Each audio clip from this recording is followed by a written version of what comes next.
Beyond the Rocks, A Love Story by Elinor Glyn. Chapter 1.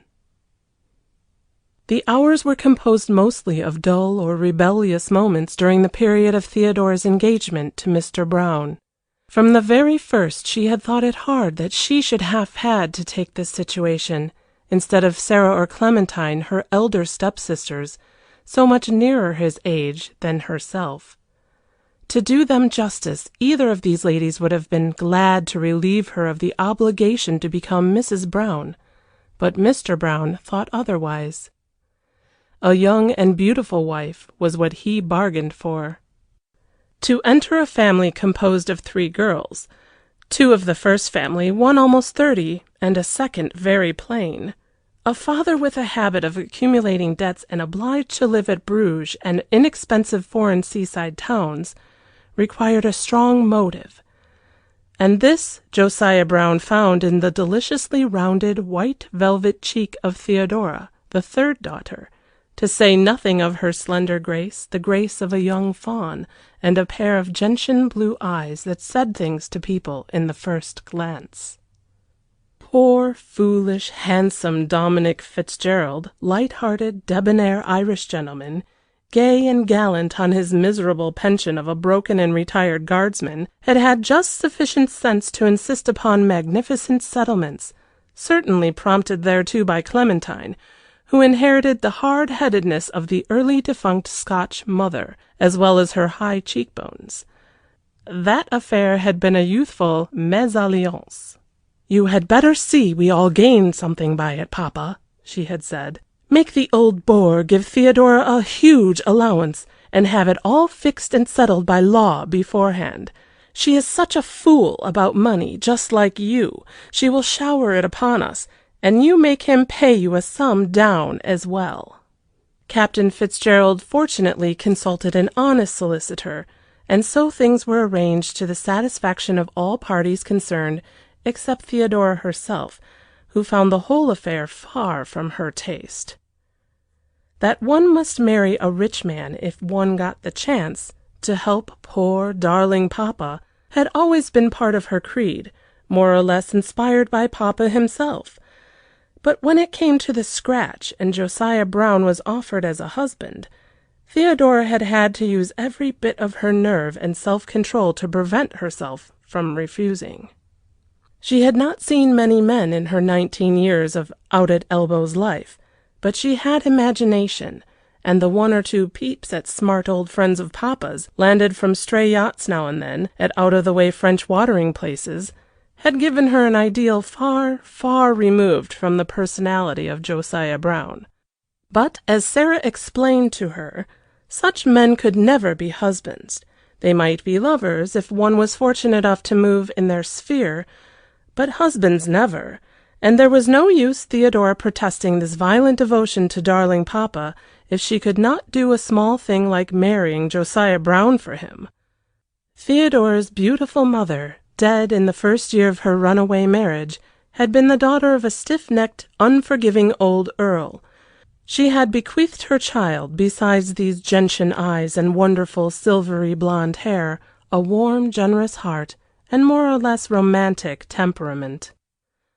The heart was touched by darling Papa's needs, and the romantic temperament revolted by Josiah Brown's personality. However, there it was. The marriage took place at the consulate Dieppe, and a perfectly miserable little bride got into the train for Paris, accompanied by a fat, short, prosperous, middle-class English husband, who had accumulated a large fortune in Australia quite by accident, in a comparatively few years. Josiah Brown was only 52, though his head was bald and his figure far from slight. He had a liver, a chest, and a temper, and he adored Theodora. Captain Fitzgerald had felt a few qualms when he had wished his little daughter good-bye on the platform, and had seen the blue stars swimming with tears. The 2 daughters left to him were so plain, and he hated plain people about him. But, on the other hand, women must marry, and what chance had he, poor, unlucky devil, of establishing his Theodora better in life? Josiah Brown was a good fellow, and he, Dominic Fitzgerald, had for the first time for many years a comfortable balance at his banker's, and could run up to Paris himself in a few days, and who knows, the American widow, fabulously rich Jane Anastasia McBride, might take him seriously. Captain Dominic Fitzgerald was irresistible, and had that fortunate knack of looking like a gentleman in the oldest clothes. If married for the third time, but this time prosperously, to a fabulously rich American, his well-born relations would once more welcome him with open arms, he felt sure, and visions of the best pheasant shoots at Old Beachley and partridge drives at Ruthering Castle floated before his eyes, quite obscuring the fading smoke of the Paris train.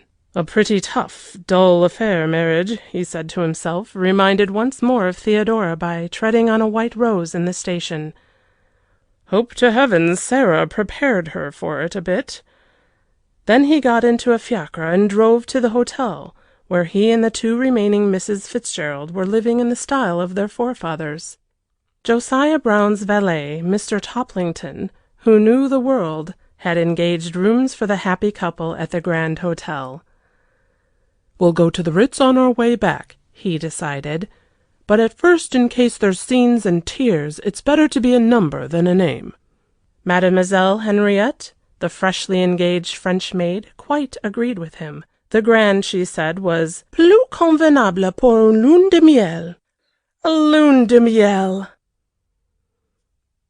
End of chapter 1.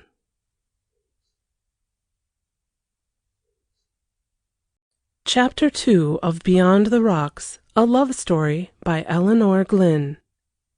It was a year later before Theodora saw her family again. A very severe attack of bronchitis, complicated by internal catarrh, prostrated Josiah Brown in the first days of their marriage, and had turned her into a superintendent nurse for the next 3 months. By that time a winter at Hyères was recommended by the best physicians, and off they started. Hyères, with a semi-invalid, a hospital nurse, and quantities of medicine bottles and draught protectors, is not the ideal place one reads of in guidebooks. Theodora grew to hate the sky and the blue Mediterranean. She used to sit on her balcony at Cospel and gaze at the olive trees and the deep green velvet patch of firs beyond towards the sea and wonder at life. She longed to go to the islands, anywhere beyond, and one day she read Jean de Grève, and after that she wondered what love was. It took a mighty hold upon her imagination. It seemed to her it must mean life. It was the beginning of May before Josiah Brown thought of leaving for Paris. England would be their destination, but the doctors assured him a month of Paris would break the change of climate with more safety than if they crossed the Channel at once. Costebelle was a fairyland of roses as they drove to the station, and peace had descended upon Theodora. She had fallen into her place, a place occupied by many wives before her with irritable, hypochondriacal husbands. She had often been to Paris in her maiden days. She knew it from the point of view of a cheap boarding-house and snatched meals. But the unchecked gaiety of the air and the façon had not been tarnished by that. She had played in the Tuileries Gardens and watched Ponchinello at the Rond Point, and later been taken once or twice to dine at a cheap café in the Bois by Papa. And once she had gone to Robinson on a coach with him and some aristocratic acquaintances of his, and eaten luncheon up the tree, and that was a day of the gods and to be remembered. But now they were going to an expensive, well-managed private hotel in the Avenue du Bois, suitable to invalids, and it poured with rain as they drove from the Gare de Lyon. All this time something in Theodora was developing.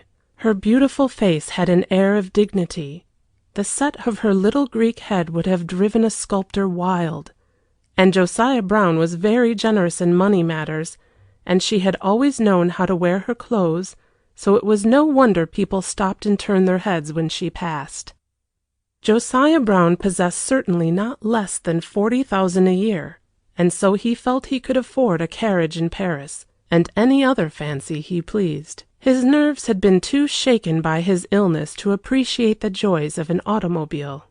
Thus daily might be seen in the Avenue des Acacias this ill-sorted pair, seated in a smart victoria with stepping horses, driving slowly up and down, and a number of people took an interest in them. Towards the middle of May, Captain Fitzgerald arrived at the Continental, and Theodora felt her heart beat with joy when she saw his handsome, well-groomed head. Oh, yes, it had been indeed worth while to make Papa look so prosperous as that, so prosperous and happy, dear, gay Papa. He was about the same age as her husband, but no one would think of taking him for more than 40. And what a figure he had! And what manners! And when he patted her cheek, Theodora felt at once that thrill of pride and gratification she had always experienced when he was pleased with her, from her youngest days. She was almost glad Sarah and Clementine should have remained at Dieppe. Thus she could have Papa all to herself, and oh, what presents she would send them back by him when he returned! Josiah Brown despised Dominic Fitzgerald, and yet stood in awe of him as well. A man who could spend a fortune and be content to live on odds and ends for the rest of his life must be a poor creature. But, on the other hand, there was that uncomfortable sense of breeding about him which once, when Captain Fitzgerald had risen to a situation of dignity during their preliminary conversations about Theodora's hand, had made Josiah Brown unconsciously say "sir" to him. He had blushed and bitten his tongue for doing it, and had blustered and patronized immoderately afterwards, but he never forgot the incident. They were not birds of a feather, and never would be, though the exquisite manners of Dominic Fitzgerald could carry any situation. Josiah was not altogether pleased to see his father-in-law.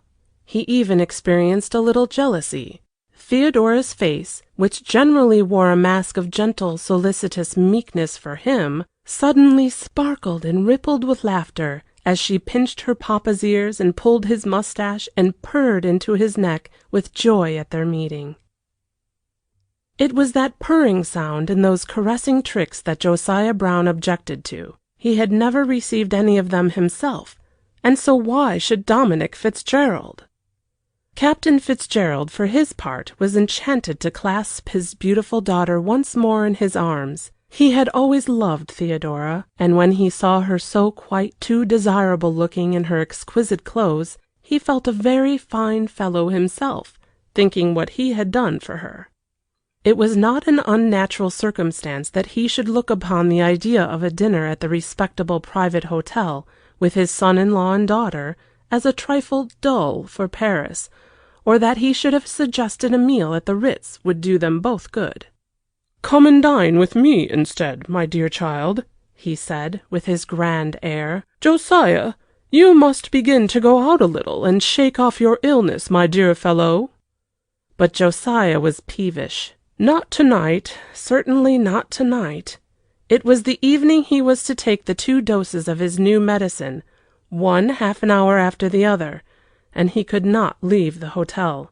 Then he saw how poor Theodora's face fell, and one of his sparks of consideration for the feelings of others came to him, and he announced gruffly that his wife might go with her father if she pleased, provided she crept into her room, which was next door to his own, without the least noise on her return. "I must not be disturbed in my first sleep," he said, and Theodora thanked him rapturously. It was so good of him to let her go. She would indeed make not the least noise, and she danced out of the room to get ready in a way Josiah Brown had never seen her do before. And after she had gone, Captain Fitzgerald came back to fetch her. This fact rankled with him and prevented his sleep for more than 20 minutes. "My sweet child," said Captain Fitzgerald, when he was seated beside his daughter in her brougham rolling down the Champs-Élysées, "you must not be so grateful. He won't let you out again if you are." "Oh, Papa," said Theodora. They arrived at the Ritz just at the right moment. It was a lovely night, but rather cold, so there were no diners in the garden, and the crowd from the restaurant extended even into the hall. It was an immense satisfaction to Dominic Fitzgerald to walk through them all with this singularly beautiful young woman, and to remark the effect she produced, and his cup of happiness was full when they came upon a party at the lower end by the door, prominent as hostess being Jane Anastasia McBride, the fabulously rich American widow. In a second of time he reviewed the situation.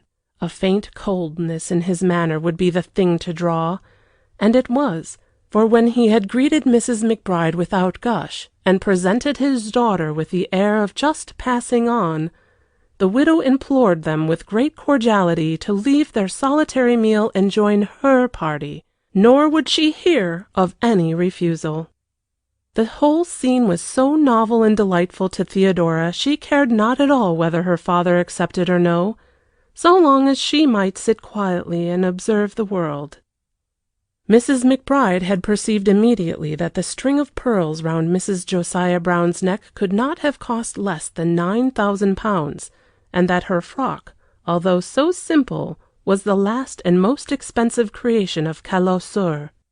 She had always been horribly attracted by Captain Fitzgerald, ever since that race week at Trouville 2 summers ago, and fate had sent them here tonight, and she meant to enjoy herself. Captain Fitzgerald acceded to her request with his usual polished ease, and the radiant widow presented the rest of her guests to the 2 newcomers. The tall man with a fierce beard was Prince Worzoff, married to her niece, Sadie Butcher. Sadie Butcher was short, and had a voice you could hear across the room. The sleek, fair youth with the twinkling grey eyes was an Englishman from the embassy. The disagreeable-looking woman in the badly made mauve silk was his sister, Lady Hilden. The stout, hook-nosed bird of prey with the heavy gold chain was a Western millionaire, and the smiling girl was his daughter. Then, last of all, came Lord Bracondale, and it was when he was presented that Theodora first began to take an interest in the party. Hector, 14th Lord Bracondale of Bracondale, as she later that night read in the peerage, was aged 31 years. He had been educated at Eton and Oxford, served for some time in the 4th Life Guards, had been unpaid attaché at St. Petersburg, was patron of 5 livings, and sat in the House of Lords as Baron Bracondale, creation 1505, seat Bracondale Chase, brothers none, sister living, and Charlotte, married to the 4th Earl of Anningford. Theodora read all this over twice, and also even the predecessors and collateral branches, but that was while she burned the midnight oil and listened to the snorts and coughs of Josiah Brown slumbering next door. For the time being she raised her eyes and looked into Lord Bracondale's, and something told her they were the nicest eyes she had ever seen in this world. Then, when a voluble French count had rushed up with garrulous apologies for being late, the party was complete, and they swept into the restaurant. Theodora sat between the Western millionaire and the Russian prince, but beyond, it was a round table, only just big enough to hold them, came her hostess and Lord Bracondale, and 2 or 3 times at dinner they spoke, and very often she felt his eyes fixed upon her. Mrs. McBride, like all American widows, was an admirable hostess. The conversation never flagged or the gaiety for one moment. The Western millionaire was shrewd and announced some quaint truths while he picked his teeth with an audible sound. "This is his first visit to Europe," Princess Worzoff said afterwards to Theodora by way of explanation. "He is so colossally rich he don't need to worry about such things at his time of life, but it does make me turn to hear him." Captain Fitzgerald was in his element. No guest shone so brilliantly as he. His wit was delicate, his sallies were daring, his looks were insinuating, and his appearance was perfection. Theodora had every reason to tingle with pride in him, and the widow felt her heart beat. "Isn't he just too bright, your father, Mrs. Brown?" she said as they left the restaurant to have their coffee in the hall. You must let me see quantities of you while we are all in Paris together. It is a lovely city. Don't you agree with me?" And Theodora did. Lord Bracondale was of the same breed as Captain Fitzgerald. That is, they neither of them permitted themselves to be superseded by any other man with the object of their wishes. When they wanted to talk to a woman, they did, if 20 French counts or Russian princes stood in the way. Thus it was that, for the rest of the evening, Theodora found herself seated upon a sofa in close proximity to the man who had interested her at dinner, and Mrs. McBride and Captain Fitzgerald occupied 2 armchairs equally well placed, while the rest of the party made general conversation. Hector Bracondale, among other attractions, had a charming voice. It was deep and arresting, and he had a way of looking straight into the eyes of the person he was talking to. Theodora knew at once he belonged to the tribe whom Sarah had told her could never be husbands. She wondered vaguely why, all the time she was talking to him. Why had husbands always to be bores and unattractive, and sometimes even simply revolting, like hers? Was it because these beautiful creatures could not be bound to any one woman? It seemed to her unsophisticated mind that it could be very nice to be married to one of them, but there was no use fighting against fate, and she personally was wedded to Josiah Brown. Lord Bracondale's conversation pleased her. He seemed to understand exactly what she wanted to talk about. He saw all the things she saw, and he had read Jean de Grève, and they got to that at the end of the first half hour, and then she froze up a little. Some instinct told her it was dangerous ground, so she spoke suddenly of the weather in a banal voice. Meanwhile, from the beginning of dinner, Lord Bracondale had been saying to himself she was the loveliest white flower he had yet struck in a path of varied experiences. Her eyes, so innocent and true, with the tender expression of a fawn, the perfect turn of her head and slender pillar of a throat, her grace and gentleness all appealed to him in a maddening way. "She is asleep to the whole of life's possibilities," he thought. "What can her husband be about, and what an intoxicatingly agreeable task to wake her up!"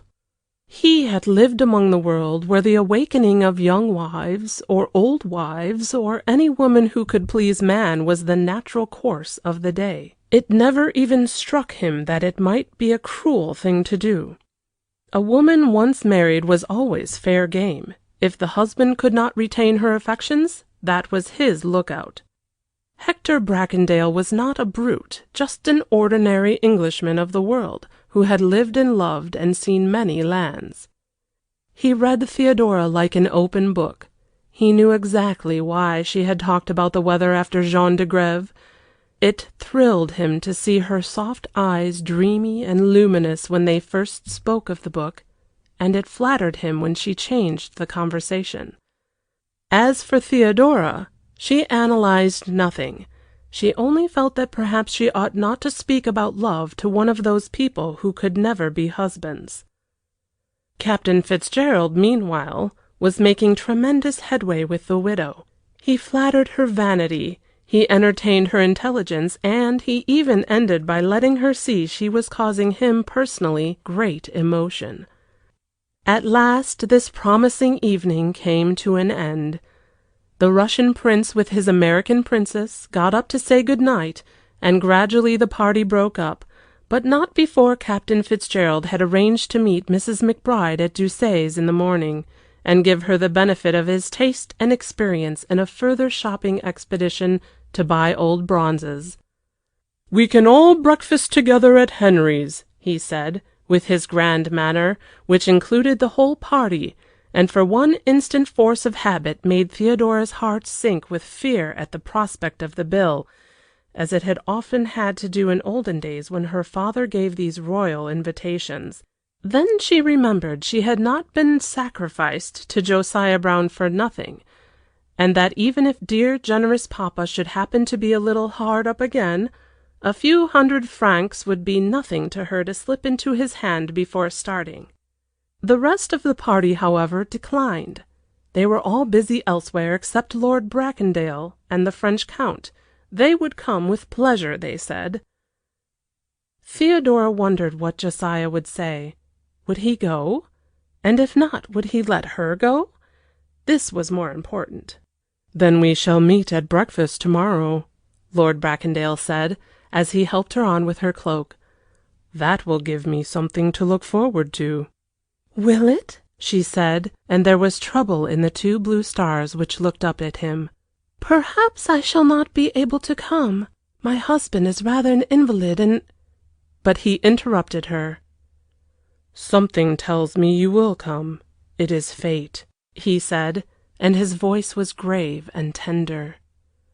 And Theodora, who had never before had the opportunity of talking about destiny and other agreeable subjects with beautiful Englishmen who could only be lovers, felt the red blood rush to her cheeks and a thrill flutter her heart.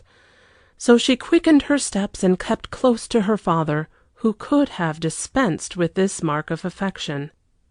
"Dearest child," he said when they were seated in the brougham, "you are married now and should be able to look after yourself, without staying glued to my side so much.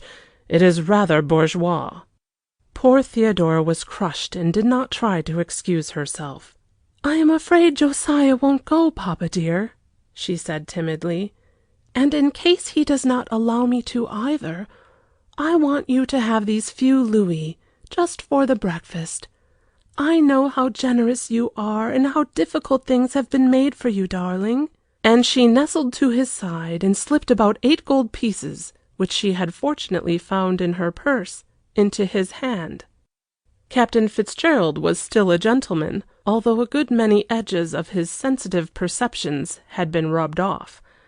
He kissed his daughter fondly while he murmured, "Merely alone, my pet, merely alone. You were always a jewel to your old father." Whenever her parent accused himself of being old, Theodora knew he was deeply touched, and her tender heart overflowed with gladness that she was able to smooth the path of such a darling papa. "I will come and see you in the morning, my child," he said, as they stopped at the door of her hotel, "and I will manage Josiah."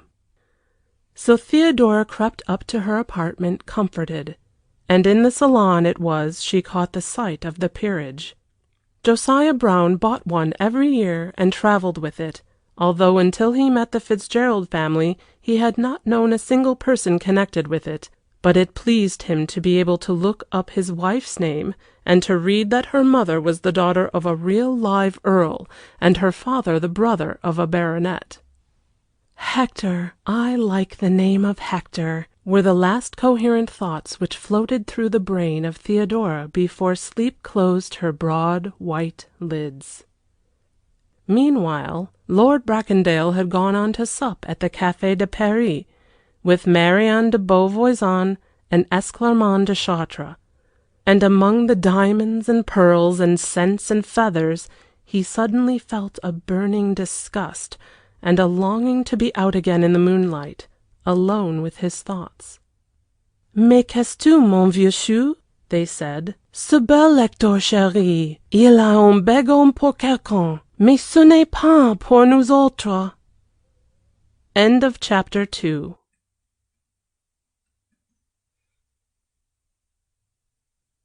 Chapter 3 of Beyond the Rocks, a Love Story by Elinor Glyn. Josiah Brown cut the top of his œuf à la coque with a knife at his premier déjeuner next day. The knife grated on the shell in a determined way, and Theodora felt her heart sink at the prospect of broaching the subject of the breakfast at the Café Henry. "I'm so glad the rain has stopped," she said nervously. "It was raining when I woke this morning." "Indeed," replied Josiah. "And what kind of an evening did you pass with that father of yours?" "A very pleasant one," said Theodora, crumbling her roll. "Papa met some old friends, and we all dined together at the Ritz. I wish you had been able to come. It might have done you good. It was so gay." "I'm not fit for gaiety," said her husband peevishly, scooping out spoonfuls of yolk. "And who were the party, pray?" Theodora obediently enumerated them all, and the high-sounding title of the Russian prince, to say nothing of the English lord and lady, had a mollifying effect on Josiah Brown. He even remembered the name of Bracondale. Had he not been a grocer's assistant in the small town of Bracondale for a whole year in his apprenticeship days? "Papa wants us to breakfast to-day with him at Henry's for you to meet some of them," Theodora said with more confidence. Josiah had taken a second egg, and his frown was gone. "We'll see about it, he grunted, but his wife felt more hopeful, and was even unusually solicitous of his wants in the way of coffee and marmalade and cream. Josiah was shrewd if he did not happen to be deeply self-absorbed in his health, and he noticed that Theodora's eyes were brighter and her step more elastic than usual. He knew he had bought one of them their aristocrats, as his old aunt, who had kept a public house at New Norton, would have said. Bought her with solid gold.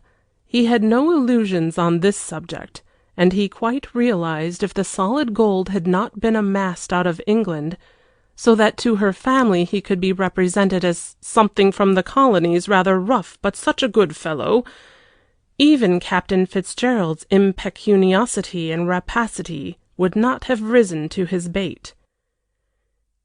He was so grateful to Theodora. She had been so meek always, and such a kind and unselfish nurse. With his impaired constitution and delicate chest, he had given up all hopes of looking on her as a wife again just yet. But as a nurse and an ornament, a peg to hang the evidences of his wealth upon, she was little short of perfection. He could have been frantically in love with her if she had only been the girl from the station bar in Melbourne. Josiah Brown was not a bad fellow. By the time Mr. Toplington advanced in his dignified way, with the accurately measured tonic on a silver tray and the single acid drop to remove the taste, Josiah Brown had decided to go and partake food with his father-in-law at Henry's. If he had been good enough to entertain the governor of Australia, he was quite good enough for Russian princes or English lords, he told himself. Thus it was that Captain Fitzgerald, who came in person in a few minutes to endorse his invitation, found an unusually cordial reception awaiting him. "I am too delighted, my dear Josiah," he said, "that you have decided to come out of your shell. Moping would kill a cat, and I shall order you the plainest chicken and soufflé aux fraises." "Josiah can eat almost anything, Papa. I don't think you need worry about that," said Theodora, who hoped to make her husband enjoy himself. And then Captain Fitzgerald left to meet his widow. All the morning, while she walked up and down under the trees in the Avenue du Bois beside her husband, who leaned upon her arm, Theodora's thoughts were miles away. She felt stimulated, excited, intensely interested in the hour, afraid they would be late. Twice she answered at random, and Josiah got quite cross. "I asked you which you considered would do me most good when we return to England, to continue seeing Mr. Baldwin once a week, or to have Dr. Wilton permanently in the house with us, and you answer that you quite agree with me. Agree with what? Agree with which? You are talking nonsense, girl." Theodora apologized gently, and her white velvet cheeks became tinged with wild roses. It seemed as if the Victoria with its high steppers would never come and pick them up, and it must be at least quarter of an hour's drive to Henry's. She did not understand where it was exactly, but Papa had said the coachman would know. If someone had told her, as Clementine certainly would have done had she been there, that she was simply thus interested and excited because she wished to see again Lord Bracondale, she would have been horrified.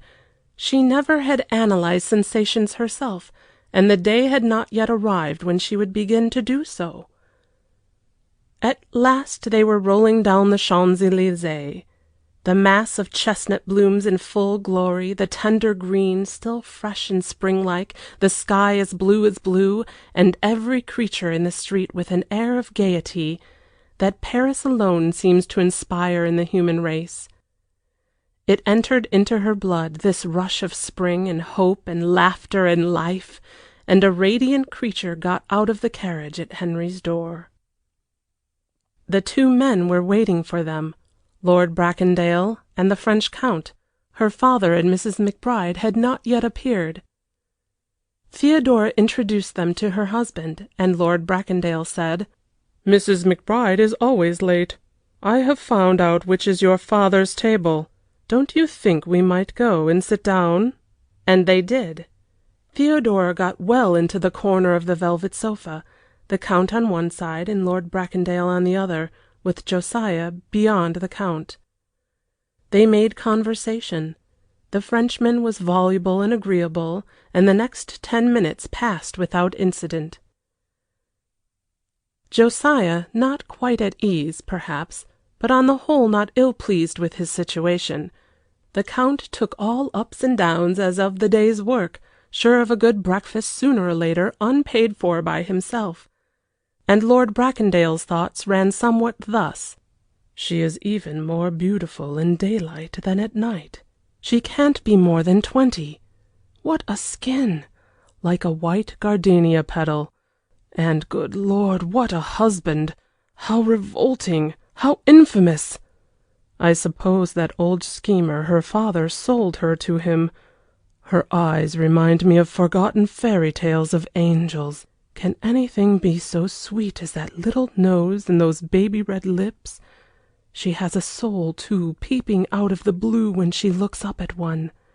She reminds me of Praxiteles' Psyche when she looks down. Why did I not meet her long ago? I believe I ought not to stay now. Something tells me I shall fall deeply into this. And what a voice, as gentle and caressing as a tender dove. A man would give his soul for such a woman. As guileless as an infant saint, too, and sensitive and human and understanding. I wish to God I had the strength of mind to get up and go this minute, but I haven't. It is fate." "Oh, how naughty of papa," said Theodora, "to be so late. Are you very hungry, Josiah? Shall we begin without them?" But at that moment, with rustling silks and delicate perfume, the widow and Captain Fitzgerald came in at the door and joined the party. "I am just too sorry," the lady said gaily. "It is all Captain Fitzgerald's fault. He would try to restrain me from buying what I wanted, and so it made me obstinate, and I had to stay right there and order half the shop." "How I understand you," sympathized Lord Bracondale. "I know just that feeling of wanting forbidden fruit. It makes the zest of life." He had foreseen the disposition of the party, and by sitting in the outside corner seat at the end knew he would have Theodora almost en tête-à-tête once they were all seated along the velvet sofa beyond Josiah Brown. "What do you do with yourself all the time here?" he asked, lowering his voice to that deep note which only carries to the ear it is intended for. "May one ever see you again except at a chance meal like this?" "I don't know," said Theodora. "I walk up and down in the side allée of the Bois in the morning with my husband, and when he has had his sleep after déjeuner, we drive nearly all the afternoon, and we have tea at the Pré Catalan, and drive again until about 7, and then we come in and dine, and I go to bed very early. Josiah is not strong enough yet for late hours or theatres." "It sounds supernaturally gay for Paris," said Lord Bracondale, and then he felt a brute when he saw the cloud in the blue eyes.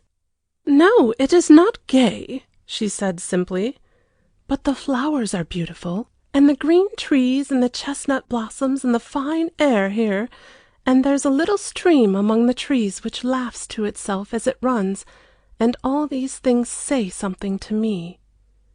He felt rebuked and interested. I would like to see them all with you," he said.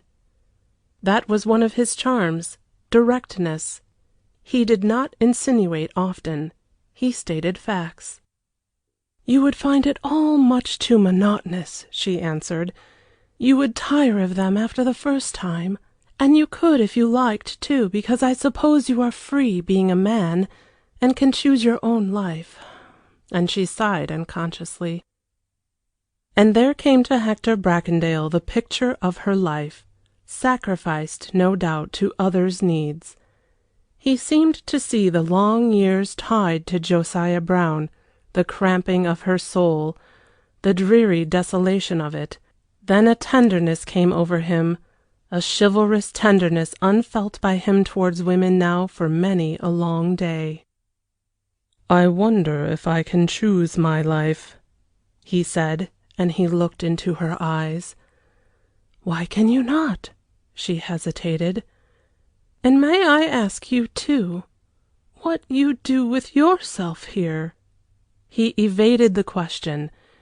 He suddenly realized that his days were not more amusing than hers, although they were filled up with racing and varied employments, while the thought of his nights sickened him.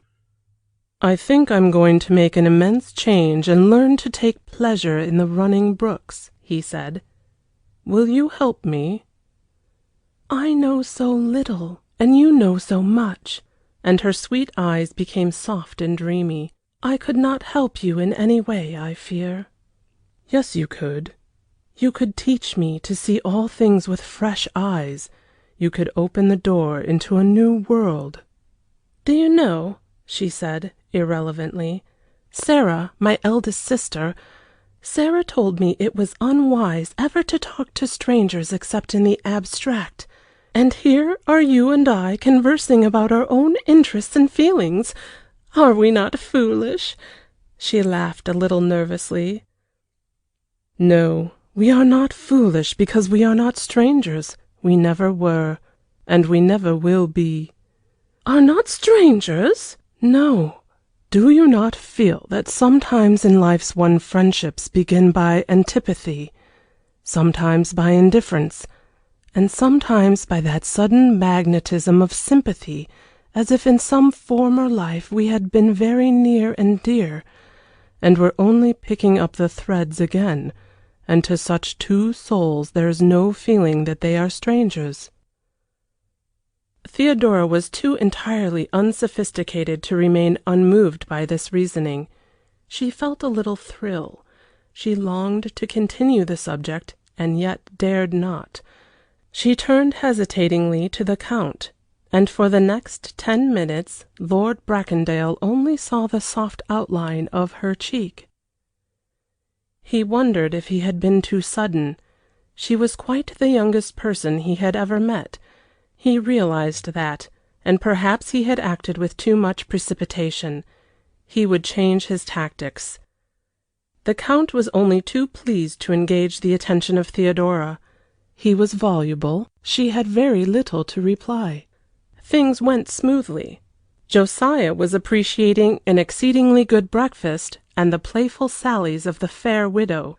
All, in fact, was couleur de rose. "Won't you talk to me any more?" Lord Bracondale said, after about a quarter of an hour. He felt that was ample time for her to have become calm, and beautiful as the outline of her cheek was, he preferred her full face. "But of course," said Theodora. She had not heard more than half of what the Count had been saying. She wished vaguely that she might continue the subject of friendship, but she dared not. "Do you ever go to Versailles?" he asked. This, at least, was a safe subject. "I have been there, but not this time," she answered. "I loved it, so full of memories and sentiment, and old-world charm." "It would give me much pleasure to take you to see it again," he said, with grave politeness. "I must devise some plan. That is, if you wish to go." She smiled. "It is a favorite spot of mine, and there are some allées in the park more full of the story of spring than your Bois even." "I do not see how we can go," said Theodora. Josiah would find it too long a day. I must discuss it with your father. One can generally arrange what one wishes, said Lord Bracondale. At this moment Mrs. McBride leaned over and spoke to Theodora. She had, she said, quite converted Mr. Brown. He only wanted a little cheering up to be perfectly well, and she had got him to promise to dine that evening at Armenonville and listen to the Ziegan. It was going to be a glorious night, but if they felt cold they could have their table inside out of the draught. What did Theodora think about it? Theodora thought it would be a delicious plan. What else could she think? "I have a large party coming," Mrs. McBride said, "and among them a compatriot of mine who saw you last night and is dying to meet you." "Really?" said Theodora, unmoved. Lord Bracondale experienced a sensation of annoyance. "I shall not ask you, Bracondale," the widow continued playfully. "Just to assert British superiority, you would try to monopolize Mrs. Brown, and my poor Harryman Hoggenwater would have to come in a long, long second."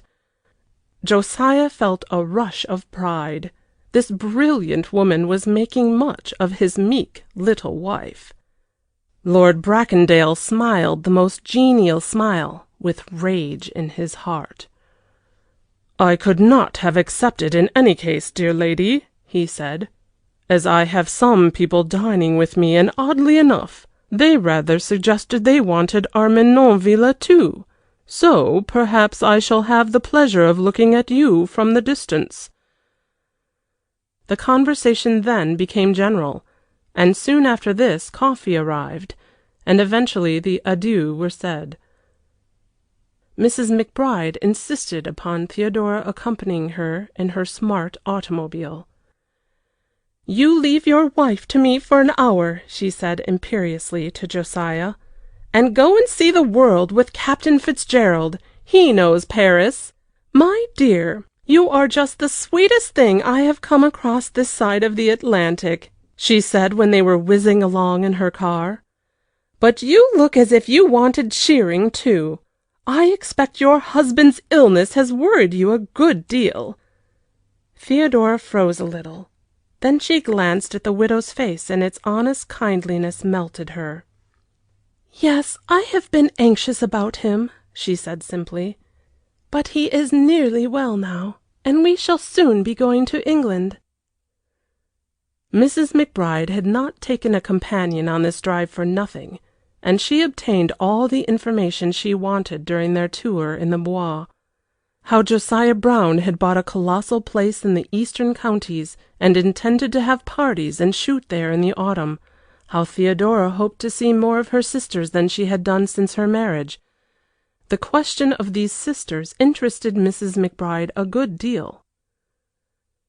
For a man to have 2 unmarried daughters was rather an undertaking. What were their ages, their habits, their ambitions? Theodora told her simply. She guessed why she was being interrogated. She wished to assist her father, and to say the truth seemed to her the best way. Sarah was kind and humorous, while Clementine had the brains. "And they are both dears," she said lovingly, "and have always been so good to me." Mrs. McBride was a shrewd woman, full of American quickness, lightning deduction, and a phenomenal insight into character. Theodora seemed to her to be too tender a flower for this world of east wind. She felt sure she only thought good of everyone, and how could one get on in life if one took that view habitually? The appallingly hard knocks fate would give one if one was so trusting. But as the drive went on, that gentle something that seemed to emanate from Theodora, that something of pure sweetness and light, affected her too, as it affected other people. She felt she was looking into a deep pool of crystal water, so deep that she could see no bottom or fathom the distance of it, but which reflected in brilliant blue God's sky and the sun. "And she is by no means stupid," the widow summed up to herself. "Her mind is as bright as an American's, and she is just too pretty and sweet to be eaten up by these wolves of men she will meet in England, with that unromantic, unattractive husband along. I must do what I can for her." By the time she had dropped Theodora at her hotel, the situation was quite clear. Of course the girl had been sacrificed to Josiah Brown.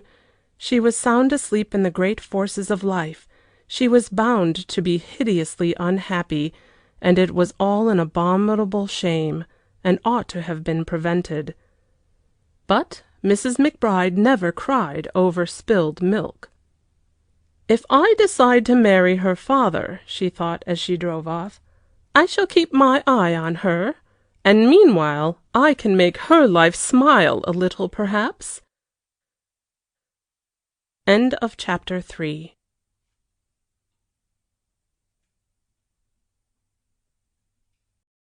Chapter 4 of Beyond the Rocks, a Love Story by Elinor Glyn. Theodora did not wonder why she felt in no exalted state of spirits as she dressed for dinner. She seldom thought of herself at all, or what her emotions were, but the fact remained there was none of the excitement there had been over the prospect of breakfast. Her husband, on the contrary, seemed quite fussy. "A devilish fine woman," he had described Mrs. McBride. "Acts like a tonic upon me, does me more good than a pint of champagne." "Is she not delightful?" agreed Theodora. "So very kind and gay. I'm sure that dinner will do you good, Josiah, and perhaps we might give one in return. What do you say?" Josiah said, "Certainly." He could give a meal with the best of them. They would consult that father of hers who knew Paris so well, and ask him to help them to arrange a regular slap-up treat. And so they arrived at Armenonville. It was a divine night, quite warm, and a soft 3/4 moon. Mrs. McBride had everything arranged to perfection. Their table was just where it should be, the menu was all that heart of gourmet could desire, and the company sparkling. Theodora found herself seated beside Mr. Harryman Hoggenwater and an elderly Austrian, and before the hors d'oeuvres were cleared away, both gentlemen had decided to make love to her. It was when the bisque d'écrevisse was being handed, she became conscious that, not 2 tables off, there was an empty one simply arranged with flowers, and almost at the same instant Lord Bracondale and his party arrived upon the scene. All Theodora's perceptions seemed to be sharpened. She knew without turning her head the table was for them, and that they were advancing towards it. She had felt their arrival almost before their automobile stopped, and now she would not look up. A strange sensation, as of excitement, tingled through her. She longed to ascertain if the woman was good-looking who made the third in this party of 3. She peeped eventually, with the corner of her eye. Lord Bracondale had so placed his guest that he himself faced Theodora, and the lady had her back turned to her. Thus Theodora's curiosity could not be gratified. "She is English," she decided. "That round-shaped back always is, and very well-bred looking, and not much taste in dress. I wonder if she is old or young, and if that is the husband.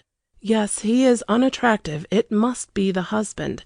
And oh, I wonder what they are talking about. Lord Bracondale seems so interested."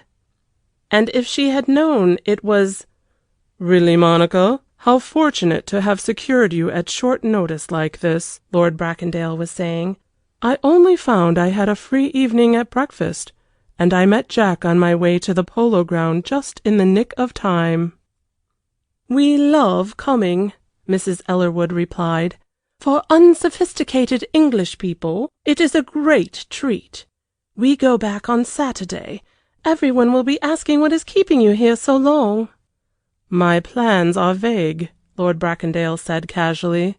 "I might come back any day, or I may stay in till well into June. It quite depends upon how amused I am. I rather love Paris." And to himself he was thinking, "How I wish that atrocious woman over there with that paradise plume would keep her hat out of the way. Ah, that is better. How lovely she looks tonight. What an exquisite pose of head. And what are those two damned foreigners saying to her, I wonder? Underbred brute, the American Harriman Hoggenwater. What a name! She is laughing. She evidently finds him amusing. Abominably cattish of the widow not to ask me. I wonder if she has seen me yet. I want to make her bow to me. Ah!" For just then magnetism was too strong for Theodora, and, in spite of her determination, their eyes met. A thrill little short of passion ran through Lord Bracondale as he saw the wild roses flushing her white cheeks, the exquisite flattery to his vanity. Yes, she had seen him, and it already meant something to her. He raised his champagne glass and sipped a sip, while his eyes, more ardent than they had ever been, sought her face. And Theodora, for her part, felt a flutter too. She was angry with herself for blushing. Such a school-girlish thing to do, Sarah had always told her. She hoped he had not noticed it at that distance. Probably not. And what did he mean by drinking her health like that? He was... "Now truly, Mrs. Brown, you are cruel," Mr. Harriman Hoggenwater said pathetically, interrupting her thoughts. "I tell you I am simply longing to know if you will come for a drive in my automobile, and you do not answer but stare into space." Theodora turned, and then the young American understood that for all her gentle looks it would be wiser not to take this tone with her. He admired her frantically. He was just crazy about her, he told Mrs. McBride later, and so now he exerted himself to please and amuse her with all the vivacity of his brilliant nation. Theodora was enjoying herself. Environment and atmosphere affected her strongly. The bright pink lights, the sense of night, and the soft moon beyond the wide open balcony windows, the scents of flowers, the gaiety, and above all, the knowledge that Lord Bracondale was there, gazing at her whenever opportunity offered, with eyes in which she, unlearned as she was in such things, could read plainly admiration and unrest. It all went to her head a little, and she became quite animated and full of repartee and sparkle, so that Josiah Brown could hardly believe his eyes and ears when he glanced across at her. This his meek and quiet mouse! His heart swelled with pride when Mrs. McBride leaned over and said to him, "You know, Mr. Brown, you have got the most beautiful wife in the world, and I hope you value her properly." It was this daring quality in his hostess Josiah appreciated so much. "She's not afraid to say anything, 'pon my soul," he said to himself. "I rather think I know my own possessions' value," he answered aloud, with a pompous puffing of chest and a cough to clear the throat. The Austrian prince on Theodora's right hand pleased her. He had a quiet manner, and the freemasonry of breeding in two people, even of different nations, drew her to talk naturally to him in a friendly way. He was a fatalist, he told her. What would be, and mortals like himself and herself were just scattered leaves, like barks floating down a current where were mostly rocks ahead. "Then must we strike the rocks whenever we wish it, or no?" asked Theodora. "Cannot we help ourselves?" "Ah, madam, for that," he said, "we can strive a little and avoid this one and that, but if it is our fate, we will crash against them in the end." "What a sad philosophy," said Theodora. "I would rather believe that if one does one's best, some kind angel will guide one's bark past the rocks and safely into the smooth waters of the pool beyond."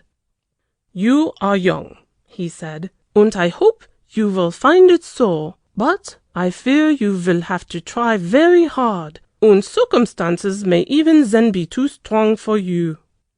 "In that case I must go under altogether," said Theodora, but her eyes smiled, and that night at least such a possibility seemed far enough away from her. The Austrian looked across at her husband. Such marriages were rare in his country, and he had thought so too in England. He wondered what their story could be.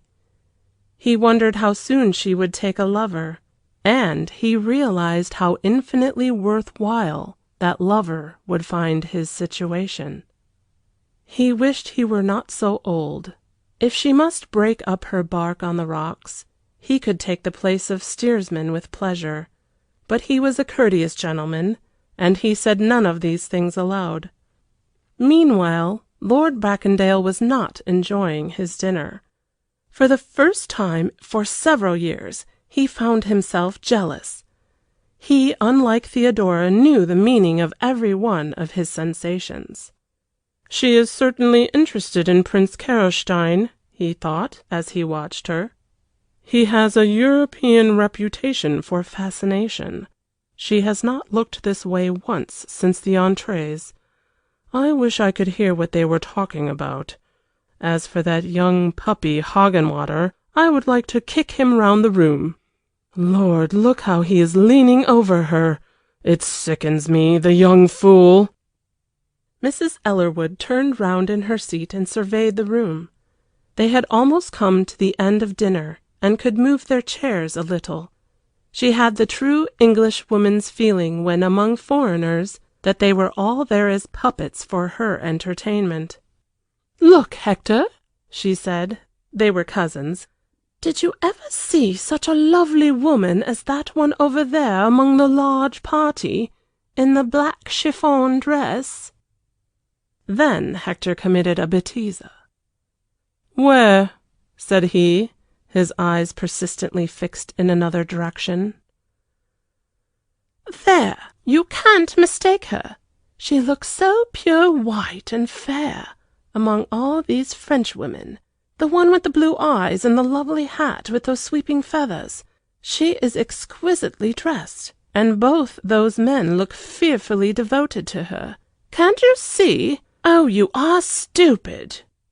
"My dear Monica," said Jack Ellerwood, who joined rarely in the conversation, "Hector has been sitting facing this way all through dinner. He's a man who can appreciate what he sees, and I do not fancy has missed much. Have you, Hector?" And he smiled a quiet smile. Mrs. Ellerwood looked at Lord Bracondale and laughed. "It is I who am stupid," she said. "Naturally you have seen her all the time, and know her probably. Are they cocottes, or Americans, or Russian princesses, or what? The whole collection?" "If you mean that large party in the corner, they are most of them friends and acquaintances of mine," he said, rather icily. She had annoyed him. "And they belong to the aristocracies of various nations. Does that satisfy you?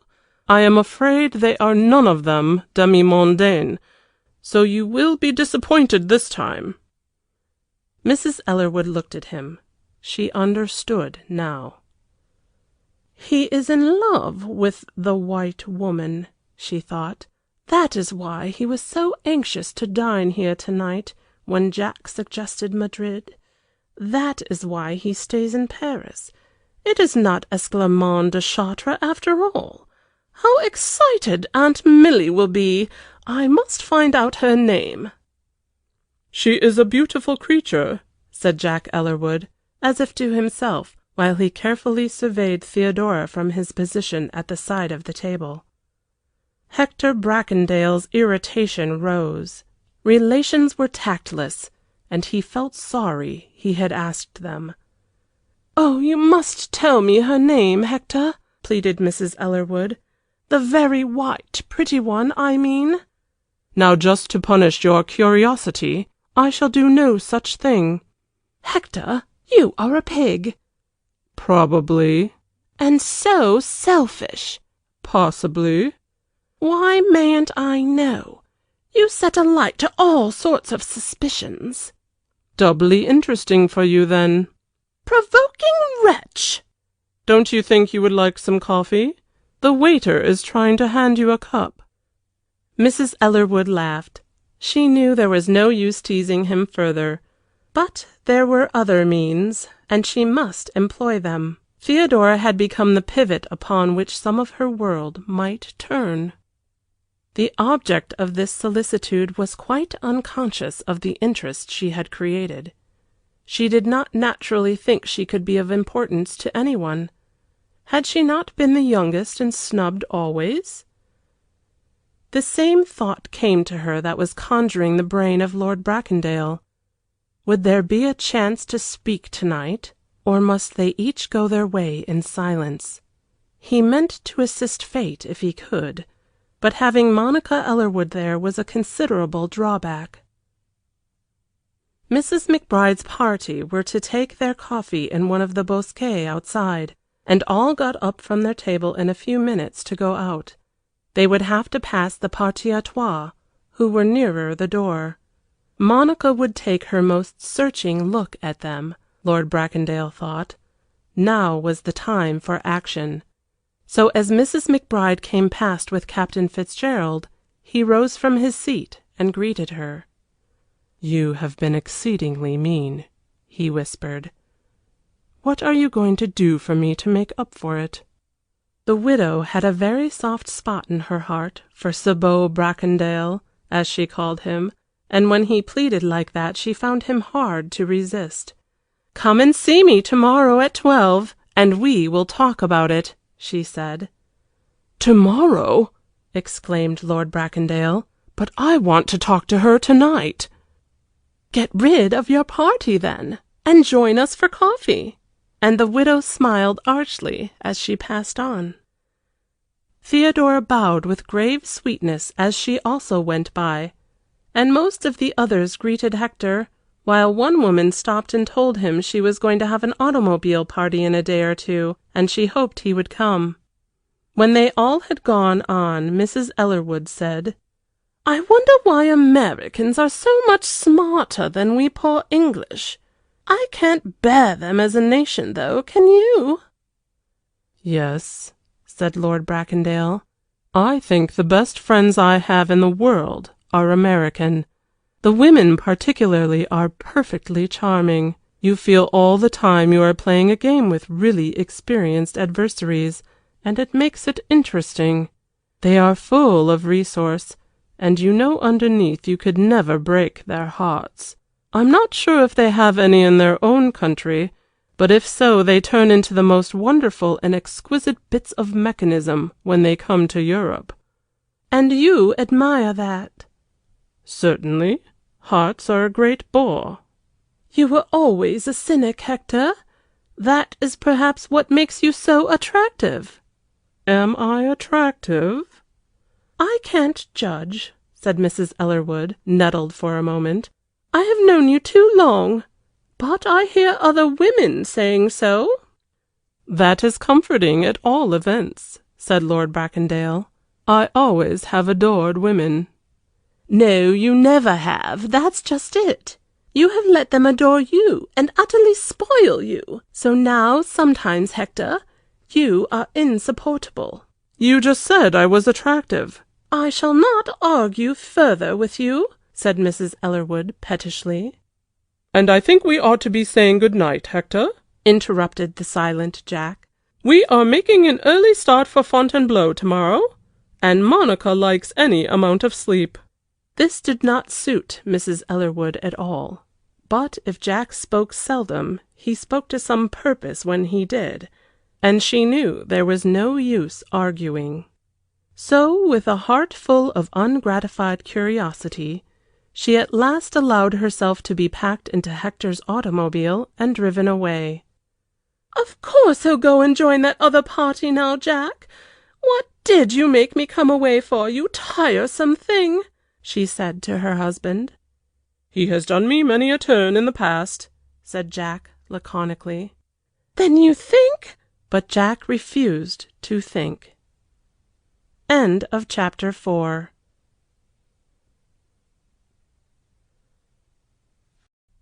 Chapter 5 of Beyond the Rocks, a Love Story, by Elinor Glyn. Theodora was sitting rather on the outskirts of the party in the bosquet, her two devoted admirers still on either side of her.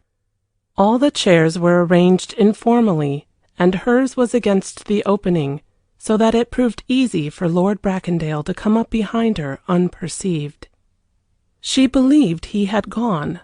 She could not see distinctly from where she was, but she had thought she saw the automobile whizzing by. She recognized Mrs. Ellerwood's hat. An unconscious feeling of blankness came over her. She grew more silent. A lady beyond the prince spoke to him, and at that moment Mr. Hoggenwater rose to put down her coffee cup, and in this second of loneliness a deep voice said in her ear, "I could not go. I wanted to say good night to you." Then Theodora experienced a new emotion. She could not have told herself what it was, but suddenly a gladness spread through her spirit. The moon looked more softly bright, and her sweet eyes dilated and glowed, while that voice, gentle as a dove's, trembled a little as she said, "Lord Bracondale, oh, you startled me." He drew a chair and sat down beside her. "How shall we get rid of your Hoggenheimer millionaire?" he whispered. "I feel as if I wanted to kill everyone who speaks to you tonight." The half-light, the moon, Paris, and the springtime. Theodora spent the next hour in a dream of bliss. Mrs. McBride, with her all-seeing eye, perceived the turn events had taken. She was full of enjoyment herself. She had almost quite, decided to listen to the addresses of Captain Fitzgerald. Therefore her heart, not her common sense, was uppermost this night. It could not hurt Theodora to have one evening of agreeable conversation, and it would do Harryman Hoggenwater a great deal of good to be obstacled. Thus she expressed it to herself. That last success with Princess Waldersheim had turned his empty head.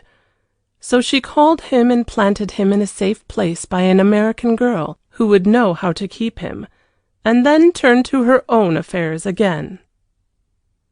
The prince was a man of the world, and understood life.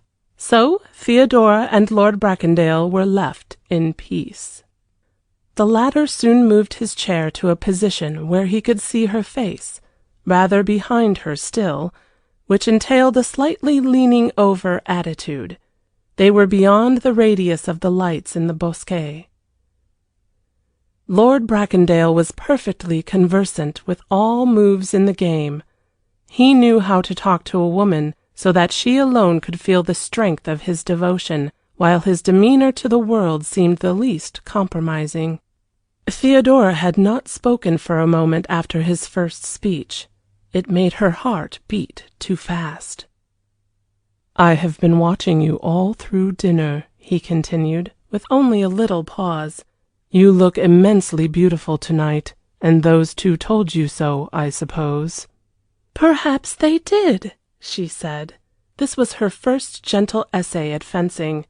She would try to be as the rest were, gay and full of badinage. "And you liked it?" with resentment. "Of course I did. You see, I never have heard any of these nice things much. Josiah has always been too ill to go out, and when I was a girl I never saw any people who knew how to say them." She had turned to look at him as she said this, and his eyes spoke a number of things to her. They were passionate and resentful and jealous, and full of something disturbing. Thrills ran through poor Theodora. His eyes had been capable of looking most of these things before to other women, when he had not meant any of them, but she did not know that. "Well," he said, "they had better not return or recommence their compliments, because I am not in the mood to be polite to them tonight." "What is your mood?" asked Theodora, and then felt a little frightened at her own daring. "My mood is one of unrest. I would like to be away alone with you, where we could talk in peace." And he leaned over her so that his lips were fairly close to her ear. "These people jar upon me. I would like to be sitting in the garden at Amalfi or in a gondola in Venice, and I want to talk about all your beautiful thoughts. You are a new white flower for me, as different as an angel from the other women in the world." "Am I?" said she, in her tender tones. "I would wish that you should always keep that good thought of me. We shall soon go our different ways. Josiah has decided to leave next week, and we are not likely to meet in England." "We are likely to meet. I will arrange it," he said. There was nothing hesitating about Hector Bracondale. His way with women had always been masterful, and this quality, when mixed with a sudden bending to their desires, was peculiarly attractive. Tonight he was drifting into a current which might carry him beyond his control. It was now several years since he had been in love even slightly.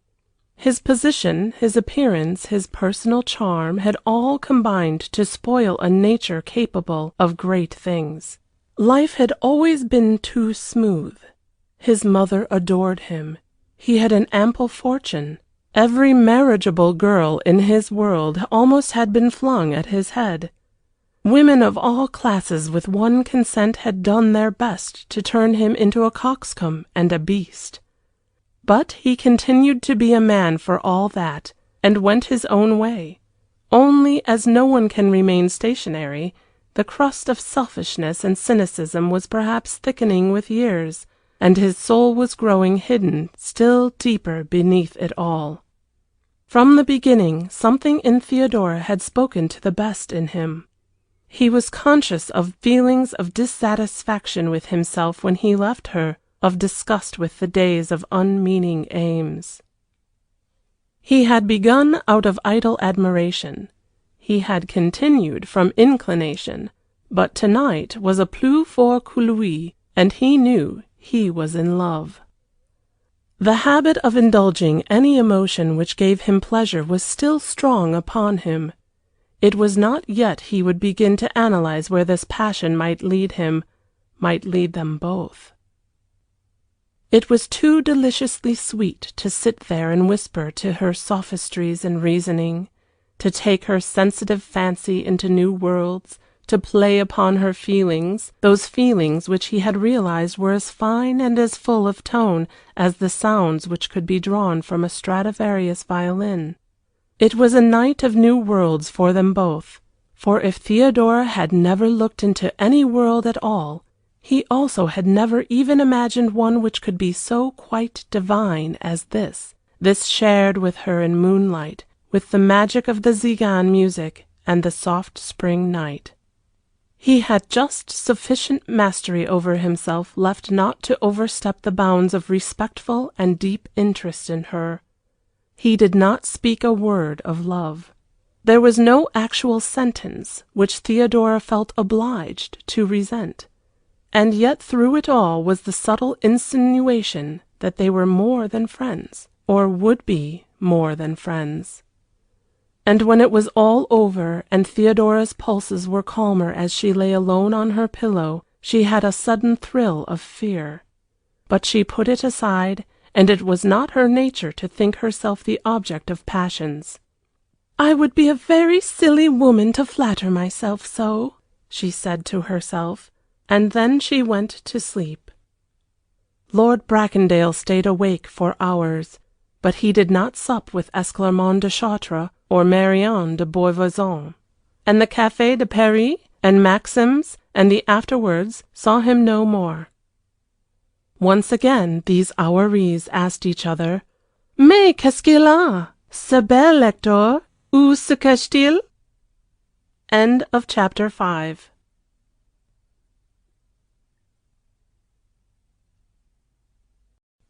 Chapter 6 of Beyond the Rocks, a Love Story by Elinor Glyn. Before she went to bed in her hotel in the Rue de Rivoli, Monica Ellerwood wrote to her aunt. Paris, May 15th. My dear Aunt Milly, we have had a delicious little week, Jack and I, quite like an old honeymoon pair, and today we ran across Hector, who has remained hidden until now. He is looking splendid, just as handsome and full of life as ever, so it does not tell upon his constitution. That is one mercy. Not like poor Ernest Brotherton, who, if you remember, was quite broken up by her last year. And I have one good piece of news for you, dear Aunt Milly. I do not believe he is so frantically wrapped up in this Esclarmonde de Chartres woman at all, in spite of that diamond chain at Monte Carlo. For tonight he took us to dine at Armenonville, although Jack particularly wanted to go to the Madrid, and when we got there we saw at once why. There was a most beautiful woman dining there with a party, and Hector never took his eyes off her the whole of dinner, Jack says. I had my back that way, and he got rid of us as soon as he could and went and joined them.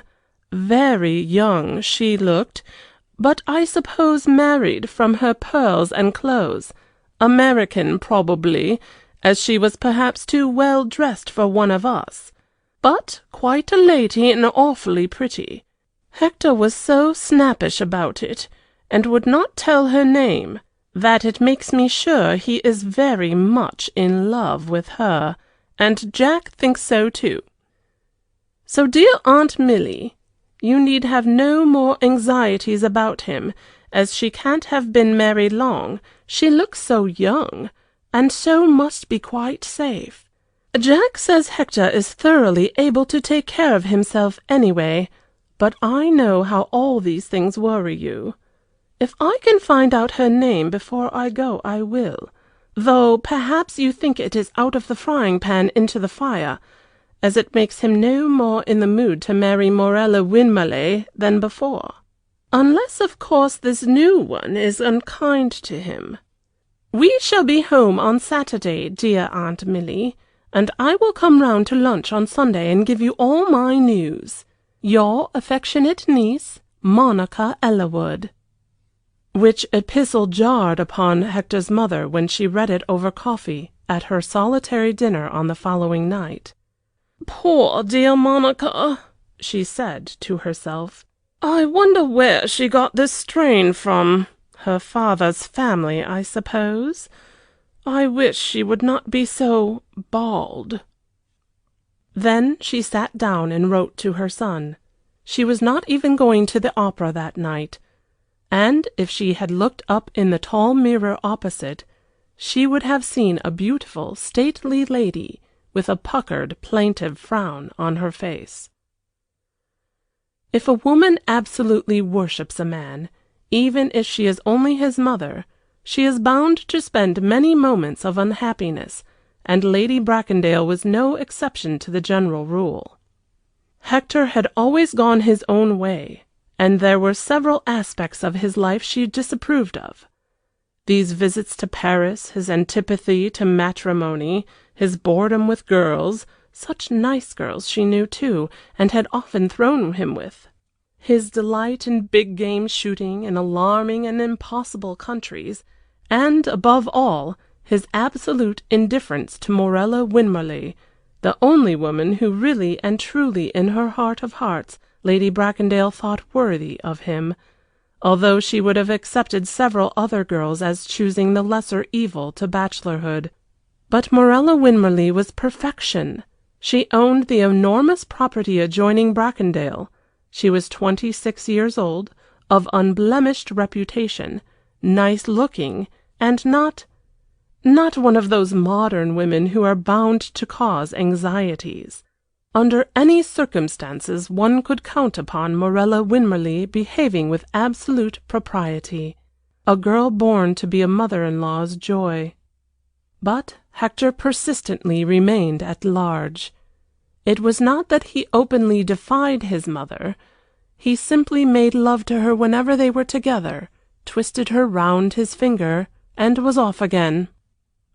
"To see mother with Hector," Lady Anningford said, "is a wonderful sight. Although I adore him myself, I'm not at the stage she is. She sits there beaming on him exactly like an exceedingly proud and fond cat with new kittens. He treats her as if she were a young and beautiful woman, caresses her, pets her, pays not the least attention to anything she says, and does absolutely what he pleases." Hector and Lady Bracondale together had often made the women who were in love with him jealous. When she had finished her letter, the stately lady read it over carefully. She had a certain tact, and Hector must be cajoled to return, not irritated. Monica's epistle, in spite of that touch of vulgarity which she had deplored, had held out some grains of comfort. She had been getting really anxious over this affair with the French person. Even to herself, Lady Bracondale would not use any of the terms which usually designate ladies of the type of Esclarmonde de Chartres.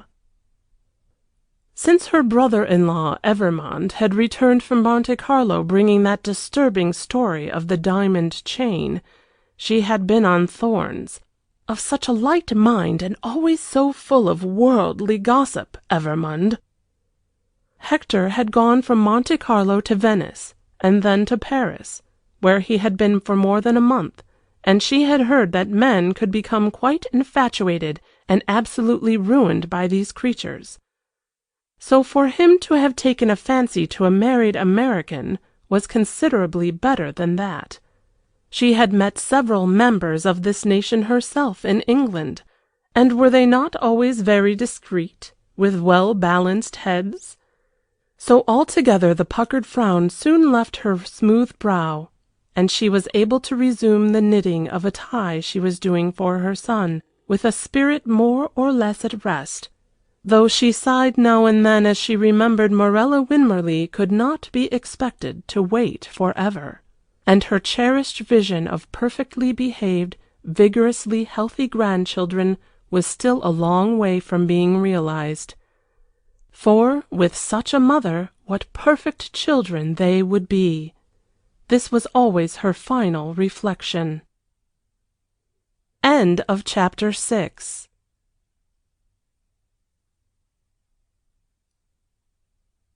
Chapter 7 of Beyond the Rocks, a Love Story by Elinor Glyn. At 12 o'clock punctually, Lord Bracondale was ushered into Mrs. McBride's sitting room at the Ritz, the day after her dinner party at Armenonville. He expected she would not be ready to receive him for at least half an hour. Having said 12, he might have known she meant half past, but he was in a mood of impatience, and felt obliged to be punctual. He was suffering more or less from a reaction.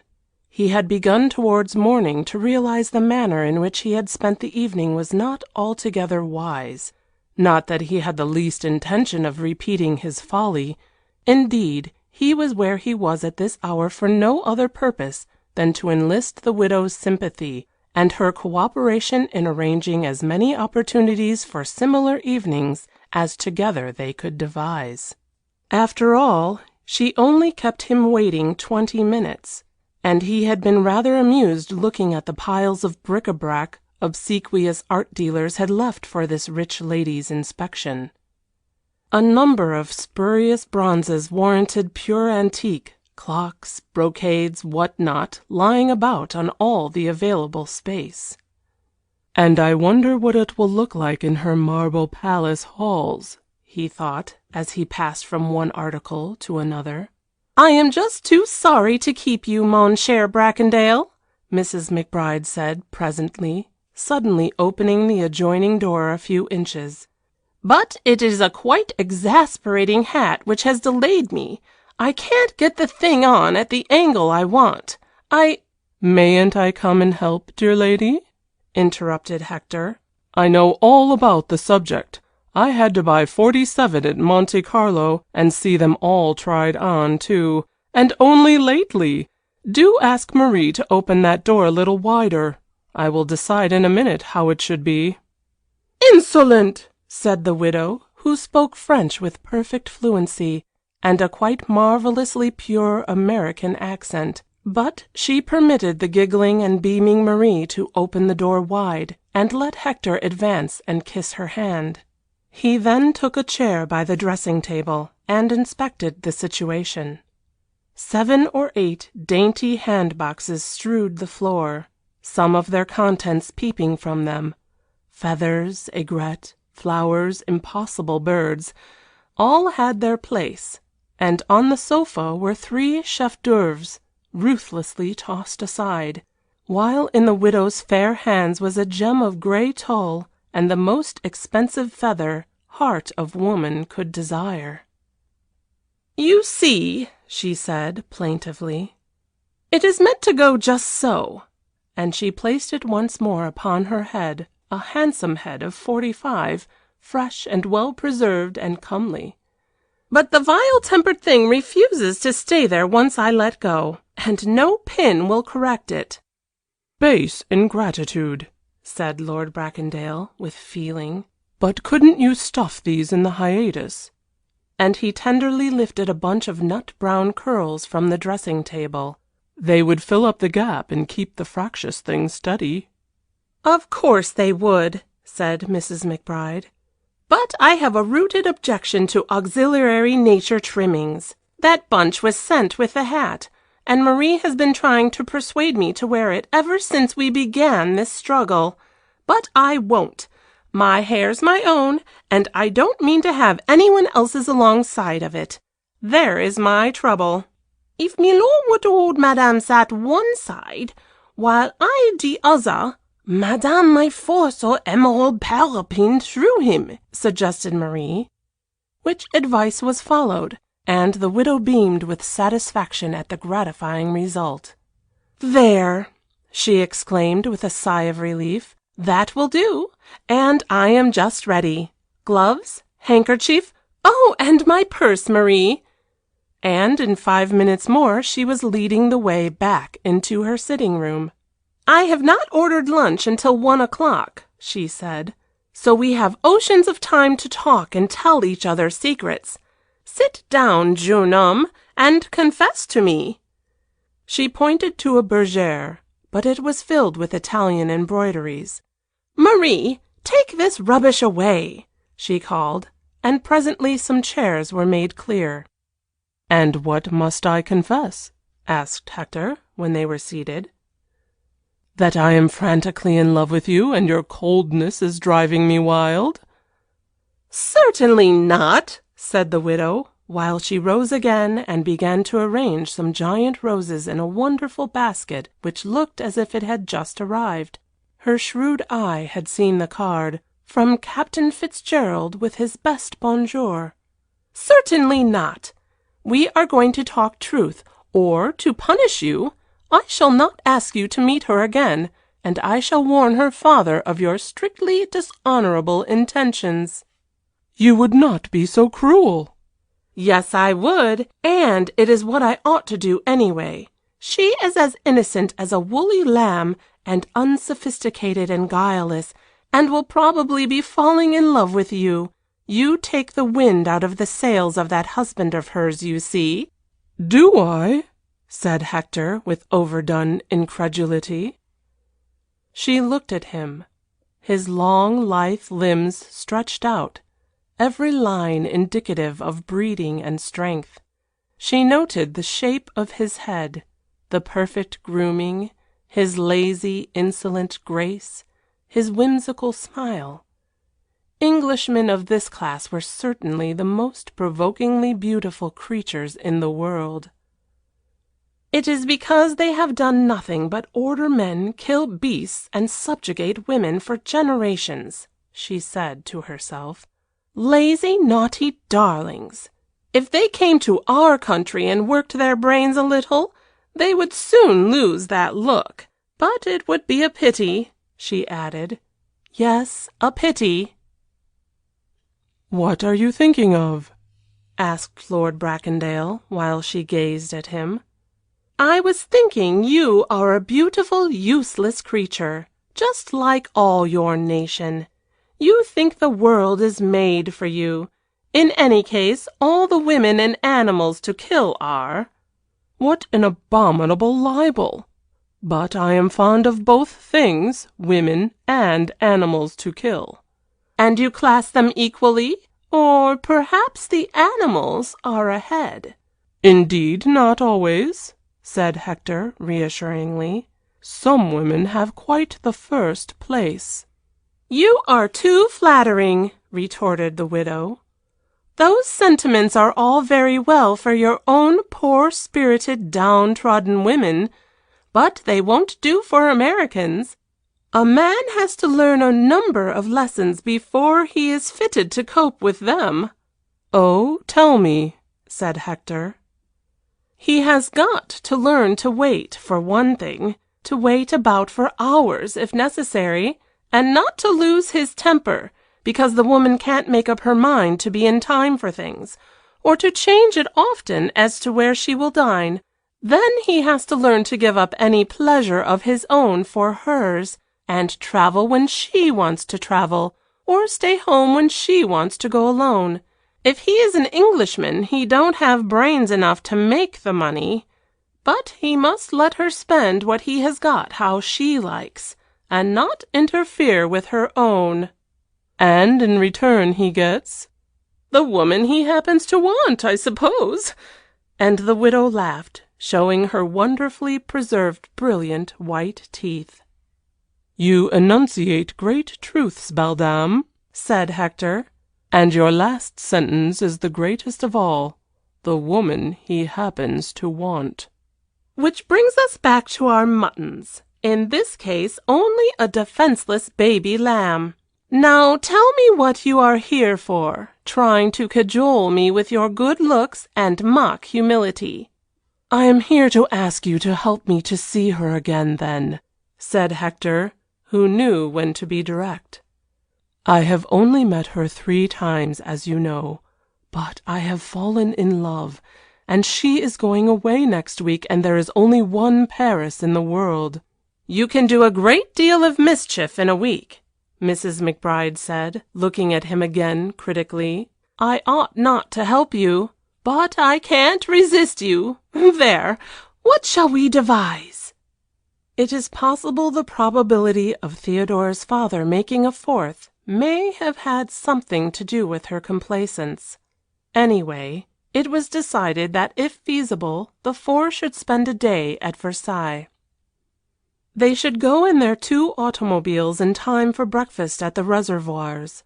They would start, Theodora and Mrs. McBride's with her, and Captain Fitzgerald with Lord Bracondale, and each couple could spend the afternoon as they pleased, dining again at the reservoirs, and whirling back to Paris in the moonlight. A truly rural and refreshing program, good for the soul of man. And I can rely upon you to get rid of the husband, said Lord Bracondale finally. I do not see the poetry of the affair with his bald head and mutton-chop whiskers as an accessory. Leave that to Captain Fitzgerald and myself, said Mrs. McBride proudly. I have a scheme that Mr. Brown shall spend the day with Clutterbuck R. Tubbs, examining some new machinery they are both interested in. Leave it to me. The part of Deus ex machina was always a role the widow loved. Then they descended to an agreeable lunch in the restaurant, with a numerous party of her friends as usual, and Lord Bracondale felt afterwards full of joy and hope to continue his sinful path unrepenting. The days that intervened before Theodora saw him again were uneventful and full of blankness.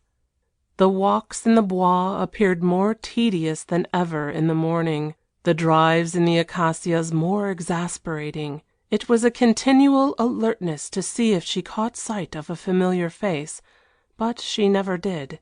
Fate was against them, as she sometimes is when she means to compensate soon after by some glorious day of the gods. And although Lord Bracondale called at her hotel, and walked where he thought he should see her, and even drove in the acacias, they had no meeting. Josiah did not feel himself sufficiently strong to stand the air of theatres, and they went nowhere in the evenings. He was keeping himself for his own dinner party, which was to take place at the Madrid on the Monday.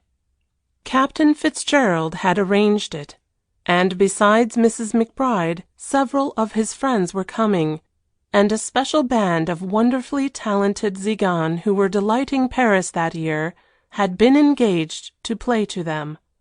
If only the weather should remain fine, all would be well. A surprise awaited Theodora on Saturday morning. A friendly note from Mrs. McBride arrived, asking her if she would spend the day with her at Versailles, as she had asked her husband to do her a favor and lunch with Mr. Clutterbuck R. Tubbs. Theodora awaited Josiah's presence at the premier déjeuner, which they took in their salon, with absolute excitement. He came in, a pompous smile on his face. "Good day, my love," he said, blandly. "That charming widow writes me this morning, asking if I will do her a favor, and take her friend, Mr. Clutterbuck Tubbs, to examine that machinery for the separation of fats we both have an interest in, and he suggests I should lunch with him, as he is very anxious to have my opinion upon the merits of it." "Yes," said Theodora. "She also says," referring to the letter in his hand, "she will take charge of you for the day, and take you to Versailles, which I know you wish to go to. She wants an answer at once, and she will call for you at 12 o'clock if we accept." "I have heard from her too," said Theodora. "What shall you answer, Josiah?" And she looked out of the window. "Oh, I may as well go, I think. There is money in the invention, or that old Gimlet eye would not be so keen about it. I talked the matter over with him at Armenonville the other night." "Then shall you write, or shall I?"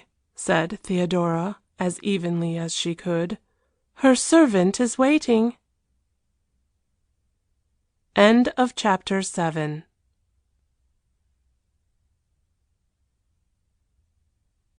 Chapter 8 of Beyond the Rocks, a Love Story by Elinor Glyn. Theodora hummed to herself a glad little chansonnette as she changed her breakfast negligee for the freshest and loveliest of her spring frocks. She did not know why she was so happy. There had been no word of anyone else being of the party, only she and Mrs. McBride, but Versailles would be exquisite on such a day, and something whispered to her that she might not yawn. The most radiant vision awaited the widow, when, with unusual punctuality, her automobile stopped at the hotel door. She came in. She was voluble, she flattered Josiah. So good of him to take Mr. Tubbs, and she hoped it would not tire him. Theodora should be well looked after. They might be late and even dine at Versailles, she said, and Mr. Brown was not to be anxious. She would be responsible for the safe return of his beautiful little wife. Theodora was 5'7" at least, but her small head and extreme slenderness gave people the feeling she was little, something to be protected and guarded always. Josiah was affable. Mrs. McBride's words were so smooth and so many, he had no time to feel Theodora was going to dine out without him, or that anything had been arranged for ultimate ends. The automobile had reached Suresnes before the widow said to her guest, "Your father and Lord Bracondale have promised to meet us at the reservoirs. Captain Fitzgerald told me how you wanted to go to Versailles, and how your husband is not strong enough to take these excursions, so I thought we might have this little day out there, while he is engaged with Mr. Clutterbuck Tubbs." "How sweet of you," said Theodora. As they rushed through the smiling country, both women's spirits rose, and Mrs. McBride's were the spirits of experience, and did not mount without due cause. Since she had been a girl in Dakota and passionately in love with her first husband, the defunct McBride was a second venture. She had not met a man who could quicken her pulse like Captain Fitzgerald. It was a curious coincidence that they both had already 2 partners to regret. It was an extra link between them, and Jane McBride, who was superstitious, read the omen to mean that this time each had met his true mate. "If he is irresistible today, I think I shall clinch matters," she was saying to herself, while Theodora's musings ran, "How beautiful Versailles will look, and I dare say he will know all about its history and be able to tell me interesting things, and oh, I am so glad I put on this frock, and oh, I am so happy." And aloud they spoke of paradise plumes and the new grey, and the merits and demerits of Callot and Doucet and Jean Velay. And the widow said some bright American things about husbands and the world in general that conveyed crisp truths. The drive seemed all too short, and there were their 2 cavaliers in the courtyard awaiting them at the reservoirs, having arrived just before them. To the end of her life Theodora will remember that glorious May day. Its even minutest detail, the color of the chestnut trees, the tint of the sky, the scent in the air, every line of his figure and turn of his head, every look in his eyes, and they were many and varied, and also, and alas, every growing emotion in her own heart. But at the moment all was gladness and exquisite young, irresponsible joy, sans arrière-pensée or disquieting reflection. She wondered which of the 2 men was the handsomer as she got out of the automobile, dear darling papa or Lord Bracondale. Both were quite show creatures of their age, and both were of the same class and knowledge of savoir vivre. Every one said such polite and gracious things, it was all so smooth and gay, and it seemed so natural that they should take a turn up towards the château while breakfast was being prepared. 1:30 o'clock was time enough to eat, the widow said. "I want to show you a number of spots I love," Hector announced, choosing a different path to the other pair. "And it is a day we can be happy in, can't we?" "I want to be happy," said Theodora. "Then we shall go no farther now. We shall sit on this seat and admire the view. See, we are quite alone and undisturbed. All the world has gone home to breakfast." Then he looked at her, and though he really did try at this stage to be reasonable, something of the intense attraction he felt for her blazed in his eyes. She was sufficiently delectable a picture to turn the sagest head. There was something so absolutely pure white about that skin, it seemed good to eat, flawless, unlined, unblemished under this brilliant light. The way her silvery blonde hair grew was just the right way a woman's hair ought to grow, he thought, low on a high broad brow, rippling and soft, and quantities of it. What could it be like to caress it, to run one's fingers through it, to bury one's face in it? Ah! And then there were her tender eyes, dewy and shadowed with dark lashes, and so intensely blue. His glance wandered further afield.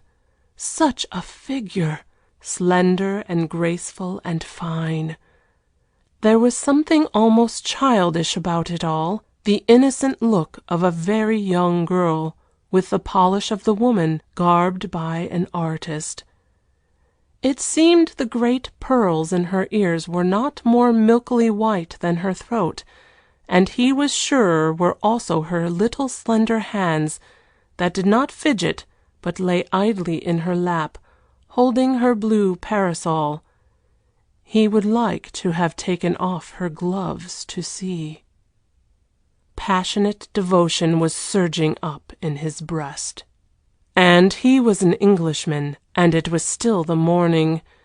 There was no moon now, and he had not even breakfasted. This shows sufficiently to what state he had come. "I want you to tell me all about Versailles," she said, looking to the left and the grey ring beyond the chapel. "Its histories and its meanings. I used to read about it all after Sarah brought me here once for our treat. But you probably are learned upon the subject, and I want to know." "I would much rather hear what you did when Sarah brought you here for your treat," he said.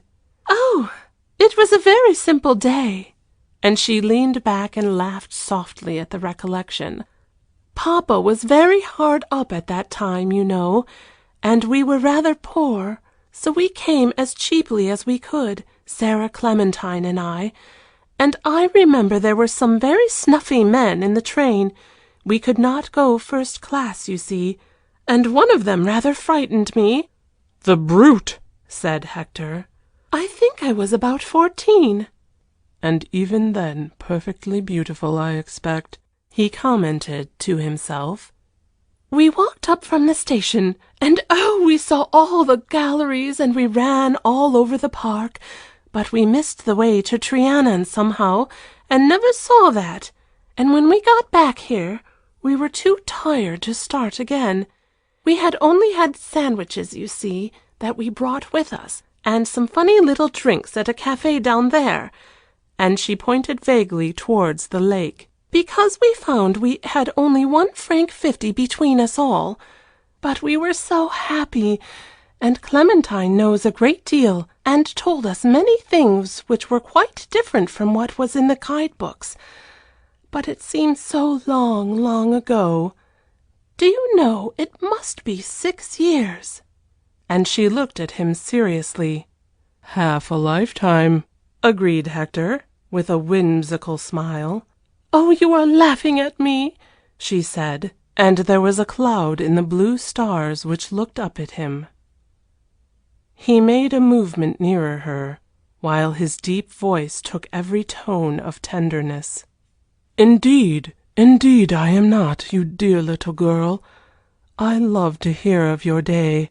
I was only smiling to think that 6 years ago you were a baby child, and I was then an old man in feeling. Let me see, I was 25, and I was in Russia." He stopped suddenly. There were some circumstances which, sitting there beside her, he would rather not remember connected with Russia. This was one of the peculiarities of Theodora.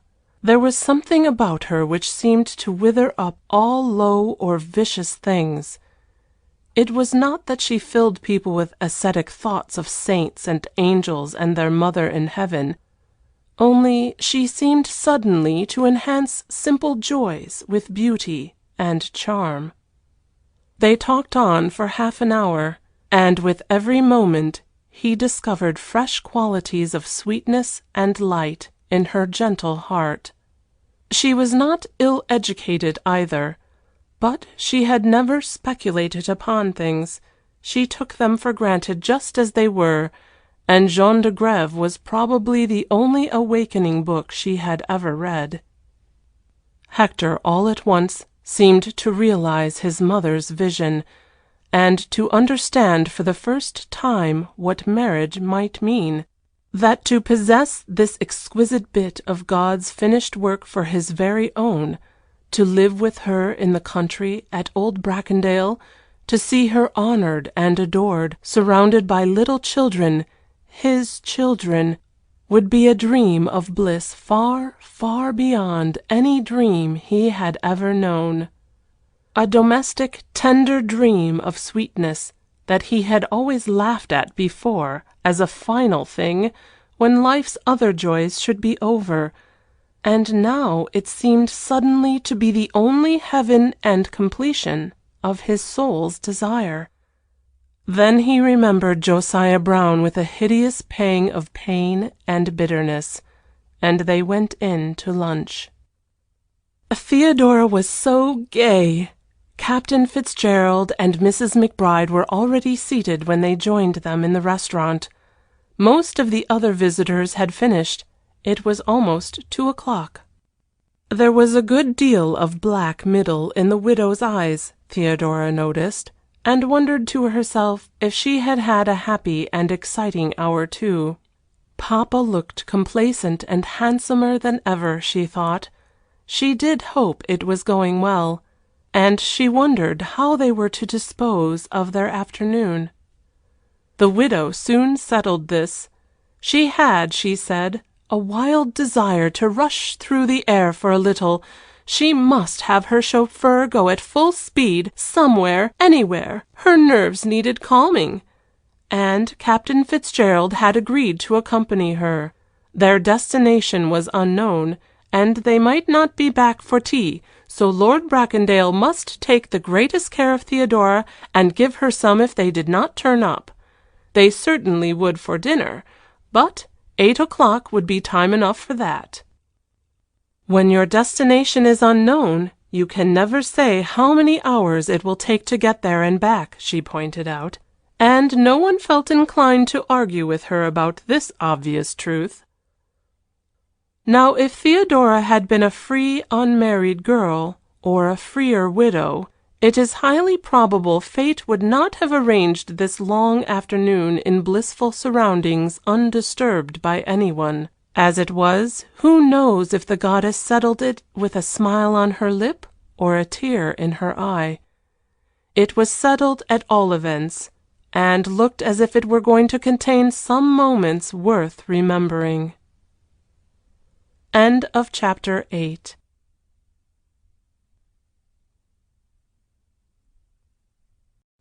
Chapter 9 of Beyond the Rocks, a Love Story by Elinor Glyn.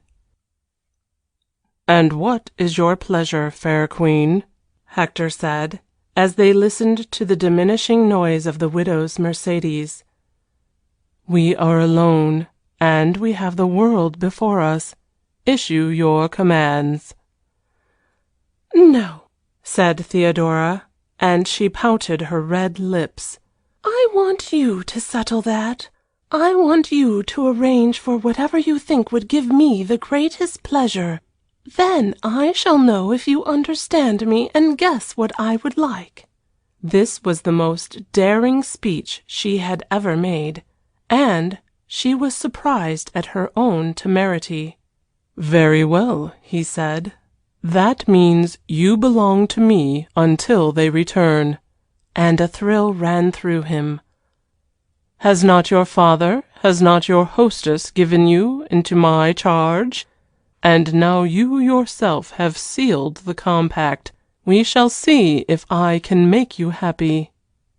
As he said the words, "You belong to me," Theodora thrilled too.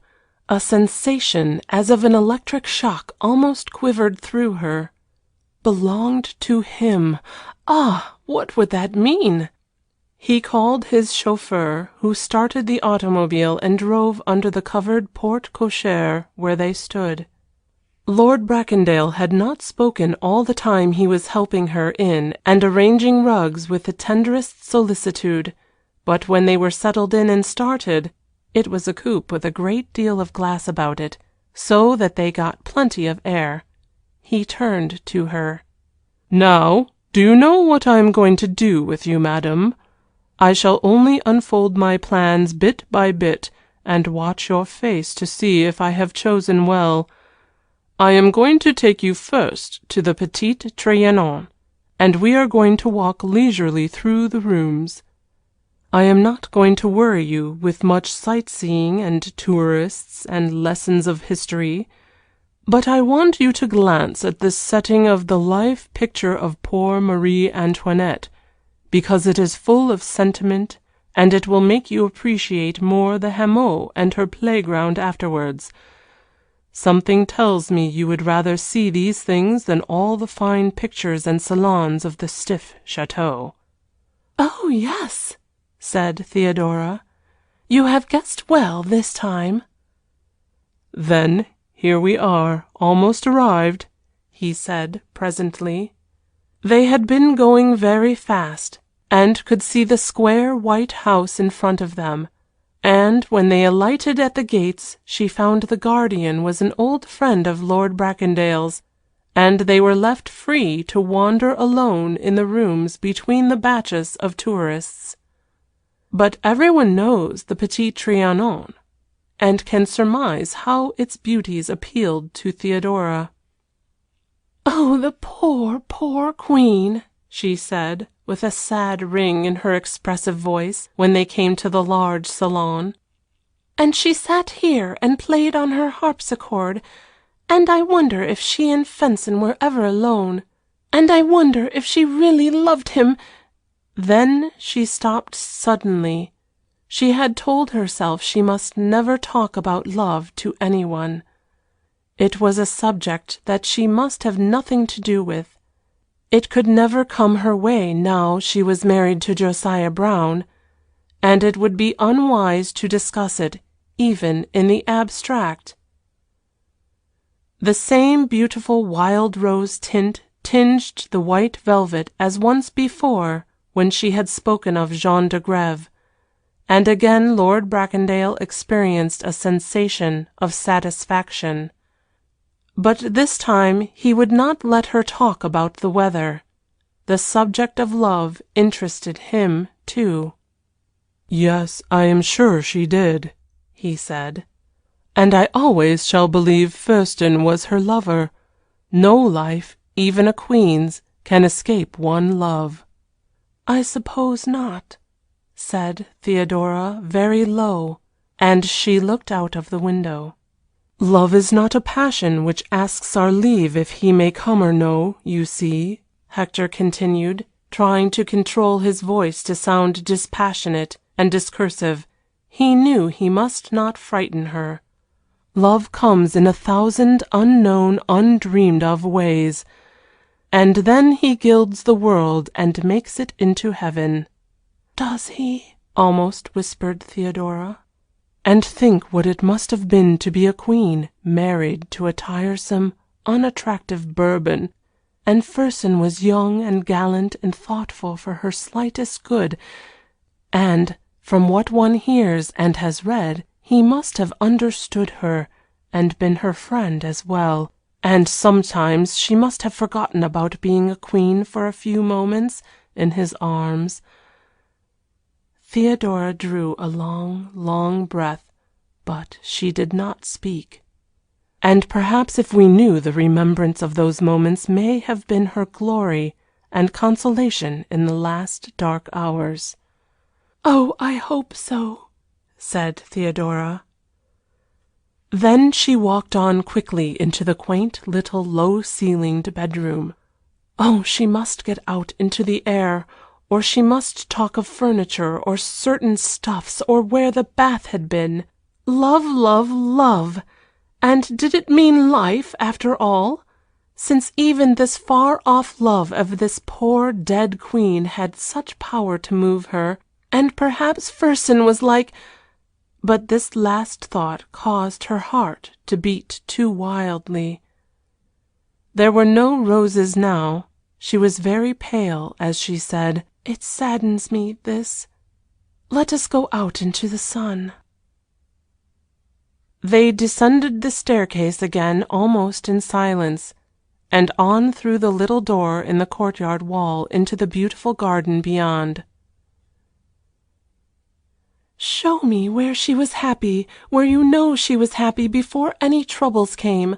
I want to be gay again," said Theodora. So they walked down the path towards the Hameau.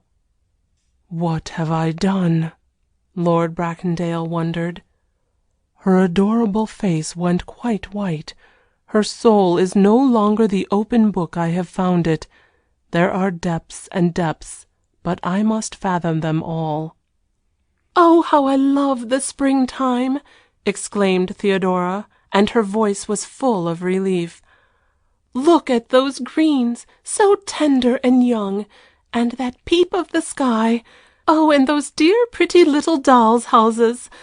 Let us hasten. I want to go and play there, and to make butter too, don't you?" "Ah, this is good," he said, "and I want just what you want." Her face was all sweet and joyous as she turned it to him. "Let's pretend we lived then," she said. "And I am the miller's daughter of this dear little mill, and you are the bailiff's son who lives opposite, and you have come with your corn to be ground. Oh, and I shall make a bargain and charge you dear." And she laughed and swung her parasol back while the sun glorified her hair into burnished silver. "What bargain could you make that I would not agree to willingly?" he asked. "Perhaps some day I shall make one with you, or want to, that you will not like," she said, "and then I shall remind you of this day and your gallant speech." "And I shall say then, as I say now, I will make any bargain with you, so long as it is a bargain which benefits us both." "Ah, you are a Normand, you hedge!" She laughed, but he was serious. They walked all around the laiterie, and all the time she was gay and whimsical, and to herself she was saying, "I am unutterably happy, but we must not talk of love." "Now you have had enough of this," Lord Bracondale said, when they were again in view of the house, "and I am going to take you into a forest like the babes in the woods, and we shall go and lose ourselves, and forget the world altogether. The very sight of these harmless tourists in the distance jars upon me to-day. I want you alone and no one else. Come." And she went. "I have never been here before," said Theodora, as they turned into the forest of Marly. "And you have been wise in your choice so far. I love trees." "You see how I study and care for the things which belong to me," said Hector. It gave him ridiculous pleasure to announce that sentence again, ridiculous, unwarrantable pleasure. Theodora turned her head away a little. She would like to have continued the subject, but she did not dare. Presently they came to a side allée, and after going up it about a mile the automobile stopped, and they got out and walked down a green glade to the right. Oh, and I wonder if any of you who read know the forest of Marly, and this one green glade that leads down to the center of a star where 5 avenues meet? It is all soft grass and splendid trees, and may have been a rendezvous de chasse in the good old days when life, for the great, was fair in France. It is very lonely now, and if you want to spend some hours in peace, you can almost count upon solitude there. "Now, is not this beautiful?" he asked her, as they neared the center. "And soon you will see why I carry this rug over my arm.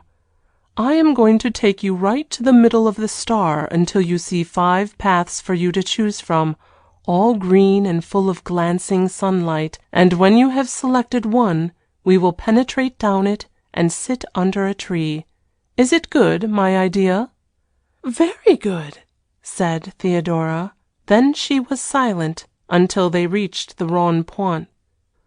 There was that wonderful sense of aloofness and silence, hardly even the noise of a bird, only the green, green trees, and here and there a shaft of sunlight turning them into a shade of a lizard's back.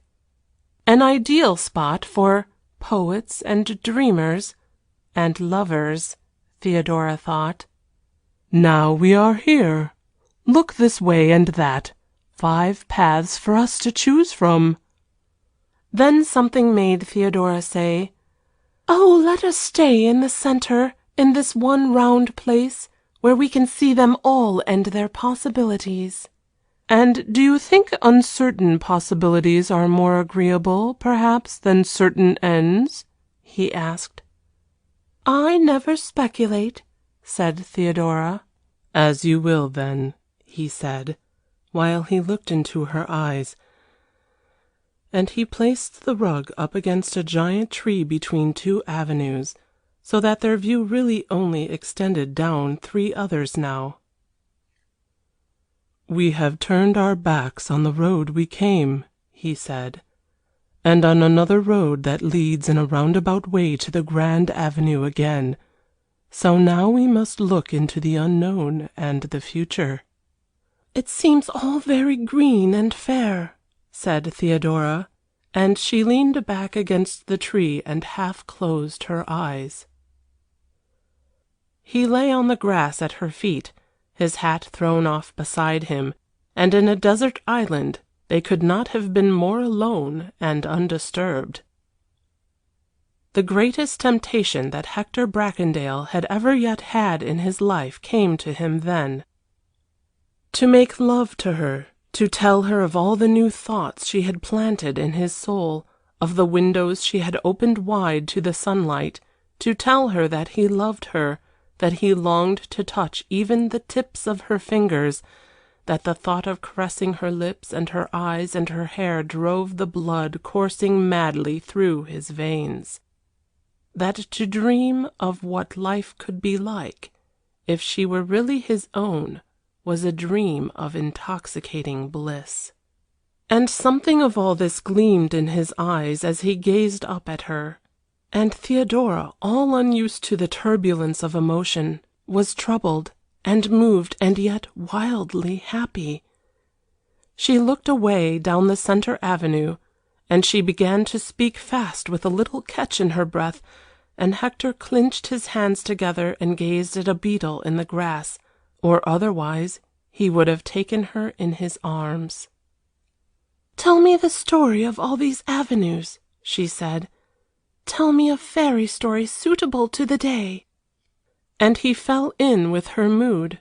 So he began.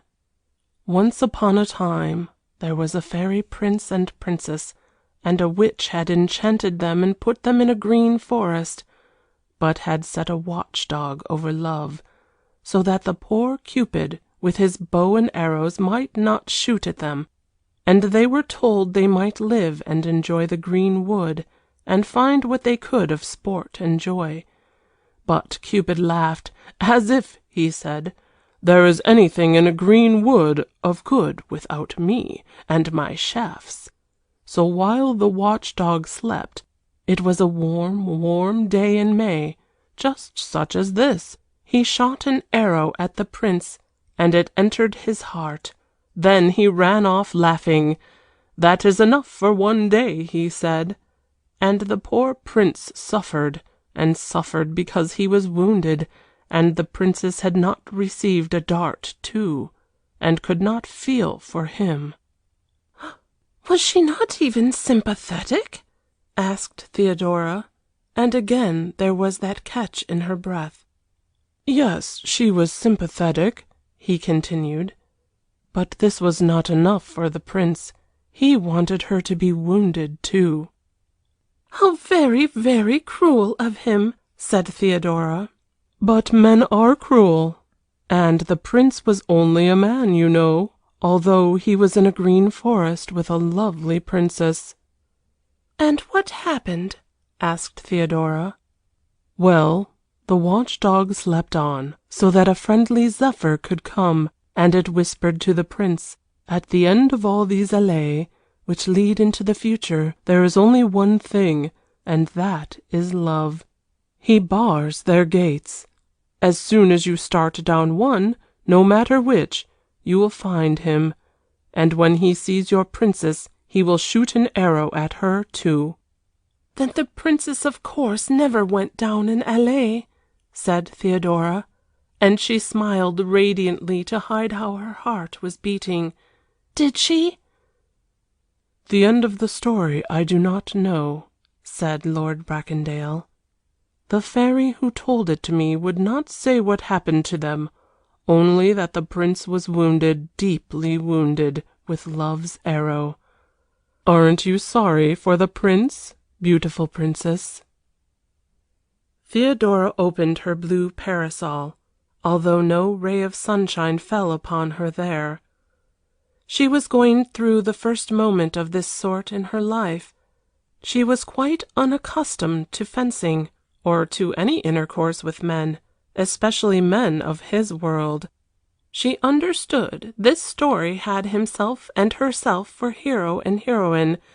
She felt she must continue the badinage, anything to keep the tone as light as it could be, with all these new emotions flooding her being and making her heart beat. It was almost pain she experienced, the sensation was so intense, and Hector read of these things in her eyes and was content. So he let his voice grow softer still, and almost whispered again. "And aren't you sorry for the prince, beautiful princess?" "I am sorry for anyone who suffers," said Theodora gently, "even in a fairy story." And as he looked at her, he thought to himself, here was a rare thing, a beautiful woman with a tender heart. He knew she would be gentle and kind to the meanest of God's creatures. And again the vision of her at Bracondale came to him. His mother would grow to love her, perhaps even more than Morella Winmarleigh. How she would glorify everything commonplace with those tender ways of hers. To look at her was like looking up into the vast pure sky, with the light of heaven beyond.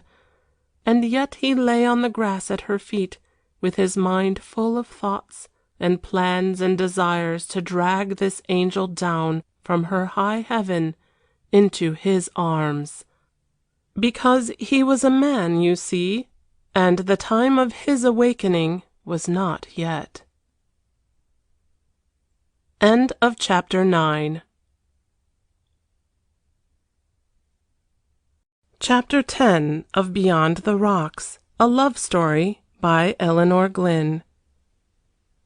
Man is a hunter always. He may be a poor thing, and hunt only a few puny aims, or he may be a strong man, and choose big game. But he is hunting something always. And primitive life seems like the spectrum of light, composed of 3 primary colors, and white and black at the beginning and ending of it. And the 3 colors of blue, red, and yellow have their counterparts in the 3 great passions in man, to hunt his food, to continue his species, and to kill his enemy. And white and black seem like birth and death, and there is the sun, which is the soul and makes the colors and allows of all combinations and graduations of beautiful other shades from them for parallels to all other qualities and instincts. Only the original are those great primary forces, to hunt his food, to continue his species, and to kill his enemy. And if this is so to the end of time, man will be the same, I suppose, until civilization has emasculated the whole of nature and so ends the world. Or until this wonderful new scientist has perfected his researches to the point of creating human life by chemical process, as well as his present discovery of animating jellyfish. Who knows? But by that time it will not matter to any of us. Meanwhile, man is at the stage that when he loves a woman he wishes to possess her, and in a modified form he wishes to steal her, if necessary, from another, or kill the enemy who steals her from him. But the Son of Soul is there too, so the poor old world is not in such a very bad case after all. And how the bon Dieu must smile sadly to himself when he looks down on priests and nuns and hermits and fanatics, and sees how they have distorted his beautiful scheme of things with their narrow ideas, trying to eliminate the red out of his spectrum, instead of ennobling and glorifying it all with the sun of the soul. And all of you who are great reasoners and arguers will laugh at this ridiculous little simile of life drawn by a woman. But I do not care. I have had my outburst and said what I wanted to, so now we can get back to the 2 who were not yet lovers under their green tree in the forest of Marley. "But you must be able to guess the end," Theodora was saying. "And oh, I want to know if all the roads were barred by love. How did they get out of the wood?" "They took him with them," said Lord Bracondale, and he touched the edge of her dress gently with a wild flower he had picked in the grass, while into his eyes crept all the passion he felt, and into his voice all the tenderness. Now, if Theodora had ever read La Faute de l'Abbé Mouret, she would have known just what proximity and the springtime was doing for them both.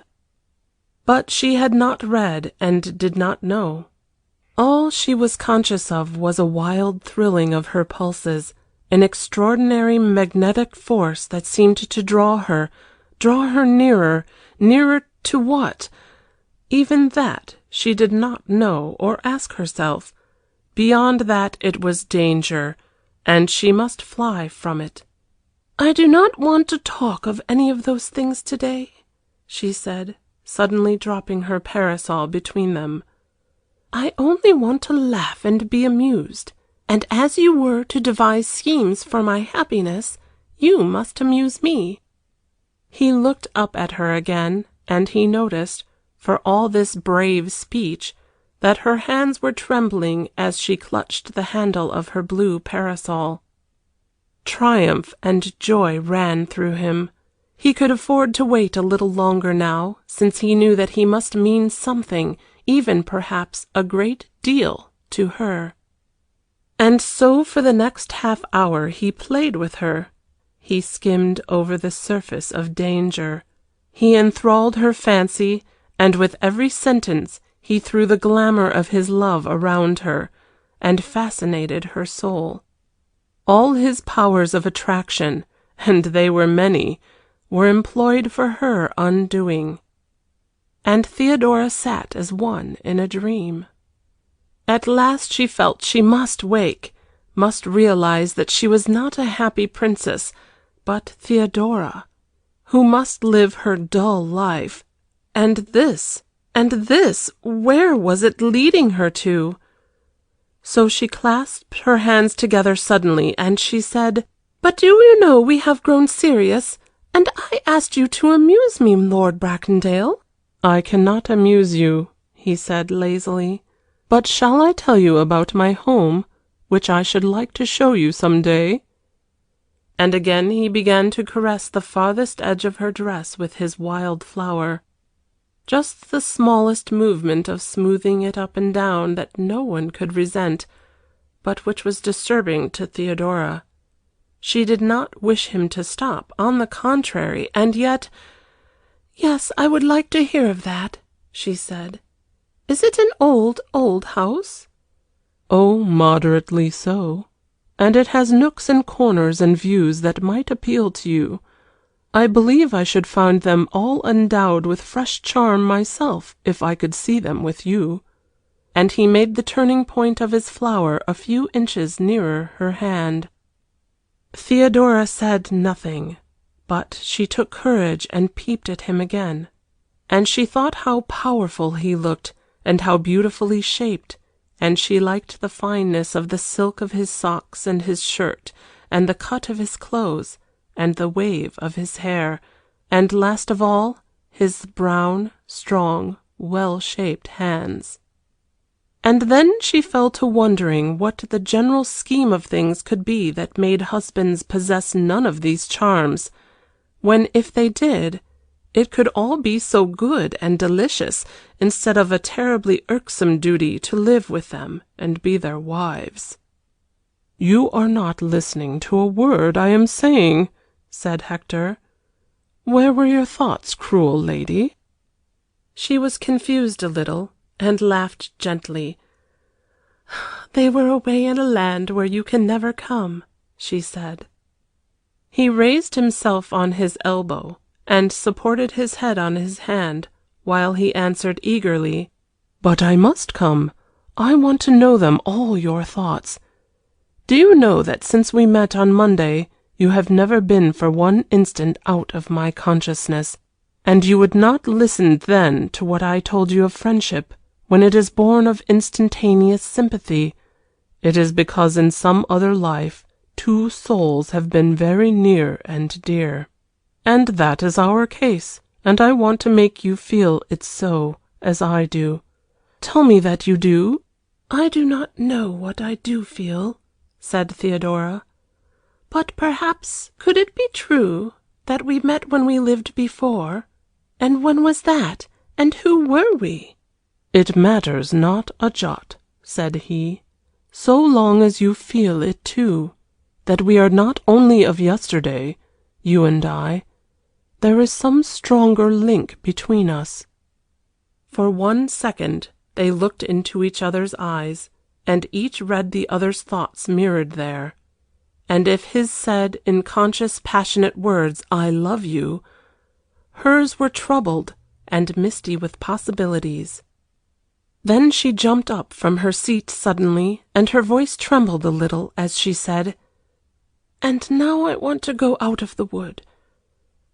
He rose too and stood beside her, while he pointed to the glade to the left of the center they were facing. "We must penetrate into the future then," he said, "because I told my chauffeur to meet us on the road where I think that will lead to. We cannot go back by the way we have come." And she did not answer. She was afraid, because she remembered all those avenues were barred by love. As he walked beside her, Hector Bracondale knew that now he must be very, very careful in what he said. He must lull her fears to sleep again, or she would be off like a lark towards high heaven, and he would be left upon earth. So he exerted himself to interest and amuse her in less agitating ways. He talked of his home and his mother and his sister. He wanted Theodora to meet them. She would like Anne, he said, and his mother would love her, he knew. And again the impossible vision came to him, and he felt he hated the face of Morella Winmarleigh. Usually, when he had been greatly attracted by a married woman before, he had unconsciously thought of her as having the qualities which would make her an adorable mistress, a delicious friend, or a holiday amusement. There had never been any reverence mixed up with the affair, which usually had the zest of forbidden fruit, and was hurried along by passion. It had always only depended upon the woman how far he had got beyond these stages. But as he thought of Theodora, unconsciously a picture always came to him of what she would be were she his wife, and it astonished him when he analyzed it, he, the scoffer at bonds, now to find this picture the fairest in the world. And as yet he was hardly even dimly growing to realize that fate would turn the anguish of this desire into a chastisement of scorpions for him. Things had always been so within his grasp. "We shall go to England on Tuesday," Theodora said, as they sauntered along down the green glade. "It is so strange, you know, but I have never been there." "Never been to England?" Hector exclaimed, incredulously. "No," and she smiled up at him. All was at peace now in her mind, and she dared to look as much as she pleased. "No, Papa used to go sometimes, but it was too expensive to take the whole family, so we were left at Bruges generally, or at Dieppe, or where we chanced to be. If it was the summer, often we have spent it in a Normandy farmhouse." "Then how have you learned all the things you know?" he asked. "That was not difficult. I do not know much," she said gently. "And Sarah taught me in the beginning, and then I went to convents whenever we were in towns, and dear Papa was so kind and generous always. No matter how hard up he was, he always got the best masters available for me, and for Clementine. Sarah is much older, and even Clementine 5 years." "I wonder what on earth you will think of it. England, I mean." He was deeply interested. "I am sure I shall love it. We have always spoken of it as home, you know. And Papa has often described my grandfather's houses. Both my grandfathers had beautiful houses, it seems, and he says now that I am rich and cannot ever be a trouble to them, the family might be pleased to see me." She spoke quite simply. There never was room for bitterness or irony in her tender heart, and Hector looked down upon her, a sort of worship in his eyes. "Papa's father is dead long ago. It is his brother who owns Beechley now," she continued. "Sir Patrick Fitzgerald. They are Irish, of course, but the place is in Cambridgeshire because it came from his grandmother." "Yes, I know the old boy," said Hector. "I see him at the turf, a fiery, vile-tempered, thin old bird, about 60. "That sounds like him," said Theodora. "And so you are going to make all these relations' acquaintance. What an experience it will be, won't it?" His voice was full of sympathy. "But you will stay in London. They are all there now, I suppose?" "My grandfather Borrington, my mother's father, never goes there, I believe. He is very old and delicate, we have heard, but I have written to him. Papa wished me to do so. For myself, I do not care, because I think he was unkind to my mother, and I shall not like him. It was cruel never to speak to her again, wasn't it? Just because she married Papa, whom she loved very much. Papa, who is so handsome that he could never have really been a husband, could he?" Then she blushed deeply, realizing what she had said. And the quaintness of it had caused Hector to smile when he felt its pathos. How could they all have sacrificed this beautiful young life between them? And he slashed off a tall green weed with his stick when he thought of Josiah Brown, his short, stumpy, plebeian figure and bald, shiny head, his common voice and his pompousness. Josiah Brown, who had now the ordering of her comings and goings, who paid for her clothes and gave her those great pearls, who might touch her and kiss her, might clasp and caress her, might hold her in his arms, his very own, any moment of the day or night. Ah, God, that last thought was impossible, unbearable. And for 1 second Hector's eyes looked murderous as they glared into the distance, and Theodora glanced up timidly and asked in a sympathetic voice, "What was it? What ailed him?" "Some day I will tell you," he said, "but not yet." Then he asked her more about her family and her plans. They would stay in London at Claridge's for a week or so, and go down to Bessington Hall for Whitsuntide. It would be ready for them then. Josiah had had it all furnished magnificently by one of those people who had taste, and ordered well for those who could afford to pay for it. She was rather longing to see it, she said, her future home, and she could have wished she might have chosen the things herself. Not that it mattered much either way.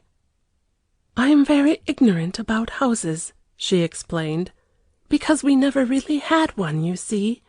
But I think perhaps I would know what was pretty from museums and pictures, and I love all colors and forms." He felt sure she would know what was pretty. How delightful it would be to watch her playing with his old home. The touches of her gentle fingers would make everything sacred afterwards.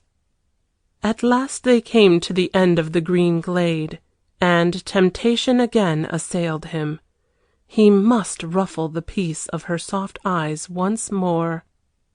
"And here is the barrier," he said, pointing to a board with "Terrain réservé" upon it, "Réservé pour la chasse de Monsieur de Président. The barrier which love keeps, and I want to take him with us, as the prince and princess did in the fairy tale."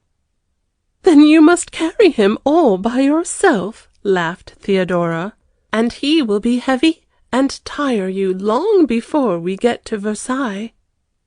This time she was on her guard, and besides, they were walking, and he was no longer caressing the edge of her dress with his wild flower. It was almost easy to fence now.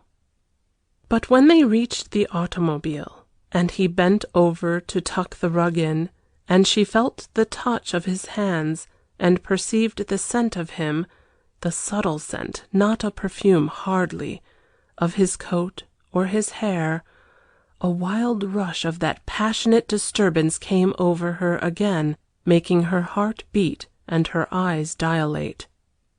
And Hector saw and understood, and bit his lips, and clinched his hands together under the rug, because so great was his own emotion that he feared what he should say or do.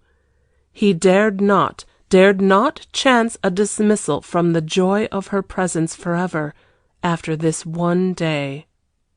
I will wait until I know she loves me enough to certainly forgive me, and then, he said to himself.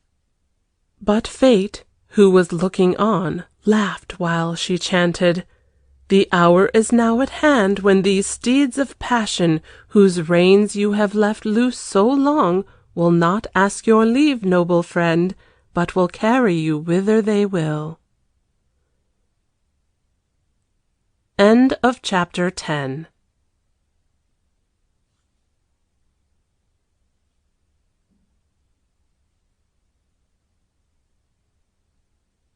Chapter 11 of Beyond the Rocks, a love story by Elinor Glyn. They were both a little constrained upon the journey back to Versailles, and both felt it. But when they turned into the Porte Saint Antoine, Theodora woke up. "Do you know," she said, "something tells me that for a long, long time I shall not again have such a happy day. It can't be more than 5:30 or 6.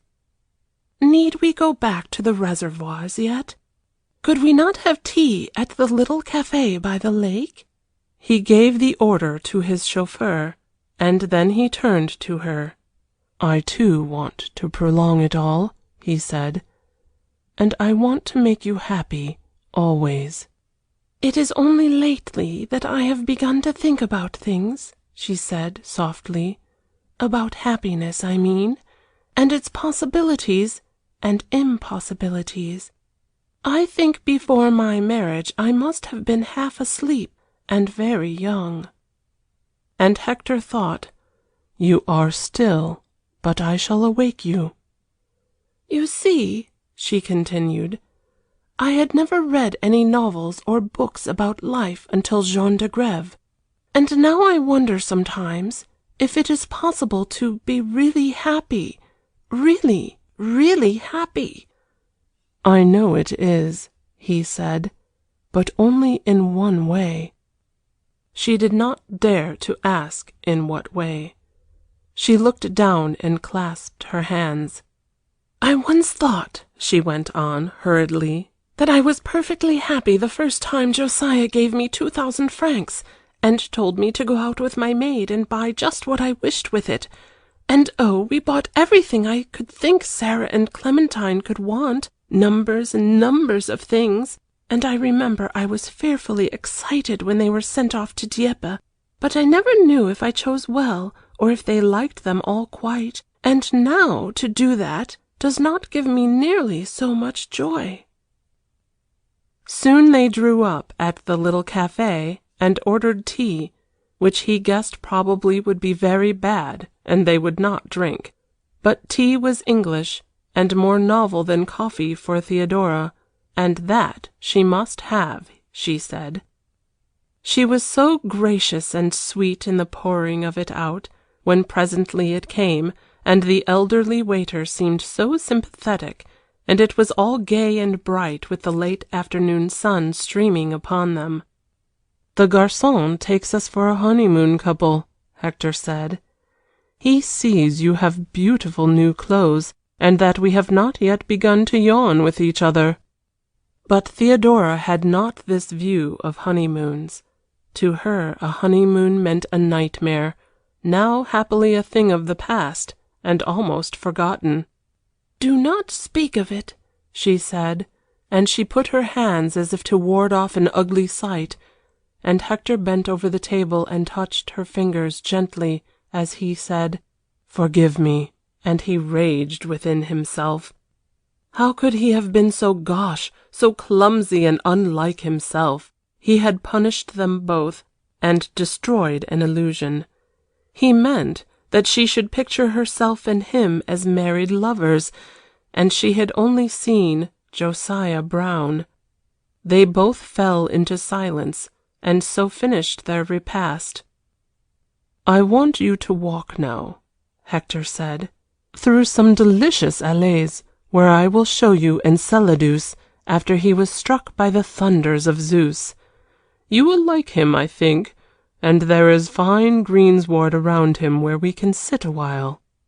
"I was always sorry for him," said Theodora.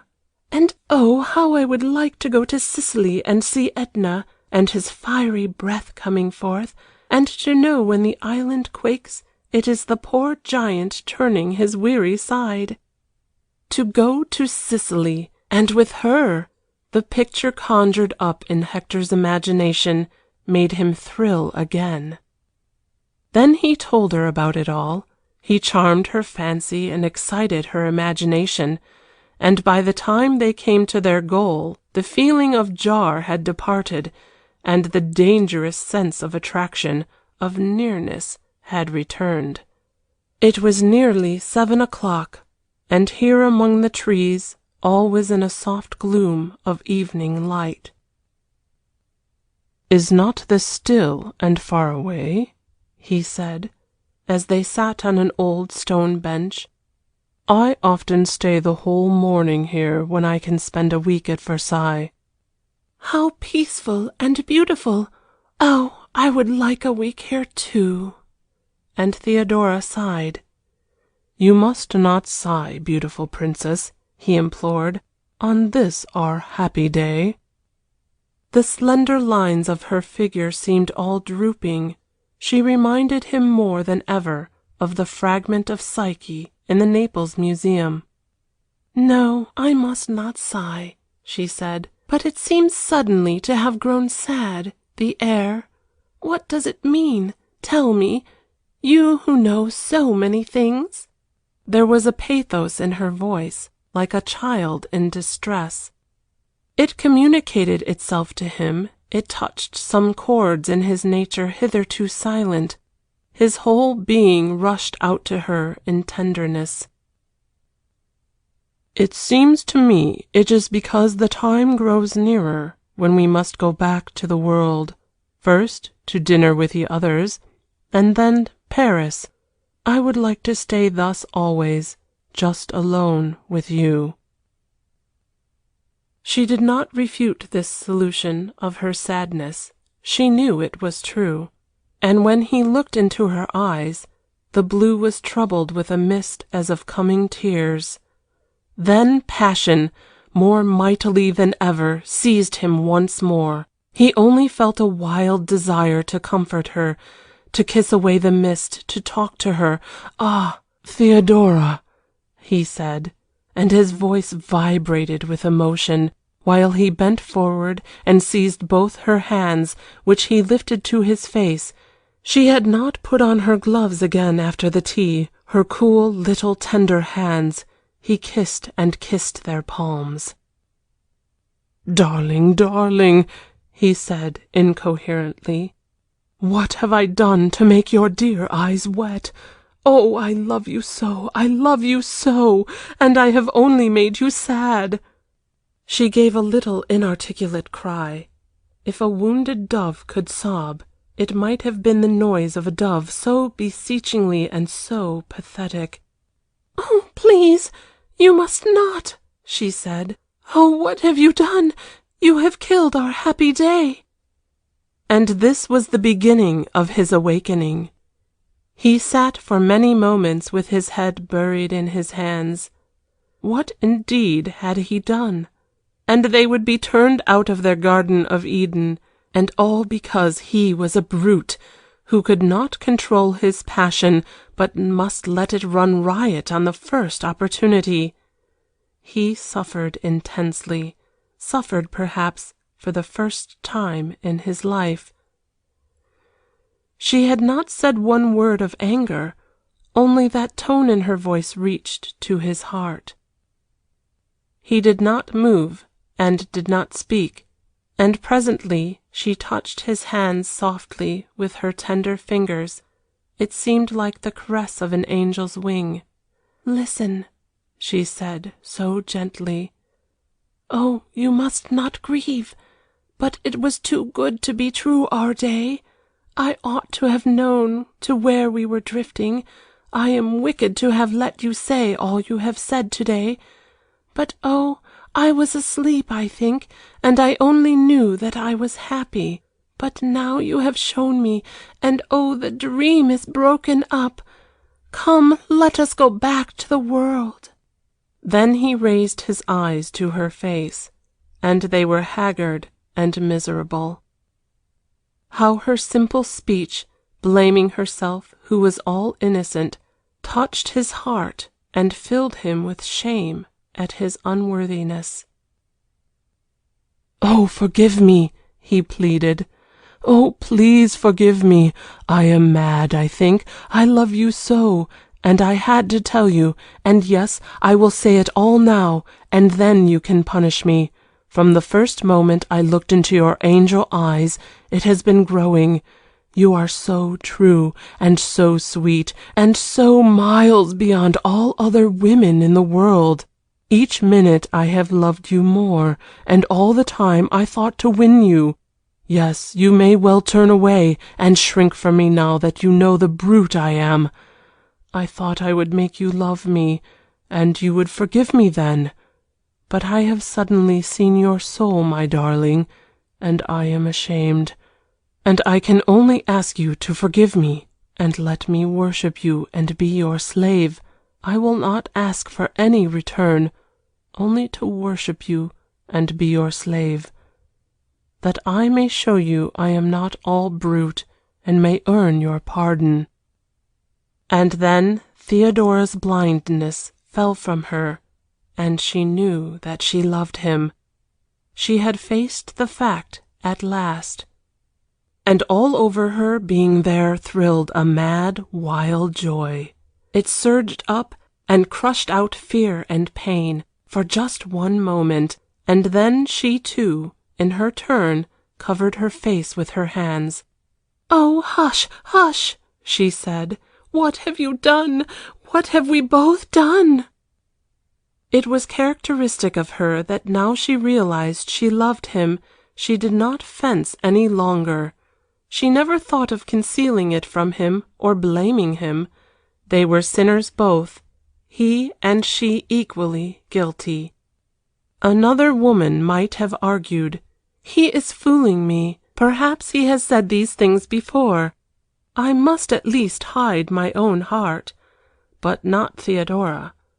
Her trust was complete. She loved him, therefore he was a perfect knight, and if he was wicked, she was wicked too.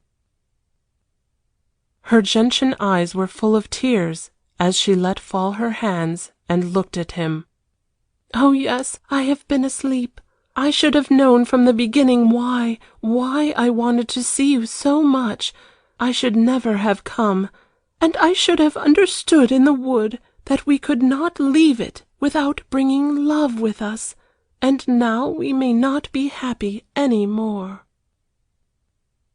And then it was his turn to be exalted with wild joy. "Do you know what you have said?" he whispered, breathless. "Your words mean that you love me, Theodora, darling mine."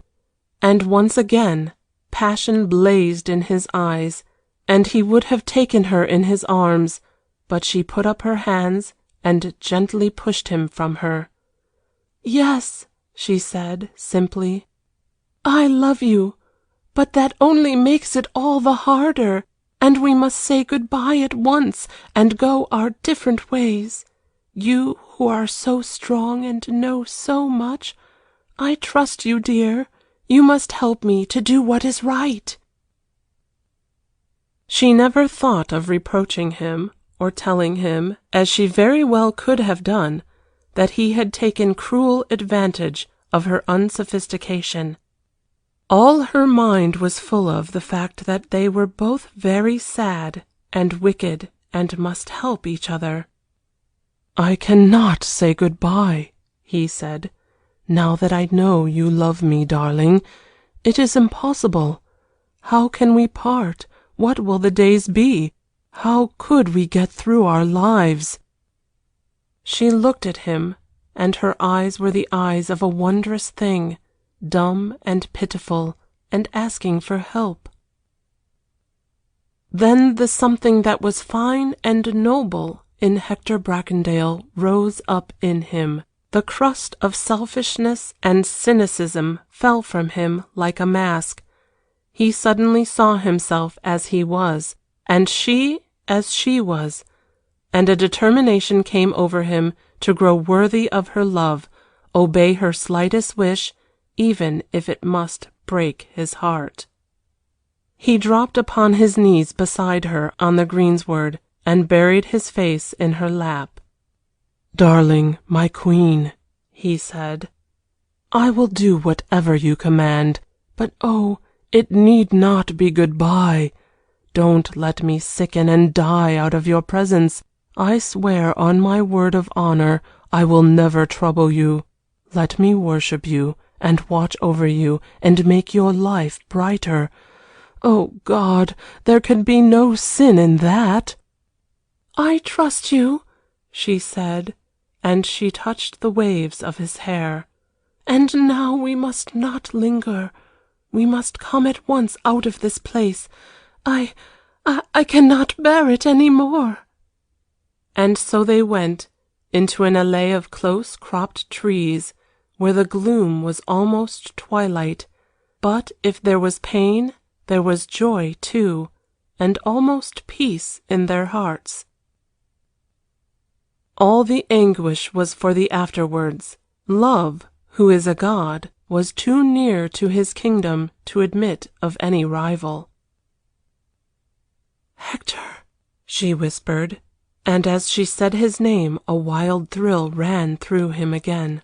"Hector, the Austrian prince at Armenonville said life was a current down which our barks floated, only to be broken up on the rocks if it was our fate. And I said if we tried very hard, some angel would steer us past them into smooth waters beyond. And I want you to help me find the angel, dear. Will you?" But all he could say was that she was the angel, the only angel in heaven or earth. And so they came at last to the Maison de Neptune, and on through the side door into the reservoirs, and there was the widow's automobile that moment arrived. End of chapter 11.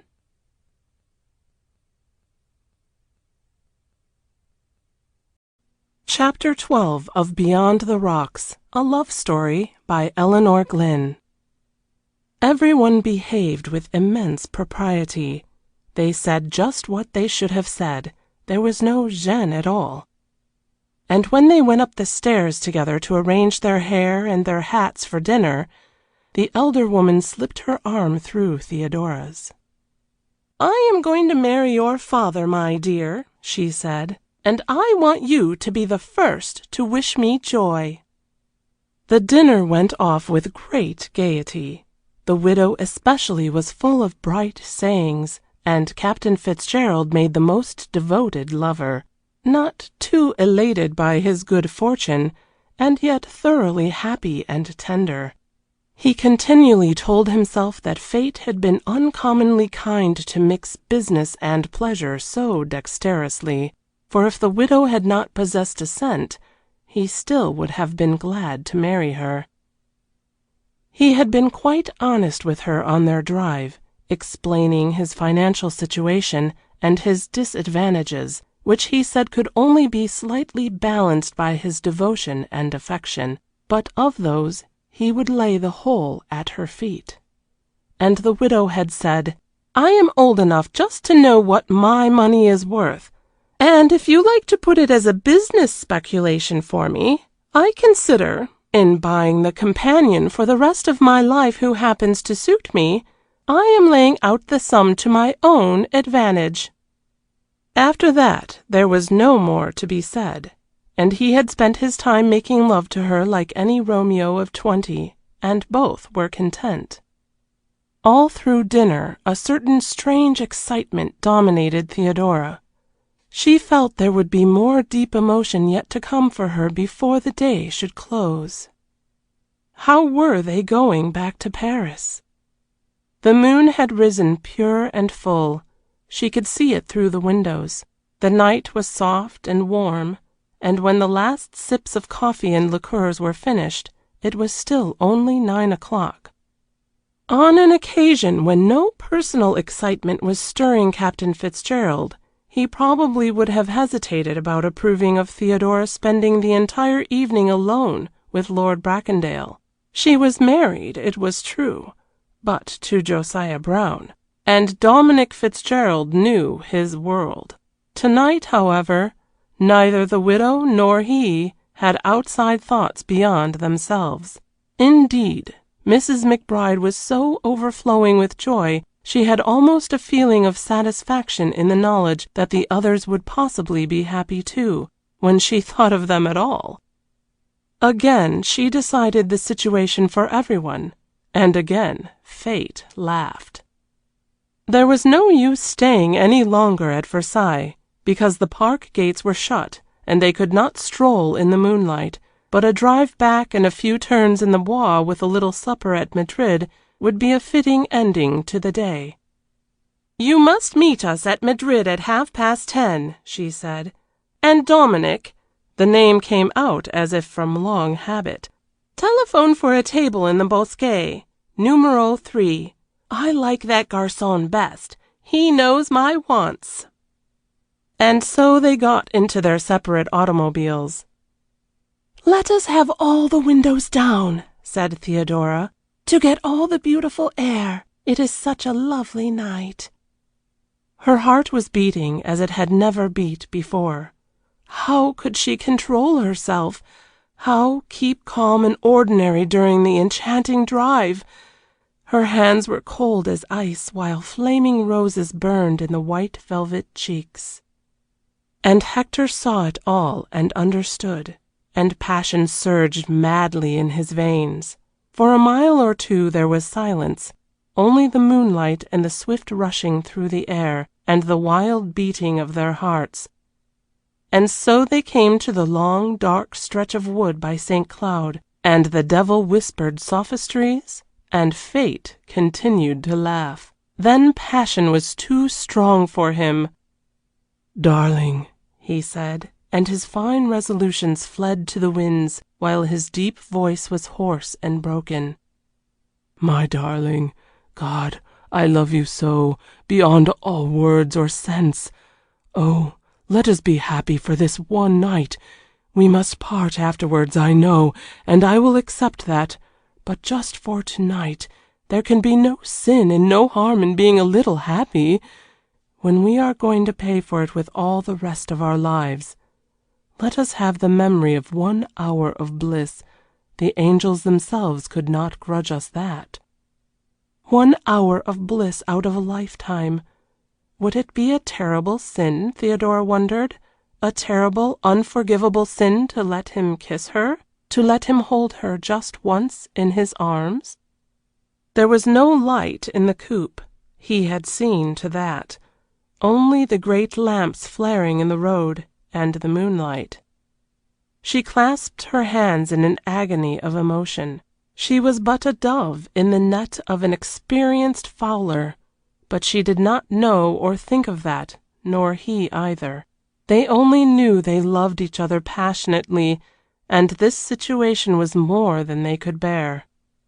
"Oh, I trust you," she said. "If you tell me it is not a terrible sin, I will believe you. I do not know. I cannot think.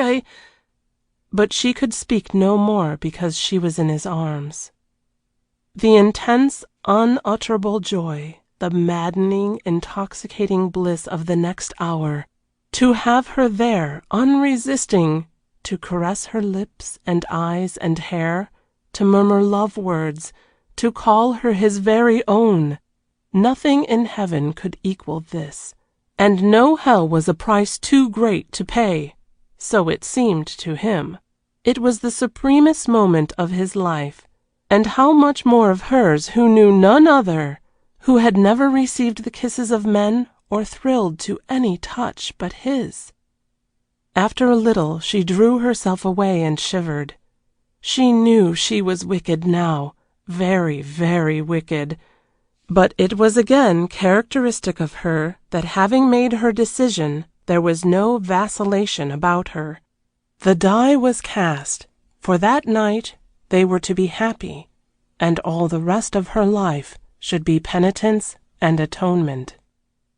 But tonight there was no room for anything but joy.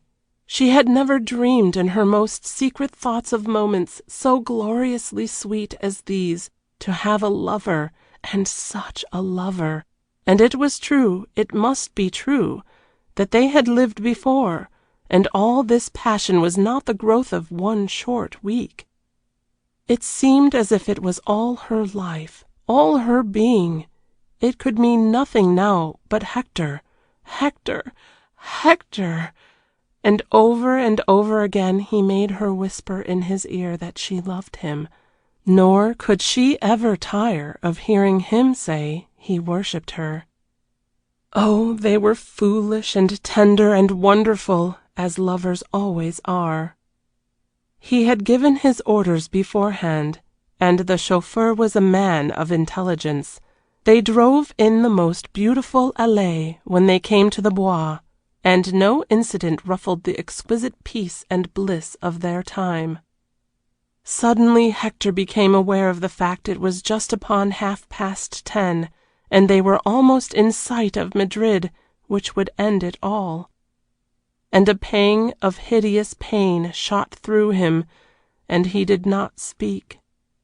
In the distance the lights blazed into the night, and the sight of them froze Theodora to ice. It was finished then, their hour of joy. "My darling," he exclaimed passionately, "good-bye, and remember all my life is in your hands, and I will spend it in worship of you, and thankfulness for this hour of yourself you have given to me. I am yours to do with as you will unto death do us part." "And I," said Theodora, "will never love another man, and if we have sinned together. And now, oh Hector, we must face our fates." Her voice tore his very heartstrings in its unutterable pathos. And in that last passionate kiss it seemed as if they exchanged their very souls. Then they drove into the glare of the restaurant lights, having tasted of the knowledge of good and evil. End of chapter 12.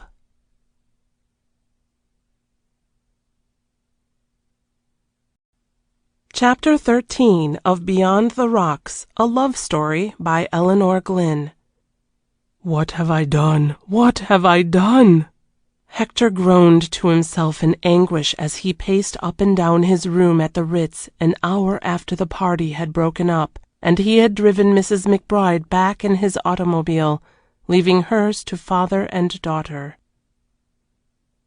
All through supper Theodora had sat limp and white as death, and every time she had looked at him her eyes had reminded him of a fawn he had wounded once at Brackendale in the park with his bow and arrow when he was a little boy.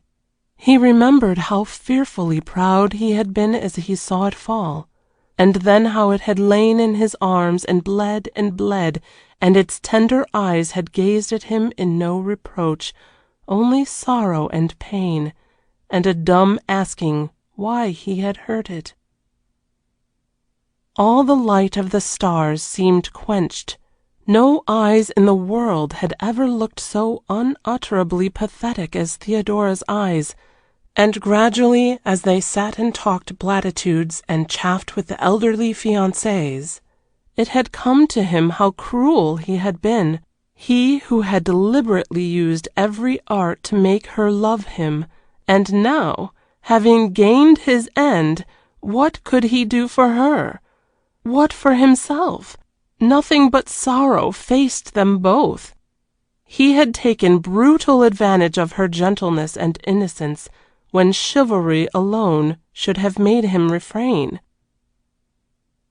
He saw himself as he was, the hunter and she the hunted, and the knowledge that he would pay with all the anguish and regret of a passionate, hopeless love, perhaps for the rest of his life, did not balance things to his awakened soul. If his years should be one long gnawing ache for her, what of hers? And she was so young. His life, at all events, was a free one, but hers tied to Josiah Brown. And this thought drove him to madness. She belonged to Josiah Brown, not to him whom she loved, but to Josiah Brown, plebeian and middle-aged and exacting. He knew now that he ought to have gone away at once, the next day after they had met. His whole course of conduct had been weak and absolutely self-indulgent and wicked. Who was he to dare to have raised his eyes to this angel, and try to scorch even the hem of her clothing? And now he had only brought suffering upon her, and dimmed the light in God's two stars, which were her eyes. And then wild passion shook him, and he could only live again the divine moments when she had nestled unresisting in his arms. Would it have made things better or worse if he had not yielded to the temptation of that hour of night and solitude? After all, the sin was in making her love him, not in just holding her and kissing her lips. And at least, they would have that exquisite memory of moments of unutterable bliss to keep for the rest of their lives. His windows were wide open, and he leaned upon the balcony and gazed out at the moon. What good had all his life been? What benefit had he brought to anyone? Then he seemed to see a clear vision of Theodora's short existence. Every picture she had unconsciously shown him was of some gentle thought of unselfishness for others. And now he had lain a burden upon her shoulders, when he would not hurt a hair of her head, that dear, exquisite head which had lain upon his breast only 2 hours ago and could never lie there again. He knew this was the end. Then anguish and remorse seized him, and he buried his face on his crossed arms. And Theodora staggered up to her room like one half dead. Mercifully, Josiah Brown had gone to bed, leaving a message with Henriette, Theodora's maid, that on no account was she to make any noise or disturb him. Henriette adored her mistress, as who did not who served her, and she felt distressed to see Madame so pale. Doubtless Madame had had a most tiring day. Madame had, and was thankful when at last she was left alone with her thoughts. Then she, too, opened wide the windows and gazed at the moon. She had no cause for remorse for evil conduct like Hector. She had made no plans for the entrapping of any soul, and yet she felt forlorn and wicked. Oh, yes, she was awake now and knew where she had been drifting, and so love had come at last, and indeed, it meant life. This blast had struck her, and she had been blind in not recognizing it at once. But oh, how sweet it was, love, and it seemed as if it could make everything good and fair. If he and she who loved each other could have belonged to each other, surely they might have shed joy and gladness and kindness on all around. Then she lay on her bed, and did not try to reason any more. She only knew she loved Hector Bracondale with all her heart and being, and that she was married to Josiah Brown. And what would the days be when she never saw him? And he, too, he would be sad, and then there was poor Josiah, who was so generous to her. He could not help being vulgar and unsympathetic, and her duty was to make him happy. Well, she could do that. She would try her very best to do that. But thrills ran through her with the recollection of the moments in the drive to Paris. Oh, why had no one told her or warned her all her life about this good thing, love? At last, worn out with all emotions, sleep gently closed her eyes. And fate up above laughed no more. Her sport was over for a time. She had made a sorry ending to their happy day. End of chapter 13.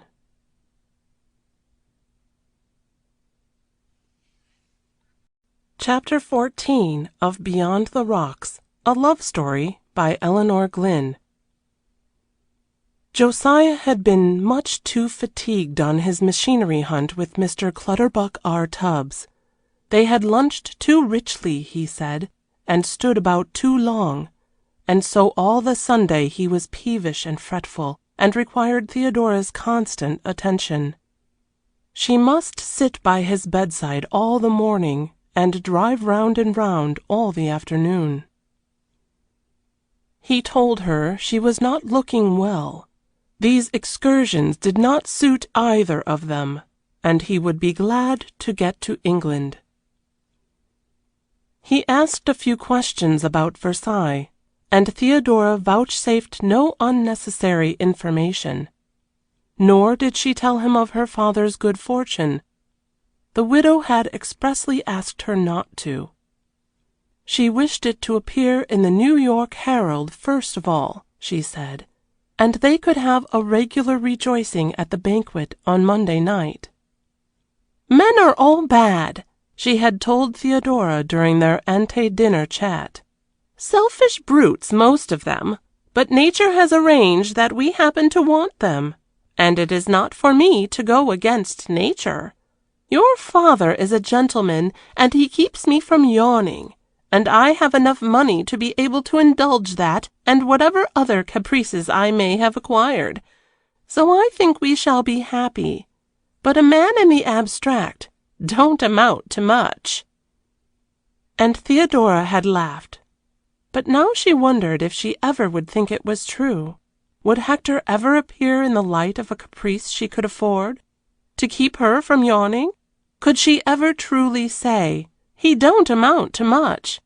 Alas, he seemed now to amount to everything in the world. The unspeakable flatness of the day, the weariness, the sense of all being finished. She did not even allow herself to speculate as to what Hector was doing with himself. She must never let her thoughts turn that way at all if she could help it. She must devote herself to Josiah and to getting through the time. But something had gone out of her life which could never come back, and also something had come in. She was awake. She, too, had lived for one moment like in Jean de Grève, and it seemed as if the whole world were changed. Captain Fitzgerald did not appear all day, so the Sunday was composed of unadulterated Josiah. But it was only when Theodora was alone at last late at night, and had opened wide her windows and again looked out on the moon, that a little cry of anguish escaped her, and she remembered she would see Hector tomorrow at the dinner party. See him casually, as the rest of the guests, and this is how it would be forever and ever. Lord Bracondale had passed what he termed a dog's day. He had gone racing, and there had met and been bitterly reproached by Esclarmonde de Chartres for his neglect. Qu'est-ce qu'il a eu pour toute une semaine? He had important business in England, he said, and was going off at once, but she would find the bracelet she had wished for waiting for her at her apartment, and so they parted friends. He felt utterly revolted with all that part of his life. He wanted nothing in the world but Theodora to worship and cherish and hold for his own, and each hour that came made all else seem more empty and unmeaning. Just before dinner he went into the widow's sitting room. She was alone, Marie had said in the passage, resting, she thought, but Madame would certainly see milord. She had given orders for him to be admitted should he come. "Now sit down near me, beau jeune homme," Mrs. McBride commanded from the depths of her sofa, where she was reclining, arrayed in exquisite billows of chiffon and lace. "I have been expecting you. It is not because I have been indulging in a little sentiment myself that my eyes are glued shut. You have a great deal to confess, and I hope we have not done too much harm between us." Hector wanted sympathy, and there was something in the widow's directness which he felt would soothe him. He knew her good heart. He could speak freely to her, too, without being troubled by an over-delicacy of mauvaise honte, as he would have been with an Englishwoman. It would not have seemed sacrilege to the widow to discuss with him, who was a friend, the finest and most tender sentiments of her own, or anyone else's, heart. He drew up a bergère and kissed her hand. "I have been behaving like a damned scoundrel," he said. "My gracious!" exclaimed Mrs. McBride, with a violent jerk into a sitting position. "You don't say!" Then, for the first time for many years, a deep scarlet blush overspread Hector's face, even up to his forehead, as he realized how she had read his speech, how most people of the world would have read it. He got up from his chair and walked to the window. "Oh, good God!" he said. "I don't mean that." The widow fell back into her pillows with a sigh of relief. "I mean I have deliberately tried to make her unhappy, and I have succeeded, and myself, too." "That is not so bad, then," and she settled a cushion, "because unhappiness is only a thing for a time. You are crazy for the moon, and you can't get it, and you grieve and curse for a little, and then a new moon arises. What else?" "Well, I want you to sympathize with me, and tell me what I had better do. Shall I go back to England tomorrow morning, or stay for the dinner party?" "You got as far, then, as telling each other you loved each other madly, and are both suffering from broken hearts, after 1 week's acquaintance." "Don't be so brutal," pleaded Hector. And she noticed that his face looked haggard and changed, so her shrewd, kind eyes beamed upon him. "Yes, I dare say it hurts, but having broken up your cake, you can't go on eating it. Why in heaven's name did you let affairs get to a climax?" "Because I am mad," said Hector, and he stretched out his arms. "I cannot tell you how much I love her. Haven't you seen for yourself what a darling she is?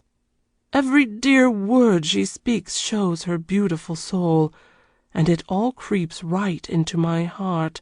I worship her as I might an angel, but I want her in my arms." Mrs. McBride knew the English. They were not emotional or poseur like some other nations, and Hector Bracondale was essentially a man of the world, and rather a whimsical cynic as well. So to see him thus moved might mean great things. She was guilty, too, for helping to create the situation. She must do what she could for him, she felt. "You should pull yourself together, mon cher Bracondale," she said. "It is not like you to be limp and undecided. You had better stay for the party and make yourself behave like a gentleman, and how you mean to continue.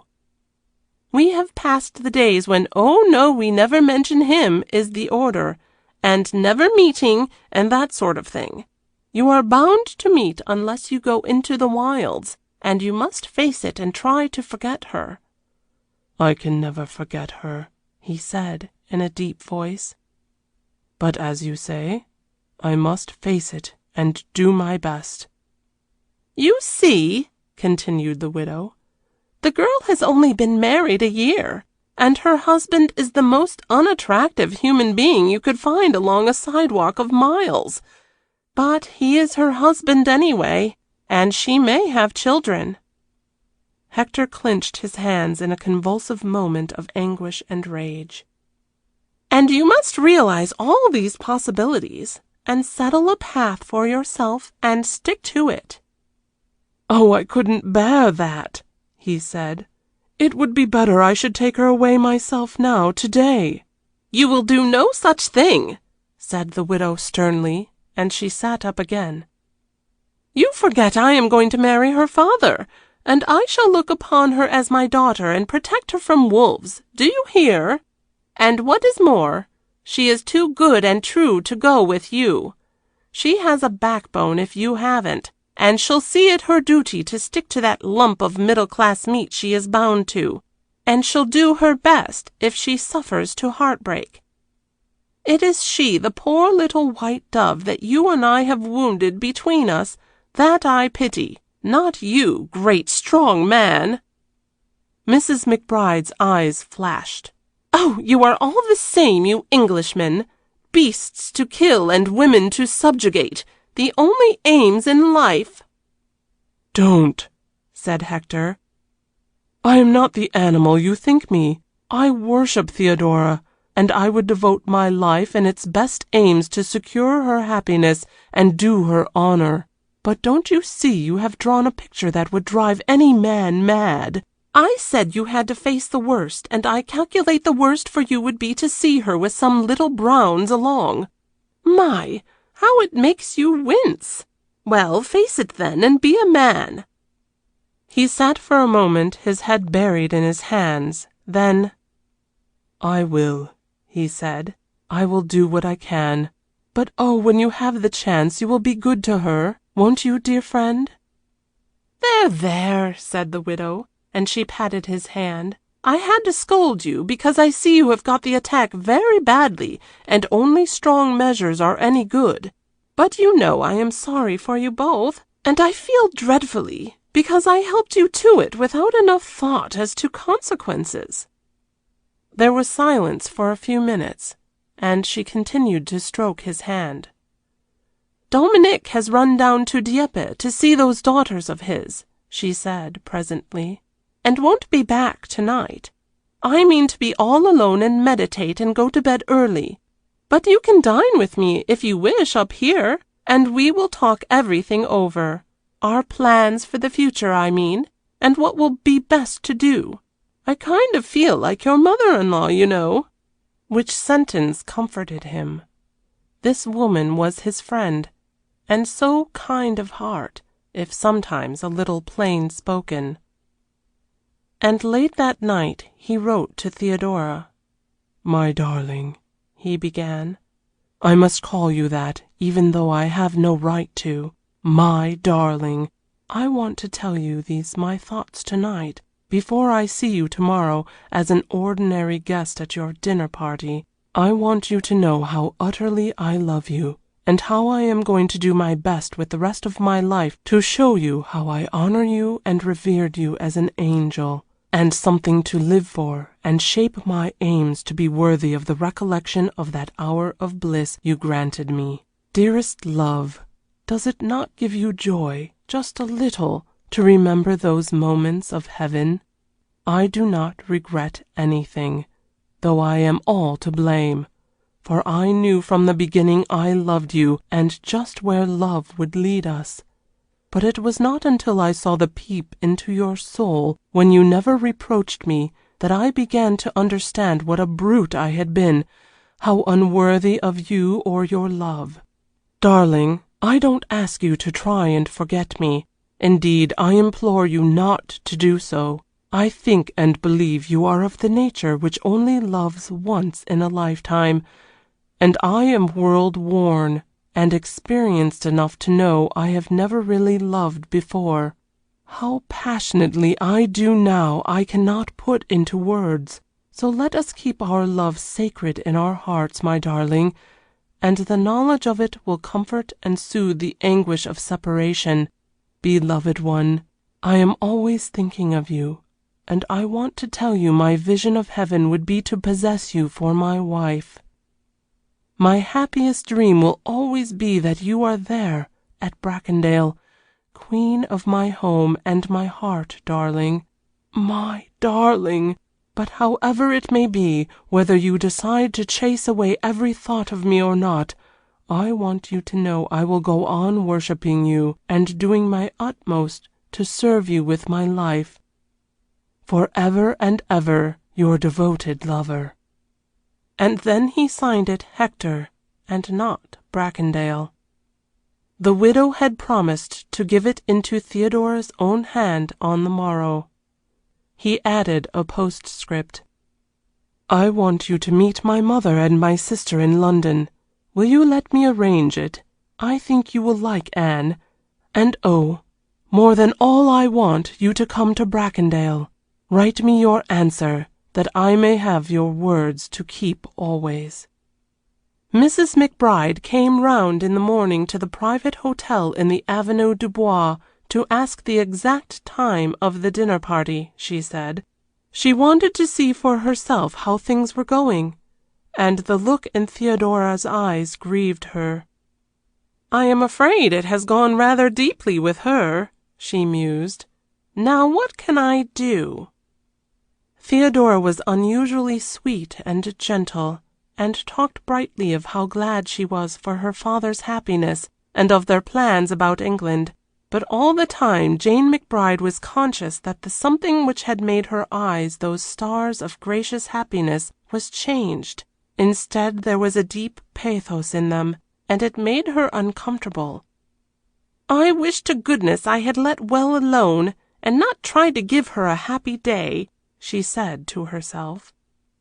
Just before leaving, she slipped Hector's letter into Theodora's hand. Lord Bracondale asked me to give you this, my child, she said, and she kissed her. And if you will write the answer, will you post it to him to the Ritz? All over Theodora there rushed an emotion when she took the letter. Her hands trembled, and she slipped it into the bodice of her dress. She would not be able to read it yet. She was waiting, already dressed for Josiah to enter any moment, to take their usual walk in the Bois. Then she wondered what would the widow think of her action, slipping it into her dress. But it was done now, and too late to alter, and their eyes met, and she understood that her future stepmother was wide awake and knew a good many things. But the kind woman put her arm round her and kissed her soft cheek.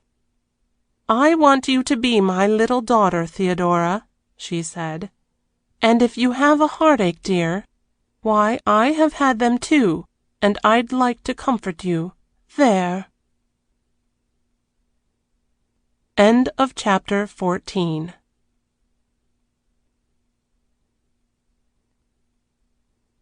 Chapter 15 of Beyond the Rocks, a love story by Elinor Glyn.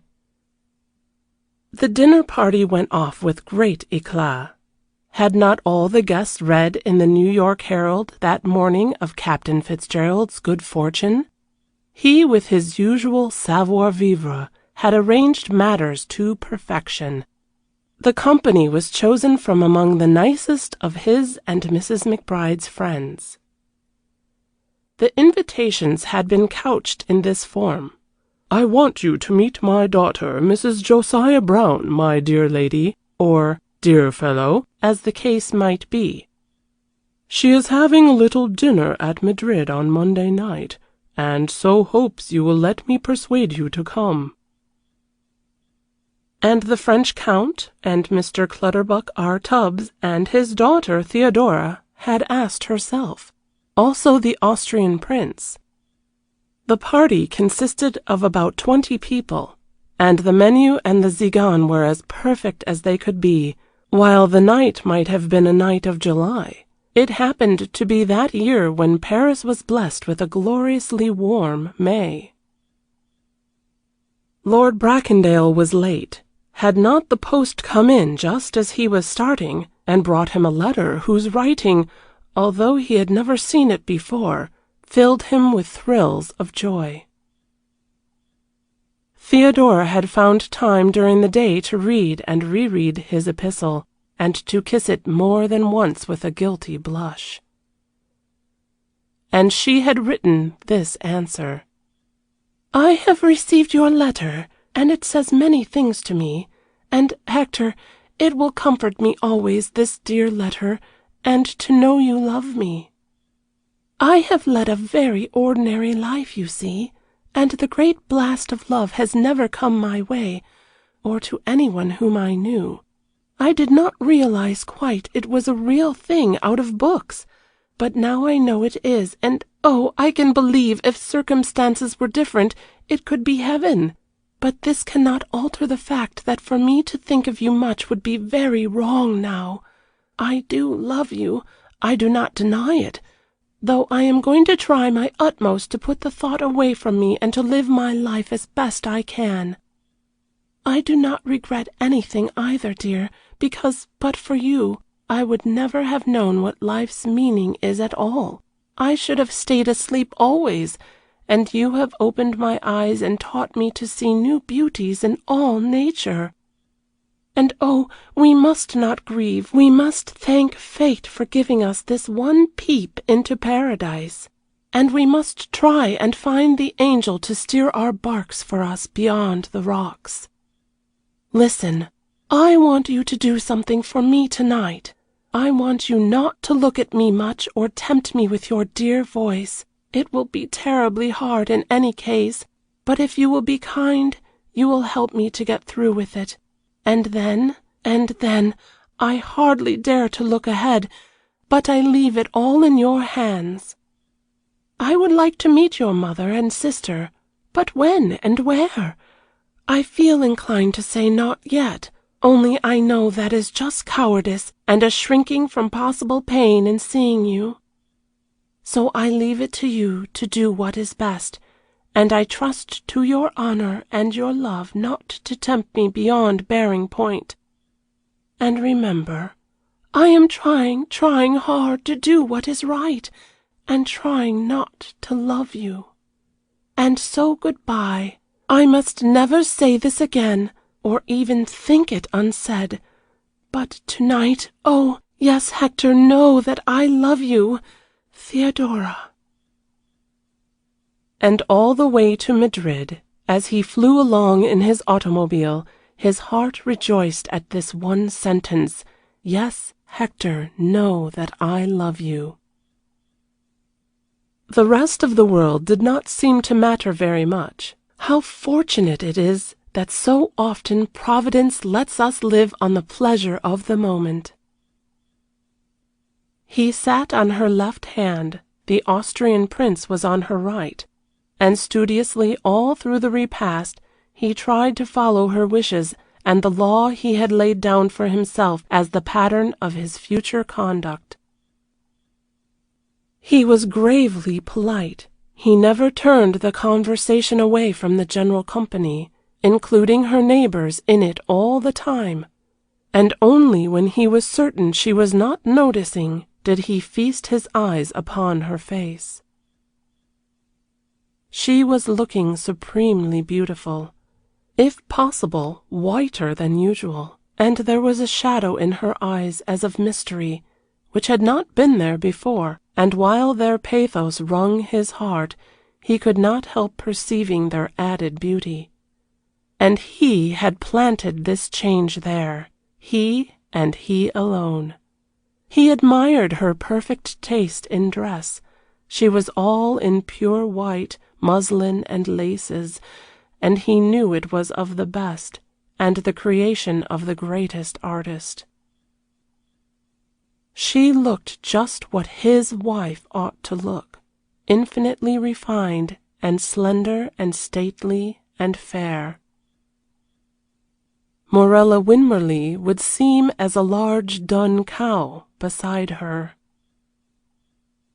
Then suddenly they both remembered it was only a week this night since they had met, only 7 days in which fate had altered all their lives. The Austrian prince wondered to himself what had happened.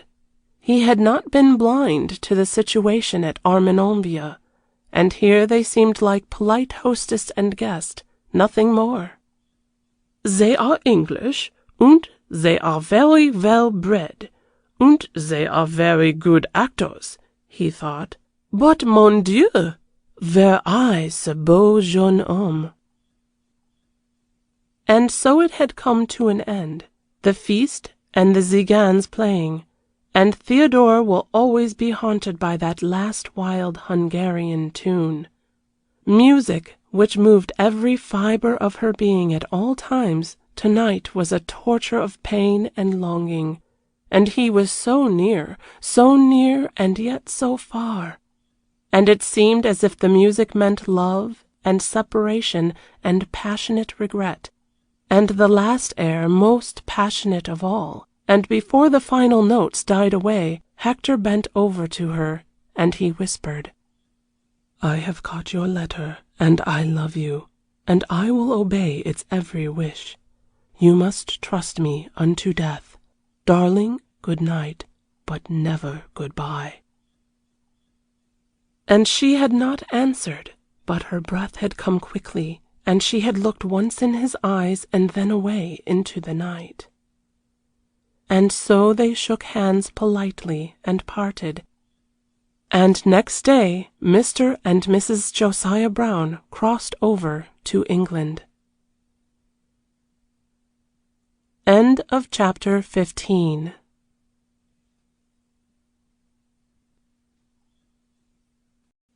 Chapter 16 of Beyond the Rocks, a love story by Elinor Glyn.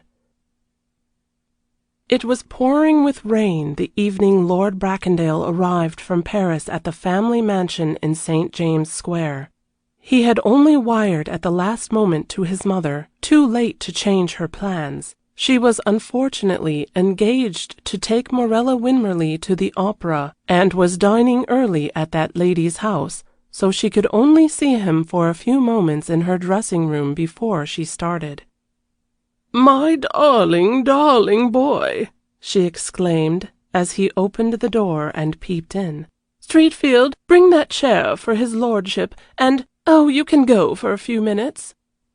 Then she folded him in her arms and almost sobbed with joy to see him again. "Well, mother," he said, when she had kissed him and murmured over him as much as she wished. "Here I am. And what a sickening climate! And where are you off to?" "I am going to dine with Morella Winmarleigh," said Lady Bracondale, "early, to go to the opera, and then I shall take her on to the Brantinghams' ball. Won't you join us at either place, Hector? I feel it so dreadfully having to rush off like this. Your first evening, darling." She stood back and looked at him. She must see for herself whether he was well, and if this riotous life she feared he had been leading lately had not too greatly told upon him. Her fond eyes detected an air of weariness. He looked haggard, and not so full of spirits as he usually was. Alas, if he would only stay in England! "I am rather tired, mother.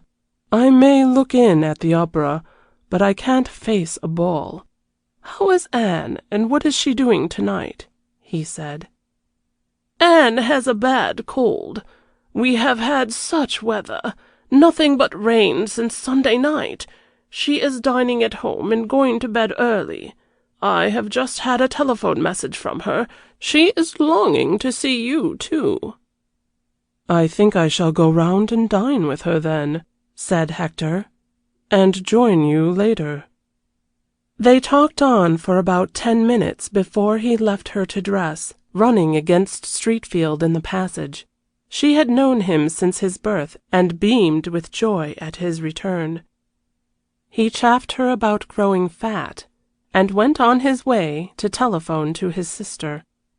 "His lordship looks pale, my lady," said the demure woman, as she fastened Lady Bracondale's bracelet. She, too, disapproved of Paris and bachelorhood, but she did not love Morella Winmarleigh. "Oh, you think so, Streatfield?" Lady Bracondale exclaimed in a worried voice. "Now that we have got him back, we must take great care of him. His lordship will join me at the opera. Are you sure he likes those aigrettes in my hair?" "Why, it's one of his lordship's favourite styles, my lady. You need have no fears," said the maid. And thus comforted, Lady Bracondale descended the great staircase to her carriage. She was still a beautiful woman, though well past 50. Her splendid dark hair had hardly a thread of grey in it, and grew luxuriantly, but she insisted upon wearing it simply parted in the middle and coiled in a mass of plaits behind, while one braid stood up coronet fashion well at the back of her head. She was addicted to rich satins and velvets, and had a general air of Victorian repose and decorum.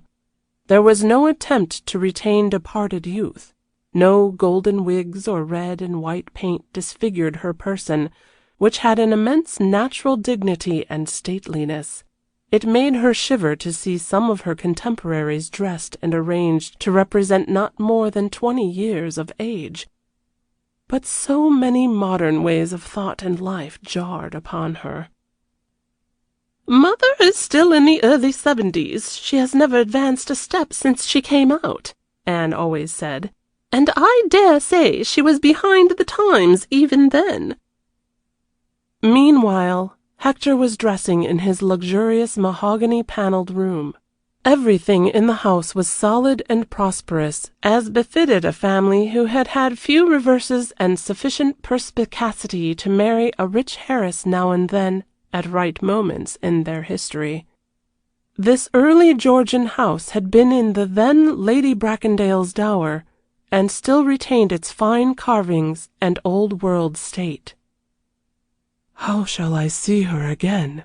was all the thought which ran in Lord Bracondale's head. "She won't be at a ball, but she might chance to have thought of the opera. It would be a place Mr. Brown would like to exhibit her at. I shall certainly go." Lady Anningford was tucked up on a sofa in her little sitting-room when her brother arrived at her charming house in Charles Street. Her husband had been sent off to a dinner without her, and she was expecting her brother with impatience. She loved Hector as many sisters do a handsome, popular brother, but rather more than that, and she had fine senses and understood him. She did not cover him with caresses and endearments when she saw him. She never did. "Poor Hector has enough of them from mother," she explained, when Monica Ellerwood asked her once why she was so cold. "And men don't care for those sorts of things except from someone else's sister or wife." "Dear old boy," was all she said as he came in. "I am glad to see you back." Then in a moment or two they went down to dinner, talking of various things. And all through it, while the servants were in the room, she prattled about Paris and their friends and the gossip of the day, and she had a shocking cold in her head, too, and might well have been forgiven for being dull. But when they were at last alone, back in the little sitting-room, she looked at him hard, and her voice, which was rather deep like his, grew full of tenderness as she asked, "What is it, Hector? Tell me about it if I can help you." He got up and stood with his back to the wood fire, which sparkled in the grate, comforting the eye with its brightness, while the wind and rain moaned outside. "You can't help me, Anne. No one can," he said. "I have been rather badly burned, but there is nothing to be done. It is my own fault, so one must just bear it." "Is it the French woman?" his sister asked gently. Good Lord, no. Or the American Monica came back so full of? The American? What American? Surely she did not mean my dear Mrs. McBride.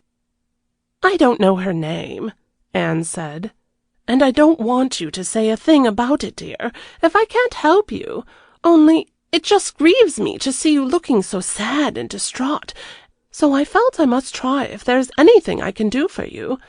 Mother has been on thorns and dying of fuss over this Frenchwoman and the diamond chain.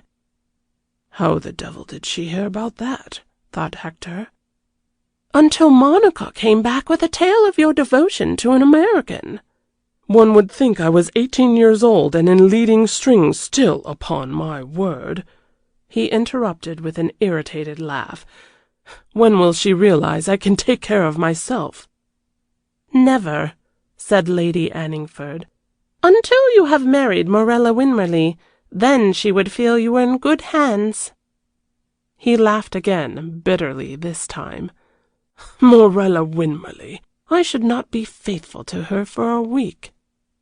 I wonder if you would be faithful to any woman, Hector. I have often thought you do not know what it means to love, really to love. You were perfectly right once. I did not know, he said, and perhaps I don't now. Unless to feel the whole world is a sickening blank without one woman is to love, really to love. Anne noticed the weariness of his pose and the vibration in his deep voice. She was stirred and interested as she had never been. This dear brother of hers was not wont to care very much. In the past it had always been the woman who had sighed and longed, and he who had been amused and pleased. She could not remember a single occasion in the last 10 years when he had seemed to suffer, although she had seen him apparently devoted to numbers of women. "And what are you going to do?" she asked with sympathy. "She is married, of course?" "Yes." "Hector, don't you want me to speak about it?" He took a chair now by his sister's sofa, and she began to turn over the papers rather fast which lay on a table near by. "Yes, I do," he said, "because after all you can do something for me. I want you to be particularly kind to her. Will you, Anne, dear?" "But of course.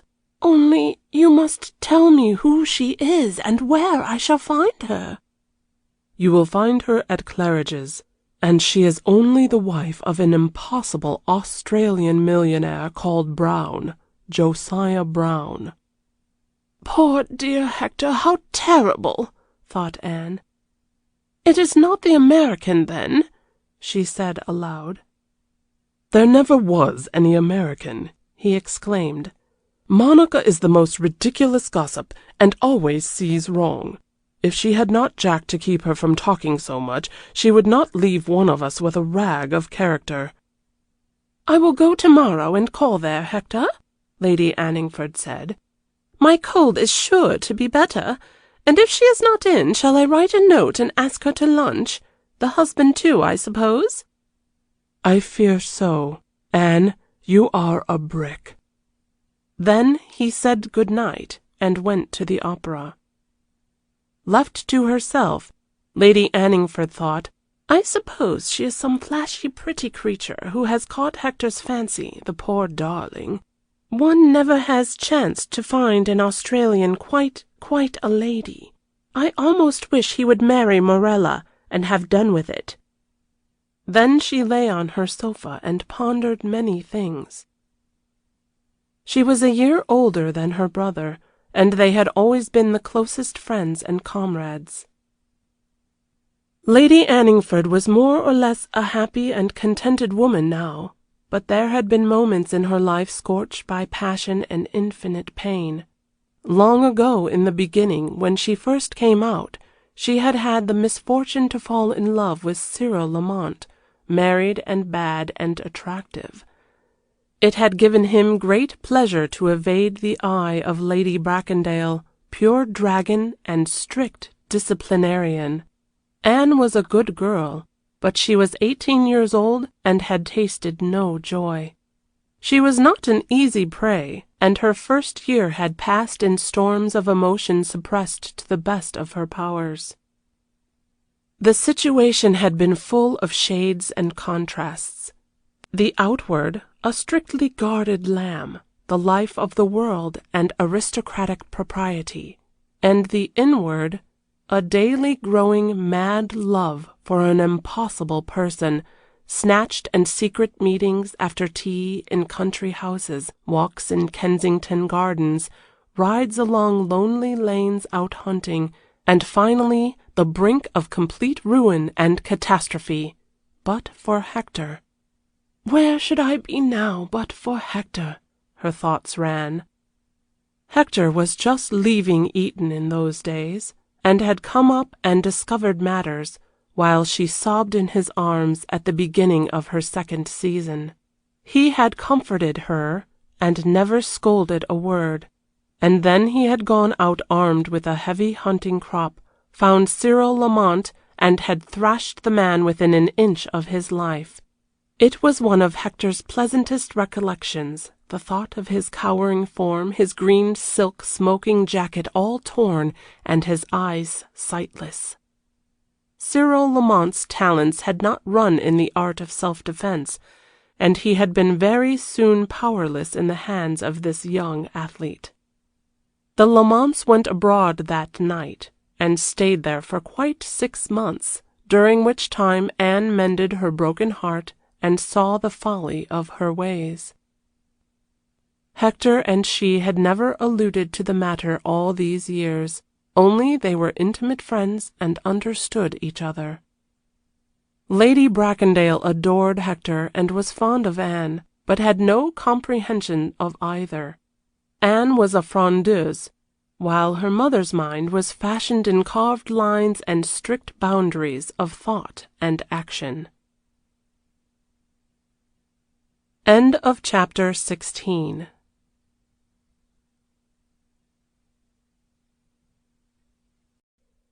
Chapter 17 of Beyond the Rocks, a love story by Elinor Glyn. Meanwhile, Hector reached the opera, and made his way to the omnibus box where he had his seat. He felt he could not stand Morella Winmarleigh just yet. The second act of Faust was almost over, and with his glass he swept the rows of boxes in vain to find Theodora. He sat a few minutes, but restlessness seized him. He must go to the other side and ascertain if he could be discovered from there. Morella Winmarleigh's box commanded a good view for this purpose, so after all he would face her. He looked up at her opposite. She sat there with his mother, and she seemed more thoroughly, wholesomely unattractive than ever to him. He hated that shade of turquoise blue she was so fond of, and those unmeaning bits and bows she had stuck about. She was a large, young woman with a stolid English fairness. Her hair had the flaxen ends and sandy roots one so often sees in those women whose locks have been golden as children. It was a thin, dank kind of hair, too, with no glints anywhere. Her eyes were blue and large and meaningless, and rather prominent, and her lightish eyelashes seemed to give no shade to them. Morella's orbs just looked out at you like the bow windows of a seaside villa, staring and commonplace. Her features were regular, and her complexion, if somewhat all too red, was fresh withal, so that, possessing an income of many thousands, she passed for a beauty of exceptional merit. She had a good maid who used her fingers dexterously, and did what she could with a mistress devoid of all sense of form or color. Miss Winmarleigh went to the opera regularly, and sat solidly through it. The music said nothing to her, but it was the right place for her to be, and she could talk to her friends before going on to the numerous balls she attended. If she loved anything in the world, she loved Hector Bracondale, but her feelings gave her no anxieties. He would certainly marry her presently. The affair would be so suitable to all parties. Meanwhile, there was plenty of time, and all was in order. The perfect method of her account books, in which the last sixpence she spent in the day was duly entered, translated itself to her life. Method and order were its watchwords, and if the people who knew her intimately, such as her chaperon Mrs. Herrick and her maid Gibson, thought her mean, she was not aware of their opinion, and went her way in solid rejoicing. Lady Bracondale was really attached to her. Morella's decorum, her absence of all daring thought in conversation, pleased her so. She had none of that feeling when with Miss Winmarleigh she suffered in the company of her daughter Anne, who said things so often she did not quite understand, yet which she dimly felt might have two meanings, and one of them a meaning she most probably would disapprove of. She loved Anne, of course, but oh, that she could have been more like herself or Morella Winmarleigh. Both women saw Hector in the omnibus box, and saw him leave it, and were quite ready with their greetings when he joined them. Miss Winmarleigh had a slight air of proprietorship about her, which everyone knew when Hector was there, and most people thought as she did that he would certainly marry her in the near future. He was glad it was not between the acts. There was no excuse for conversation after their greeting, so he searched the house in peace with his glasses. And although he was hoping to see Theodora, his heart gave a great bound of surprised joy when, on the pit tier, almost next the box he had just left, he discovered her. He supposed it was a box often let to strangers that season, as he could not remember whose the name was as he had passed. He got back into the shadow, that his gaze should not be too remarkable. She had not caught sight of him yet, or so it seemed. There she sat with her husband and another woman, whom he recognized as one of those kind creatures who go everywhere in society and help strangers when suitably compensated for their trouble. Where on earth could she have come across Mrs. Devlin, he wondered, a poisonous woman who would fill her ears with tales of all the world. Then he guessed, and rightly, the introduction had been effected by Captain Fitzgerald, who would probably have known her in his own day. Theodora appeared wrapped in the music, and was an enthralling picture of loveliness.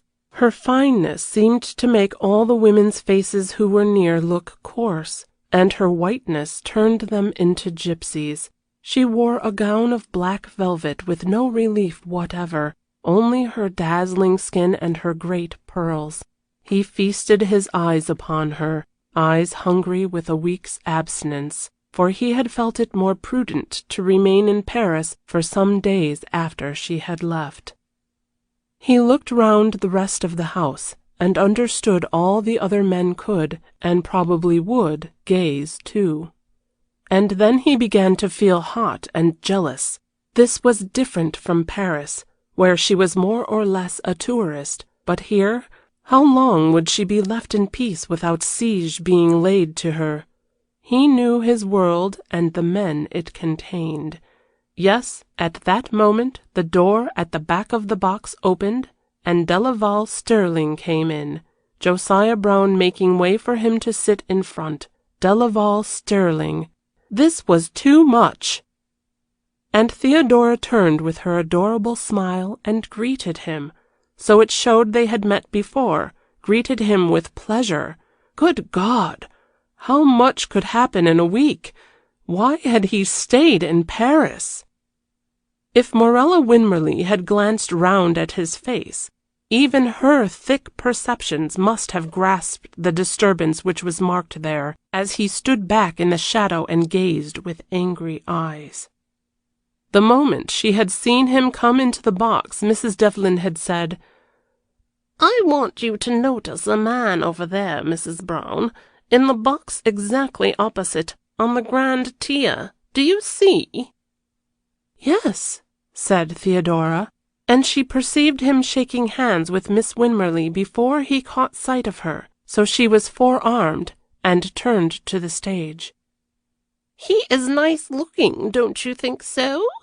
continued Mrs. Devlin without a pause. "He is going to marry that girl in the box. She is one of the richest heiresses of the day, Miss Winmarleigh. I always point out Hector Bracondale to strangers or foreigners. He is quite a show Englishman." "Bracondale? Lord Bracondale?" interrupted Josiah Brown. "We met him in Paris, did we not, my love?" turning to Theodora. "He dined with us at our last evening. Where is he?" "Oh, you know him then," said Mrs. Devlin, disappointed. "I wanted to be the first to point him out to you. They will make a handsome pair, won't they, he and Miss Winmarleigh?"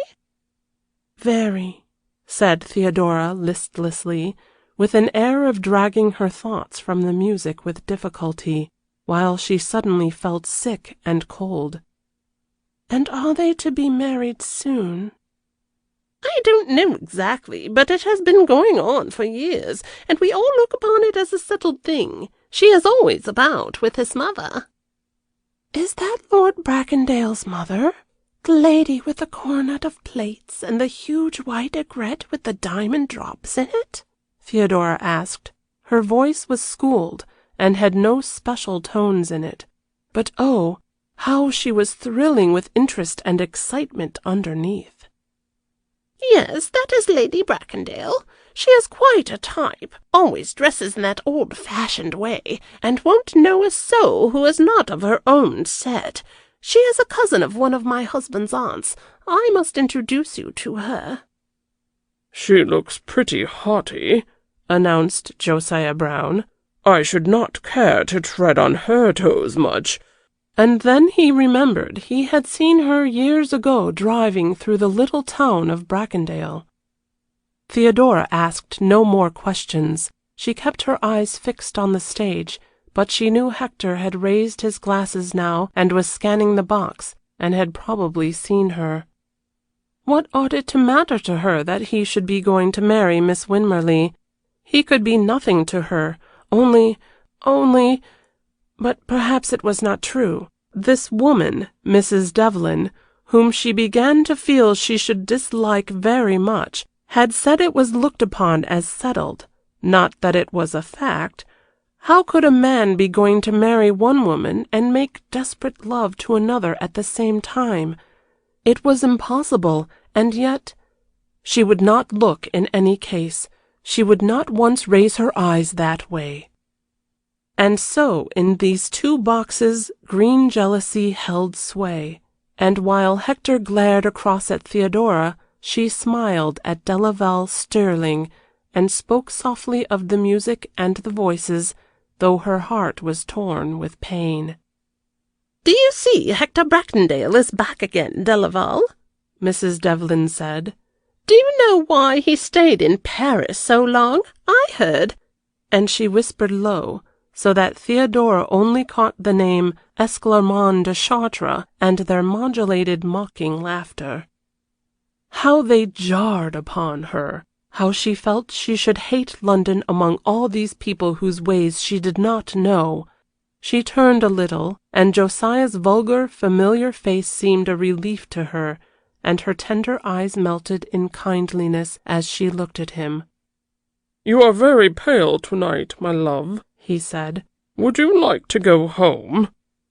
But this she would not agree to, and pulled herself together and tried to talk gaily when the curtain went down. And Hector blamed his own folly for having come up to this box at all. Here he must be glued certainly for a few moments. Now that they could talk, politeness could not permit him to fly off at once. "The house is very full," Miss Winmarleigh said. It was a remark she always made on big nights. "And yet hardly any new faces about." "Yes," said Hector.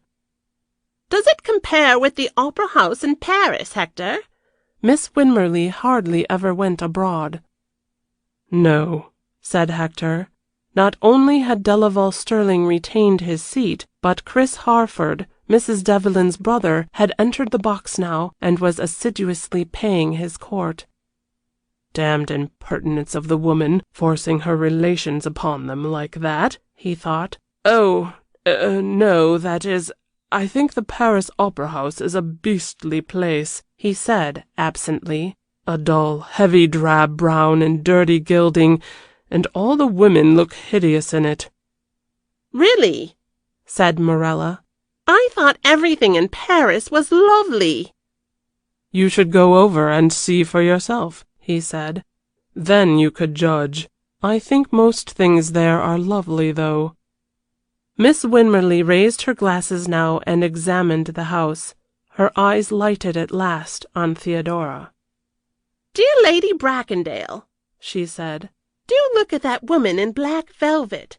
What splendid pearls! Do you think they are real? Who is it, I wonder, with Florence Devlin? But Hector felt he could not stay and hear their remarks about his darling, so he got up, and murmuring he must have a talk to his friends in the house, left the box. He was thankful at least Theodora was sitting on the pit tier. He could walk along the gangway and talk to her from the front. She saw him coming and was prepared, so no wild roses tinged her cheeks, and her greeting was gravely courteous. That was all. An icy feeling crept over him. What was the change, this subtle change in voice and eyes? He suddenly had the agonizing sensation of being a great way off from her, shut out of paradise, a stranger. What had happened? What had he done? Everyone knows the opera house, and where he would be standing, and the impossibility of saying anything but the most banal commonplaces looking up like that. Then Josiah leaned forward, proud of his acquaintanceship with a peer, and said in a distant voice, "Won't you come into the box, Lord Bracondale? There is plenty of room." He had not taken to either Delaval Stirling or Chris Harford, and thought a change of company would not come amiss. They had ignored him, and should pay for it. Hector made his way joyfully to the back, and entering was greeted affably by his host, so the other two men got up to leave and make room for him. He sat down behind Theodora, and Mrs. Devlin saw it would be wiser to conciliate Josiah by her interested conversation.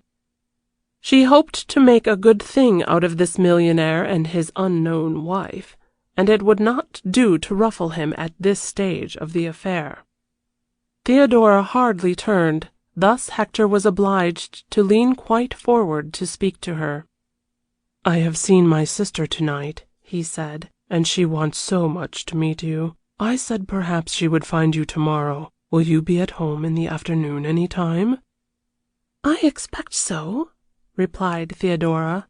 She was longing to face him, to ask him if it was true he was going to marry that large, pink-faced young woman opposite, who was now staring down upon them with fixed opera glasses, but she felt frozen, and her voice was a frozen voice.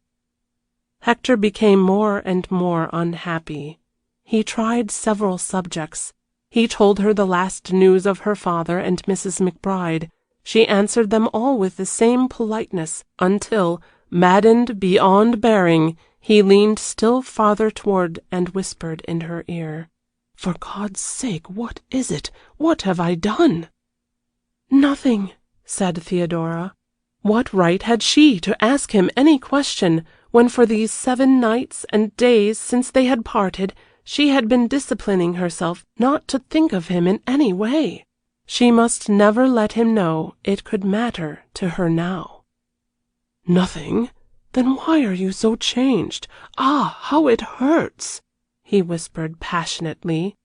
And she turned and looked at him, and he saw that her beautiful eyes were no longer those pure depths of blue sky in which he could read love and faith, but were full of mist, as of a curtain between them. He put his hand up to touch the little gold case he carried always now in his waistcoat pocket, which contained her letter. He wanted to assure himself it was there, and she had written it, and it was not all a dream. Theodora's tender heart was wrung by the passionate distress in his eyes. "Is that your mother over there you were with?" she asked more gently. "How beautiful she is." "Yes," he said, "my mother and Morella Winmarleigh, whom the world in general, and my mother in particular, have decided I am going to marry." She did not speak. She felt suddenly ashamed she could ever have doubted him. It must be the warping atmosphere of Mrs. Devlin's society for these last days which had planted thoughts so foreign to her nature in her. She did not yet know it was jealousy, pure and simple, which attacks the sweetest as well as the bitterest soul among us all, but a thrill of gladness ran through her as well as shame. "And aren't you going to marry her, then?" she said at last. "She is very handsome." Hector looked at her, and a wave of joy chased out the pain he had suffered. That was it, then. They had told her this already, and she hated it. She cared for him still. "Surely you need not ask me," he said, deep reproach in his eyes. "You must be very changed in 7 days to even have thought it possible." The shame deepened in Theodora. She was, indeed, unlike herself to have been moved at all by Mrs. Devlin's words, but she would never doubt again, and she must tell him that. "Forgive me," she said, quite low, while she looked away. Of course, I ought to be pleased at anything which made you happy, but, oh, I hated it." "Theodora," he said, "I ask you, do not act with me ever. To what end? We know each other's hearts, and I hope it would pain you were I to marry any other woman, as much as in like circumstances it would pain me." "Yes, it would pain me," she said simply. "But oh, we must not speak thus. Please, please talk of the music or anything but ourselves." And he tried hard for the few moments which remained before the curtain rose again. Tried hard, but it was all dust and ashes, and as he left the box and returned to his own seat next door his heart felt like lead. How would he be able to follow the rules he had laid down for himself during his week of meditations in Paris alone? "You see, dear Lady Bracondale," Morella Winmarleigh had been saying, "Hector knows that woman with the pearls. He is sitting talking to her now." "Hector knows everyone, Morella. Lend me your glasses. Mine do not seem to work tonight. Yes, I suppose by some she would be considered pretty," Lady Bracondale continued, when the lorgnette was fixed to her focus. "What do you think, dear?" "Pretty!" exclaimed Miss Winmarleigh. "Oh, no, much too white. And oh, her foreign-looking. We must find out who she is." The matter was not difficult. Half the house had been interested in the newcomer, the beautiful newcomer with the wonderful pearls, who must be worth while in some way, or she would not be under the wing of Florence Devlin. By the time Hector again entered their box in the last act, Miss Winmarleigh had obtained all the information she wanted from one of the many visitors who came to pay their court to the heiress, and the information reassured her. Only the wife of a colonial millionaire, no one of her world, or who could trouble her. Early next morning, while she sat in her white flannel dressing gown, her hair screwed in curling pins, after the Brantinghams' ball, she wrote in her journal the customary summary of her day, and ended with, "H.B. returned, same as usual, running after a new woman, nobody of importance, but I had better watch it, and clinch matters between him and me before Goodwood. Ordered the pink silk after all, from the new little dressmaker, and beat her down £3 as to price. Begun Marvelloso hair tonic." Then, as it was broad daylight, after carefully replacing in its drawer this locked chronicle of her maiden thoughts, she retired to bed, to sleep the sleep of those just persons whose digestions are as strong as their absence of imagination. End of chapter 17.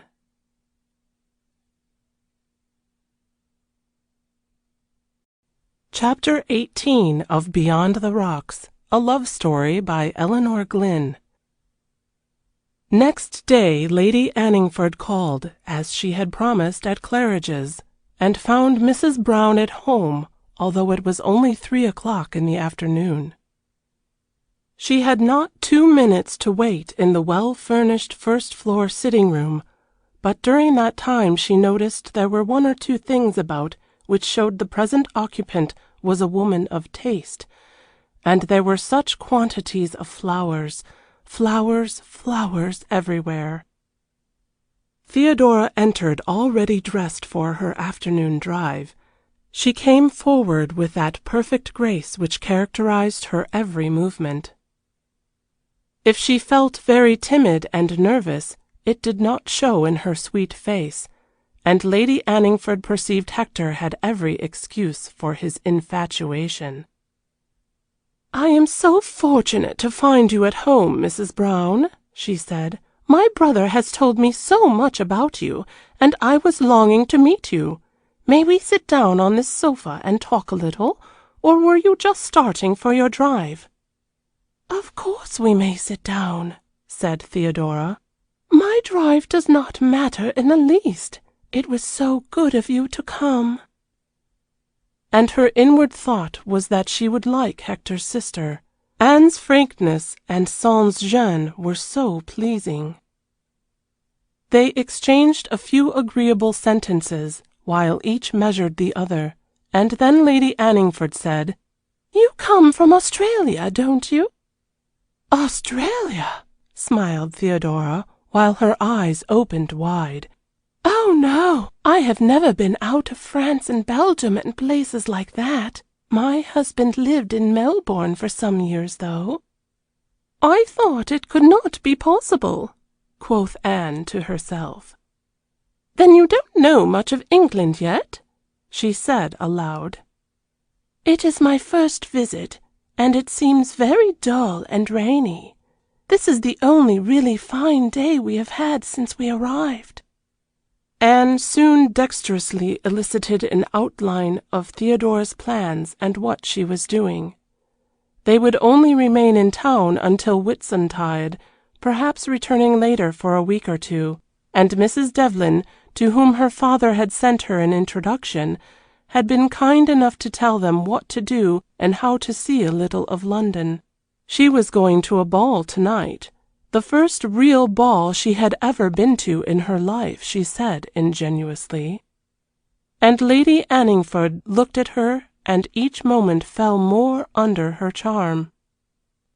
"The ball at Harrowfield House, I expect, to meet the King of Guatemala," she said, knowing Lady Harrowfield was Florence Devlin's cousin. "That is it," said Theodora. "Then you must dance with Hector, my brother," she said. She launched his name suddenly. She wanted to see what effect it would have on Theodora. "He is sure to be there, and he dances divinely." She was rewarded for her thrust. Just the faintest pink came into the white velvet cheeks, and the blue eyes melted softly. To dance with Hector, ah! Then the radiance was replaced by a look of sadness, and she said quietly, "Oh, I do not think I shall dance at all. My husband is rather an invalid, and we shall go only in for a little while." No, she must not dance with Hector. Those joys were not for her. She must not even think of it. "How extraordinarily beautiful she is," Anne thought, when presently, the visit ended, she found herself rolling along in her electric brougham towards the park. "And I feel I shall love her. I wonder what her Christian name is." Theodora had promised they would lunch in Charles Street with her the next day if her husband should be well enough after the ball, and Anne decided to collect as many nice people to meet them as she could in the time. At the corner of Grosvenor Square she met an old friend, one Colonel Lowerby, commonly called the Crow, and stopped to pick him up and take him on with her. He was the one person she wanted to talk to at this juncture. She had known him all her life, and was accustomed to prattle to him on all subjects. He was always safe and gruff and honest. "I have just done something so interesting, Crow," she told him, as they went along towards Regent's Park, to which sylvan spot she had directed her chauffeur, to be more free to talk in peace to her companion. Some of her friends were capable of making scandals, even about the dear old Crow, she knew. "And what have you done?" he asked. "Of course you have heard the tale from Uncle Evermond of Hector and the lady at Monte Carlo?" He nodded. "Well, there is not a word of truth in it. He is in love, though, with the most beautiful woman I have ever seen in my life, and I have just been to call upon her. And tomorrow you have got to come to lunch to meet her and tell me what you think." "Very well," said the Crow. "I was feeding elsewhere, but I always obey you. Continue your narrative." "I want you to tell me what to do and how I can help them." "My dear child," said the Crow, sententiously, as was his habit. "Help them to what? She is married, of course, or Hector would not be in love with her. Do you want to help them to part or to meet, or to go to heaven or to hell, or to spend what Monica Ellerwood calls a Saturday to Monday amid rural scenery, which means both of those things one after the other?" "Crow, dear, you are disagreeable," said Lady Anningford, "and I have a cold in my head, and cannot compete with you in words to-day." "Then say what you want, and I'll listen." "Hector met them in Paris, it seems, and must have fallen wildly in love, because I have never seen him as he is now." "How is he? And who is them?" "Why, she and the husband, of course, and Hector is looking sad and distraught, and has really begun to feel at last." "Serve him right." "Crow, you are insupportable. Can you not see I am serious and want your help?" "Fire away, then, my good child, and explain matters. You are too vague." So she told him all she knew, which was little enough, but she was eloquent upon Theodora's beauty. "She has the face of an angel," she ended her description with. "Always mistrust 'em," interjected the Crow. "Such a figure and the nicest manner. And she is in love with Hector, too, of course, because she could not possibly help herself, could she, if he is being lovely to her?" "I have not your prejudiced eyes for him, though Hector certainly is a decent fellow enough to look at," allowed Colonel Lowerby. "But all this does not get you what you want to do for them." "I want them to be happy." "Permanently, or for the moment?" "Both."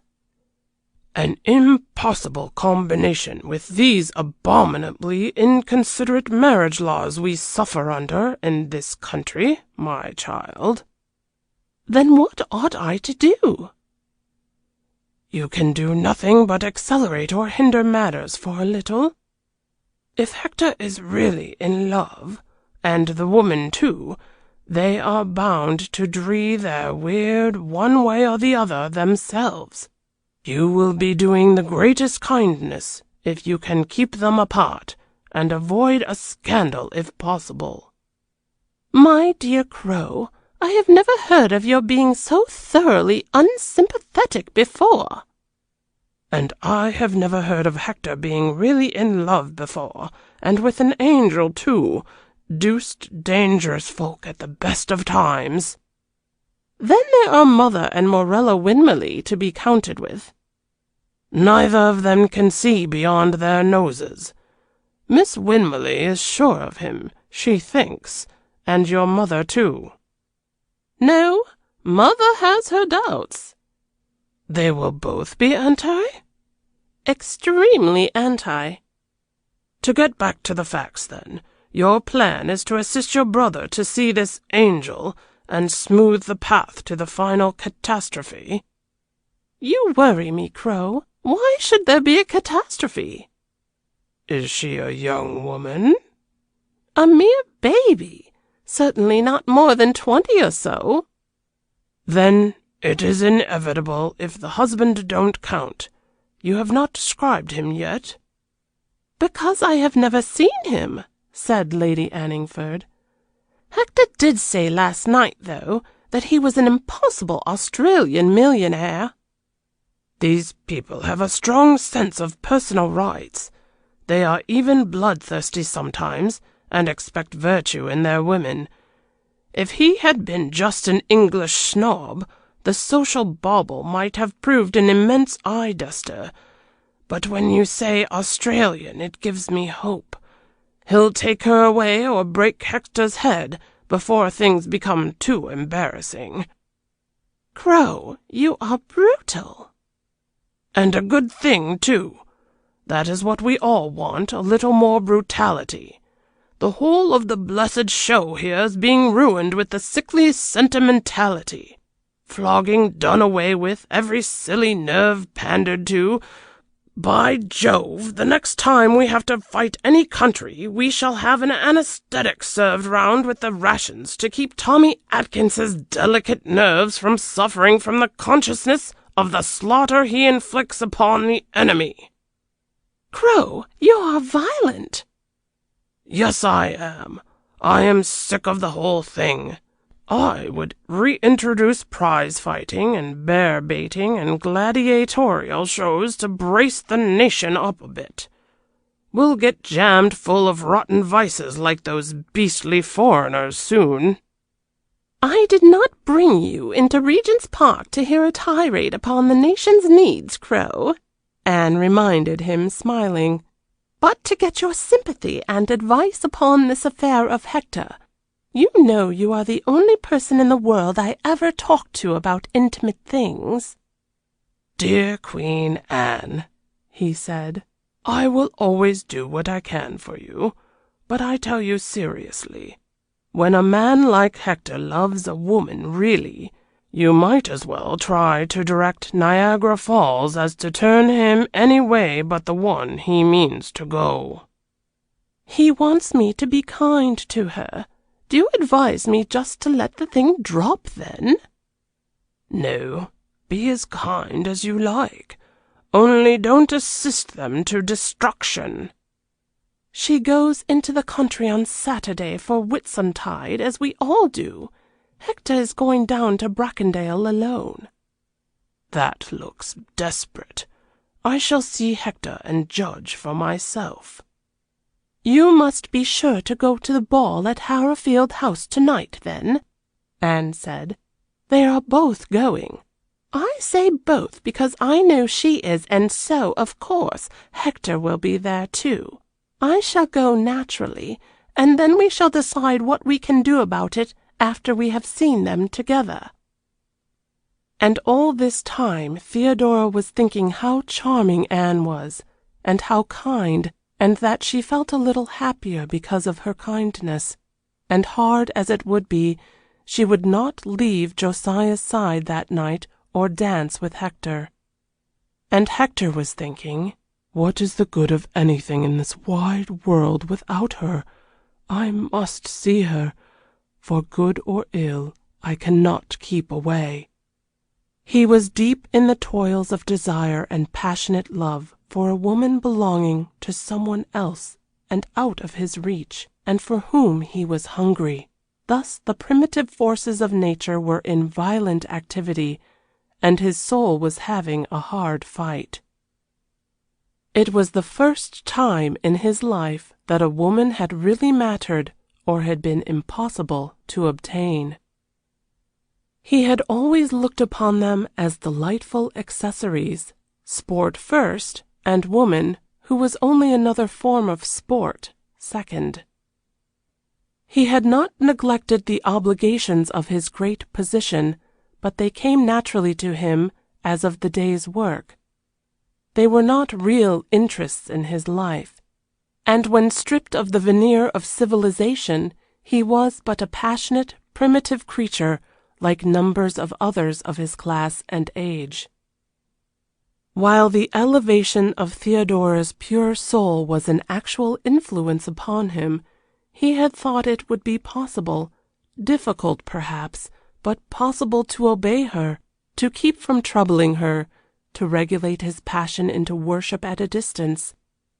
But since then new influences had begun to work, prominent among them being jealousy. To see her surrounded by others, who were men and would desire her too, drove him mad. Josiah was difficult enough to bear. The thought that he was her husband, and had the rights of this position, always turned him sick with raging disgust, but that was the law, and a law accepted since the beginning of time. These others were not of the law. They were the same as himself, and would all try to win her. He had no fear of their succeeding, but to watch them trying, and he himself unable to prevent them, was a thought he could not tolerate. He had no settled plan. He did not deliberately say to himself, "I will possess her at all costs. I will be her lover, and take her by force from the bonds of this world." His whole mind was in a ferment and chaos. There was no time to think of the position in cold blood. His passion hurried him on from hour to hour. This day after the opera, when the hideous impossibility of the situation had come upon him with full force, he felt as Lancelot. His mood was often like a fiend, and rose and drove him into wastes and solitudes for agony, who was yet a living soul. There are all sorts of loves in life, but when it is the real great passion, nor fear of hell nor hope of heaven can stem the tide for long. He had gone out in his automobile, and was racing ahead considerably above the speed limit. He felt he must do something. Had it been winter and hunting time, he would have taken any fences, any risks. He returned and got to Ranelagh and played a game of polo as hard as he could, and then he felt a little calmer. The idea came to him as it had done to Anne. Lady Harrowfield was Florence Devlin's cousin. She would probably have squeezed an invitation for her protégés for the royal ball tonight. He would go. He must see Theodora. He must hold her in his arms, if only in the mazes of the waltz. And the thought of that sent the blood whirling madly once more in his veins. Everything he had looked upon so lightly up to now had taken a new significance in reference to Theodora. Florence Devlin, for instance, was no fit companion for her. Florence Devlin, whom he met at every decent house and had never before disapproved of, except as a bore and a sycophant. End of chapter 18.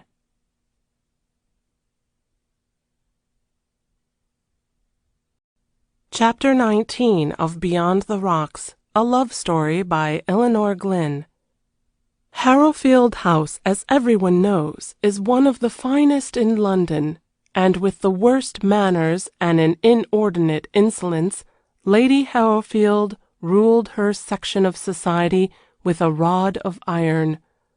Indeed, all sections coveted the invitations of this disagreeable lady. Her path was strewn with lovers, and protected by a proud and complacent husband, who had realized early he never would be master of the situation, and had preferred peace to open scandal. She was a woman of 60 now, and report said still had her lapses, but every incident was carried off with a high-handed brazen daring, and an assumption of right and might and prerogative which paralyzed criticism. So it was that with the record of a demi-mondaine, and not one kind action to her credit, Lady Harrowfield still held her place among the spotless and ruled as a queen. There was not above 2 years' difference between her age and Lady Bracondale's. Indeed, the latter had been one of her bridesmaids, but no one to look at them at a distance could have credited it for a minute. Lady Harrowfield had golden hair and pink cheeks, and her embonpoint retained in the most fashionable outline. And if towards 2 in the morning, or when she lost at bridge, her face did remind onlookers of a hideous colored mask of death and old age, one can't have everything in life, and Lady Harrowfield had already obtained more than the lion's share. This night in June she stood at the top of her splendid staircase blazing with jewels, receiving her guests, among whom more than one august personage, English and foreign, was expected to arrive, and an unusually sour frown disfigured the thick paint of her face. It all seemed like fairyland to Theodora, as, accompanied by Josiah, and preceded by Mrs. Devlin, she early mounted the marble steps with the rest of the throng.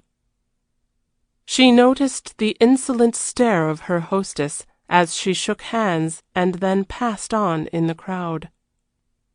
She felt a little shy and nervous and excited withal.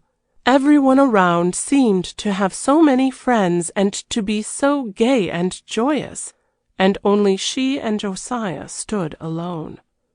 For Mrs. Devlin felt she had done enough for one night in bringing them there.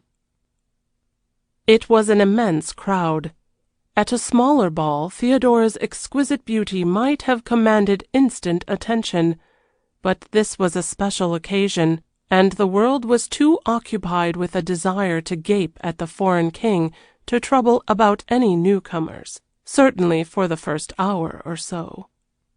Josiah was feeling humiliated.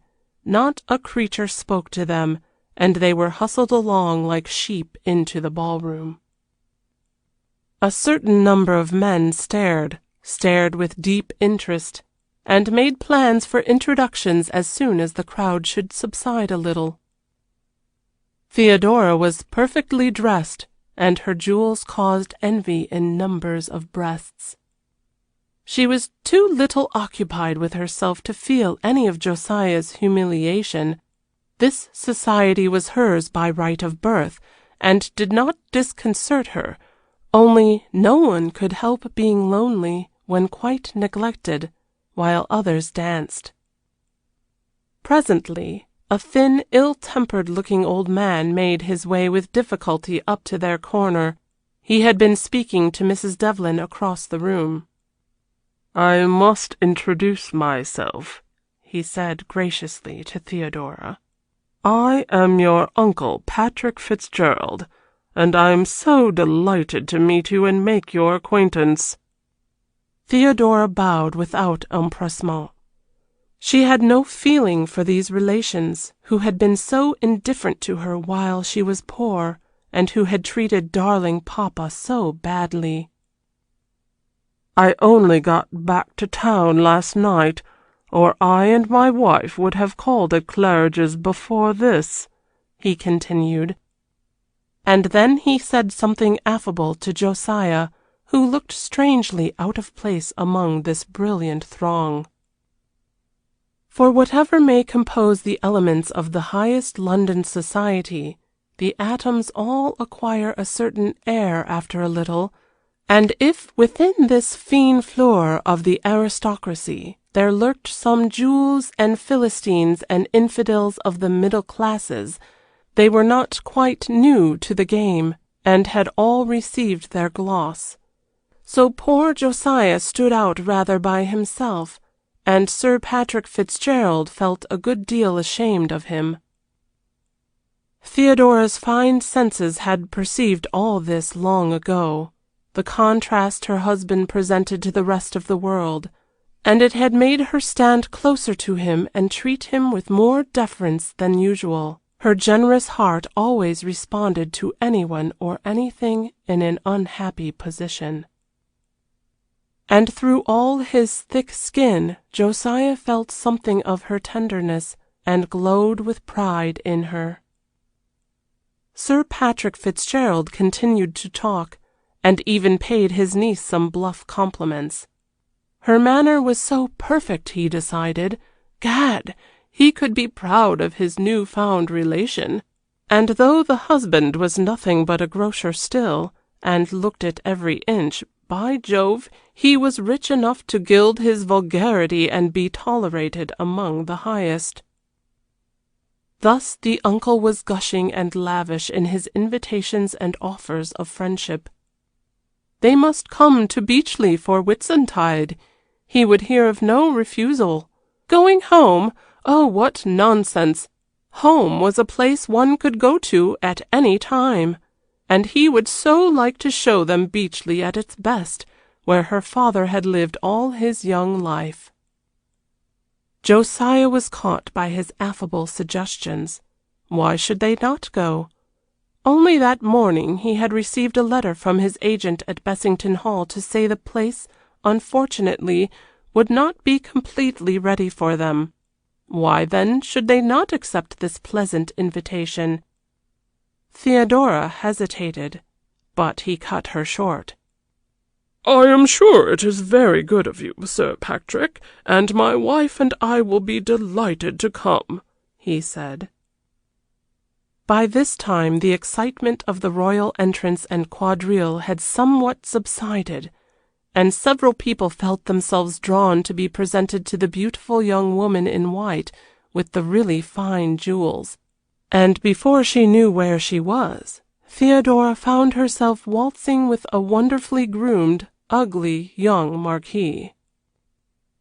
She had meant not to dance, not to leave her husband's side, but fate and Josiah had ordered otherwise. Not dance? What nonsense, my love! Go at once with his lordship, he had said, when Sir Patrick had presented Lord Wensleydowne, and wincing at the sentence, Theodora had allowed herself to be whirled away.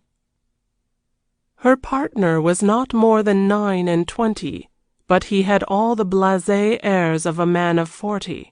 He began to say entreprenant things to Theodora after 3 turns round the room.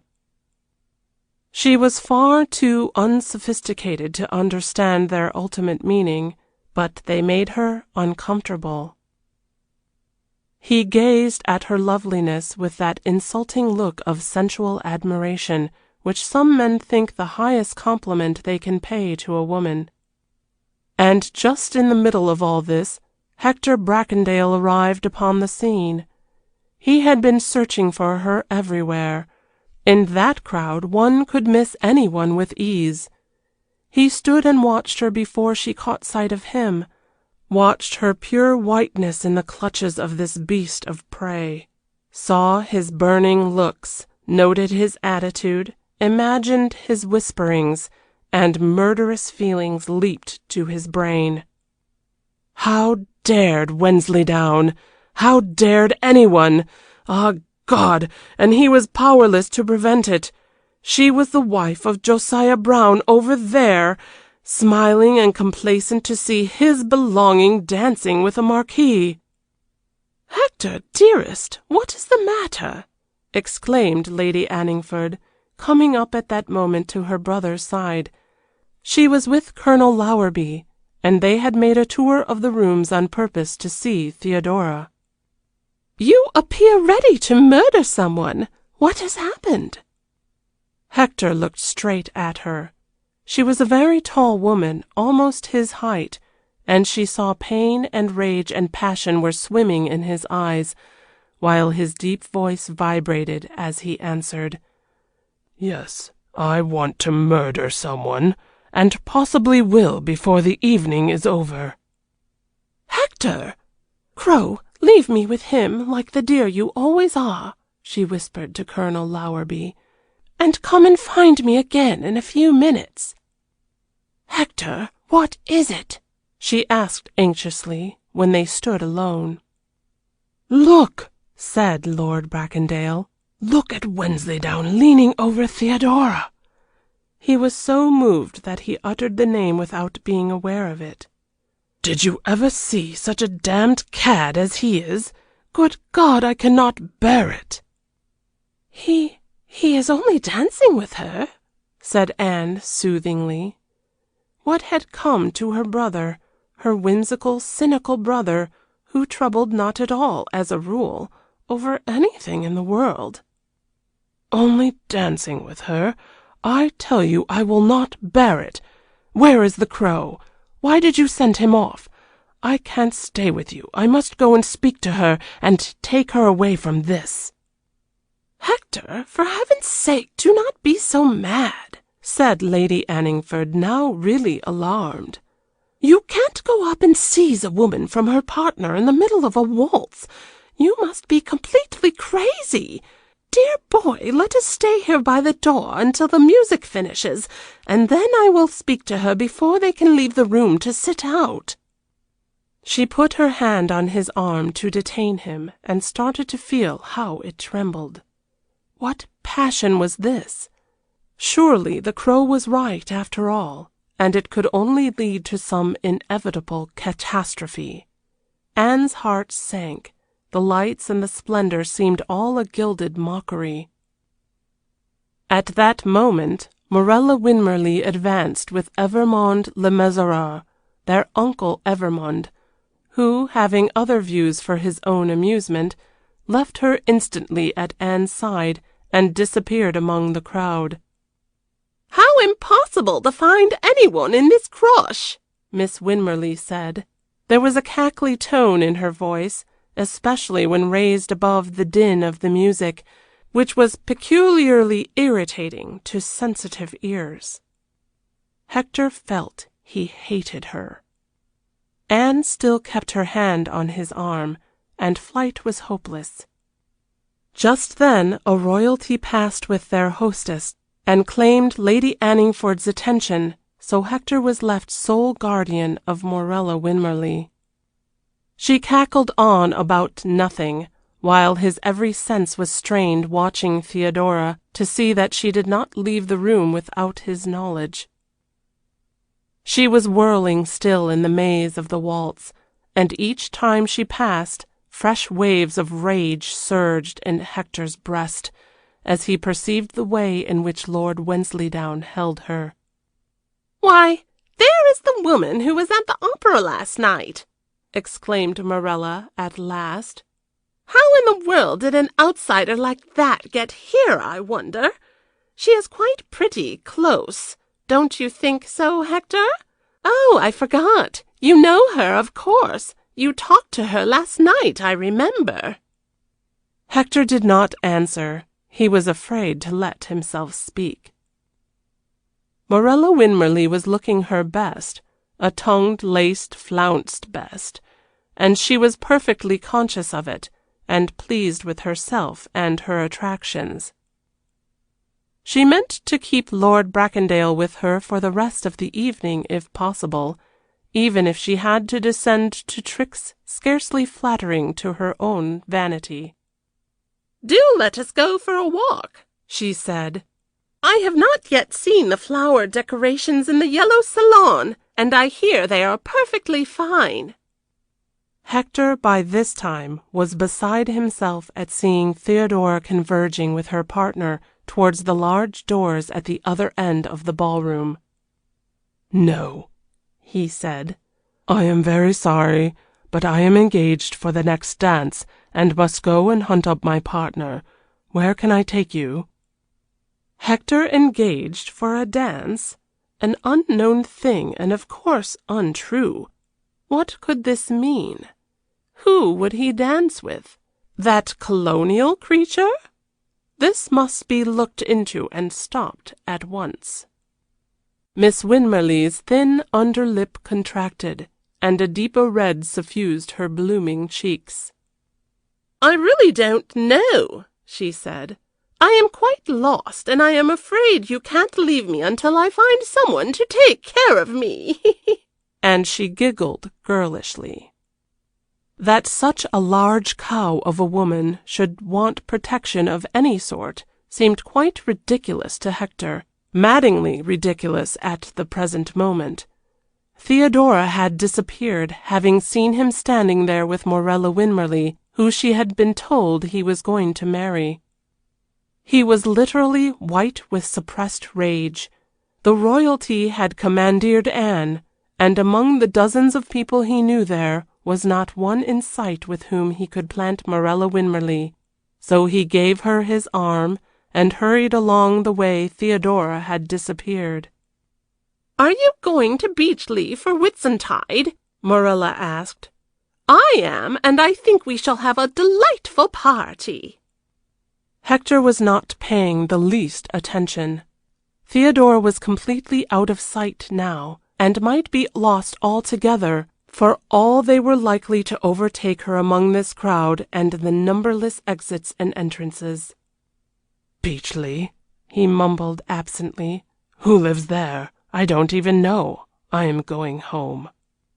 "Why, Hector, of course you know. The Fitzgeralds, Sir Patrick and Lady Ada.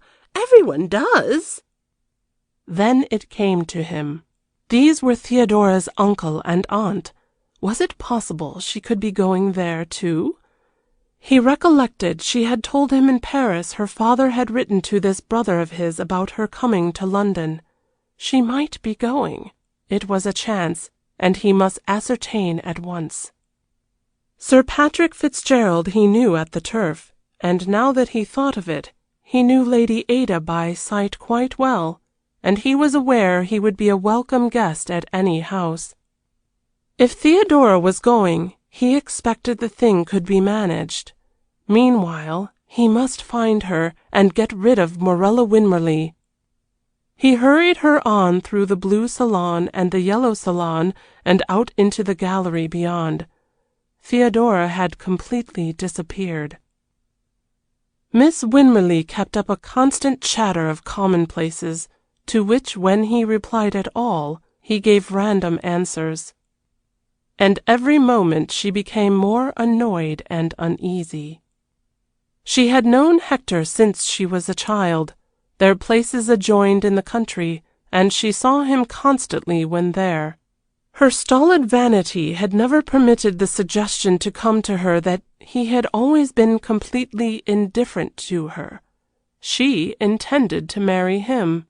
His mother shared her wishes.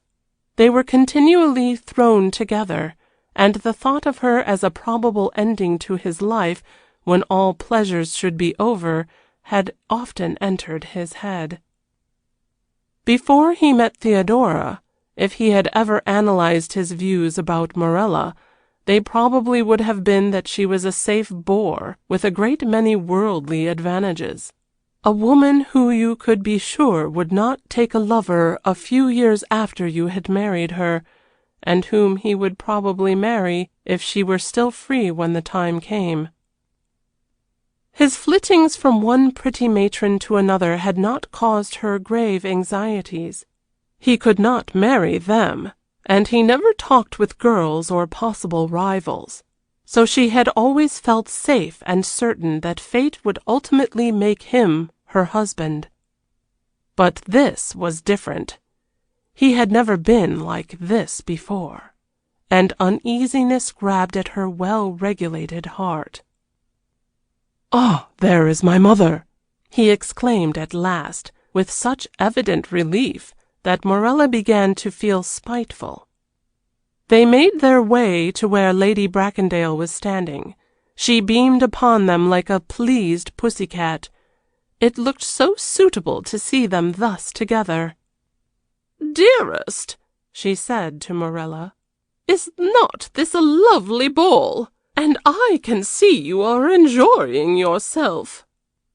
Miss Winmarleigh replied suitably, and her stolid face betrayed none of her emotion. "Mother," said Hector, "I wish you would introduce me to Lady Ada Fitzgerald when you get the chance. I see her over there." This was so obvious that Morella, who never saw between the lines, preened with pleasure. After all, he wished to spend Whitsuntide with her, and this anxiety to find Lady Bracondale had been all on that account. Lady Bracondale, who was acquainted with Miss Winmarleigh's plans, made the same interruption, and joy warmed her being. She was only too pleased to do whatever he wished, and the affair was soon accomplished. Hector made himself especially attractive, and Lady Ada Fitzgerald decided he was charming. The way paved for possible contingencies, he escaped from this crowd of women, and once more began his search for Theodora. She would certainly return to Josiah some time. To go straight to him would be the best plan. Josiah was standing absolutely alone by one of the windows in the ballroom, and looked pitiably uncomfortable and ill at ease in his knee breeches and silk stockings. He had experienced such pleasure when he had tried them on, and had enjoyed walking through the hall at Claridge's to his carriage, knowing the people there would be aware it meant he was going to meet the most august royalty. But now he felt uncomfortable, and kept standing first on one leg, then on the other. Theodora had not returned to him yet, the next dance had not begun. This great world contained discomfort as well as pleasure, he decided. Hector walked straight over to him, and was excessively polite and agreeable, and Josiah's equanimity was somewhat restored. What could have happened to Theodora? Where had that beast Wensleydowne taken her? Not to supper, surely not to supper, were Lord Bracondale's thoughts. And then with the first notes of the next dance she reappeared. It seemed to him she was looking superbly lovely. A faint pink suffused her cheeks, and her eyes were shining with the excitement of the scene. A mad rush of passion surged over Hector. His turn had come, he thought. Lord Wensleydowne seemed loath to release her, and showed signs of staying to talk a while, so Hector interposed at once. "May I not have this dance? I have been looking for you everywhere," he said. Theodora told him she was tired, and she stood close to her husband. Tired! And also she was quite sure Josiah would be bored left all alone, so she wished to stay with him. But Mrs. Devlin made a reappearance just then, and as they spoke they saw Josiah give her his arm and lead her away. Thus Theodora was left standing alone with Lord Bracondale. Fate seemed always to nullify her good intentions. It was an exquisite waltz, and the music mounted to both their brains. For one moment the room appeared to reel in front of her, and then she found herself whirling in his arms. Oh, what bliss it was, after this long week of separation! What folly and maddening bliss! Her senses were tingling, her lithe, exquisite, willowy body thrilled and quivered in his embrace, and they both realized what a waltz could be, as a medium for joy. "We will only have 2 turns until the crowd gets impossible again," he whispered, "and then I will take you to supper." Lady Anningford had been rejoined by the Crow, and now stood watching them. She and her companion were silent for a moment, and then, "By Jove," Colonel Lowerby said, "she is certainly worth going to hell for, to look at even. and they don't appear as if they would take long on the road. End of chapter 19.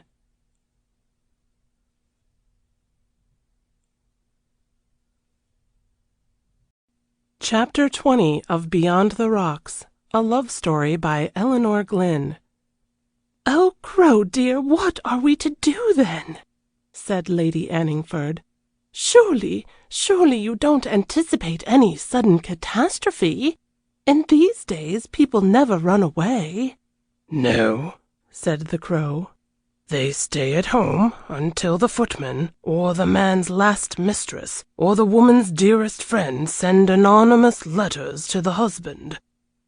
"But—" "Well, I tell you, Queen Anne, to me this appears serious. I know Hector pretty well, and I have never seen him as far gone as this before. The woman, she is a mere child, looks as unsophisticated as a baby, and probably is. She won't have the least idea of managing the affair. She will tumble headlong into it." "Well, what is to be done, then?" exclaimed Anne, piteously. "You had better talk to him quietly. He is very fond of you, though nothing, I am afraid, will be of the least use," said the Crow. "But if she is going into the country, they won't meet," reasoned Anne. "You saw the dreadful-looking husband just now. Will he be the colonial who will object, do you think, or the English snob who won't?" But the Crow refused to give any more opinions except in general. It all came, he said, from the ridiculous marriage laws in this over-civilized country. Why should not people eminently suited to each other be allowed to be happy? "It is too bad, Crow," said Anne. "You take it for granted that Hector has the most dishonorable intentions towards Mrs. Brown. He may worship her quite in the abstract." "Fiddle-dee-dee, my child," said Colonel Lowerby. "Look at him. You don't understand the fundamental principles of human nature if you say that. When a man is madly in love with a woman, nature says, 'This is your mate,' not a saint of alabaster on a church altar. There are numbers of animals about who find a mate in every woman they come across, but Hector is not that sort. Look at his face. Look at him now they are passing us, and tell me if you see any abstract about it." Anne was forced to admit she did not, and it was with intense uneasiness she saw her brother and his partner stop and disappear through one of the doors towards the supper-room. When her mother perceived the situation, or Morella, disagreeable moments would begin at once for everybody. Meanwhile, the culprits were extremely happy.